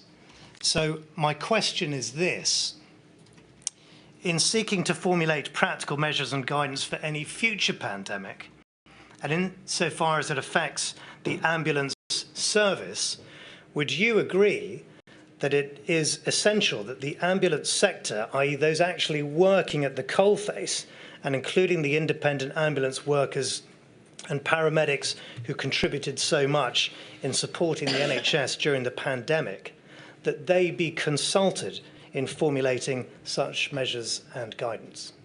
Well, yes, of course the sector should be consulted. I would challenge, even though I have my criticisms of how some things worked within the health system, I would challenge the question that practitioners were not involved in the design of much of the guidance. I'm not sure that's right. I can't answer for whether any one individual organisation was consulted for guidance that I wasn't involved in, but generally there's a vital need to consult people on the ground, both through organisations and directly. But in the case of a pandemic, often you have to bring things in much quicker than you would normally. So instead of a typical 3-month consultation period, you might convene an immediate roundtable on virtually, and then try to make a decision based on immediate feedback. So of course there have to be accelerations of normal procedures. And I'm very sorry I didn't reply to the letter, but 20th of March 2020 was in the middle of when we were bringing in lockdown, and so I would have been exceptionally busy. As we said, there was no criticism attached to that, but thank you very much. Thank you. Lady, thank you. Thank you, Mr. Joy. Very grateful. I think we'll just see if we can slip in Miss Morris. I don't know. I ask questions on behalf of the Royal College of Nursing. A question about data. The rates of infection, self-isolation and death amongst health and care staff would have been key indicators of the effectiveness of the government's approach to those workers and their working conditions. And therefore, systematic collection of data on those matters was required. You're nodding, agreeing with me. Yes. So what did you do to ensure that the government had data as to the impact of the pandemic on health and social care workers? So I required the collection of that data and I publicised it. It wasn't there at the start and I made that happen. I totally agree with your question. When did you make sure it was collected? It was April 2020 when the number of when the first significant number of deaths was starting to happen. And as to infection rates? And infection rates, of course, depended on the availability of tests.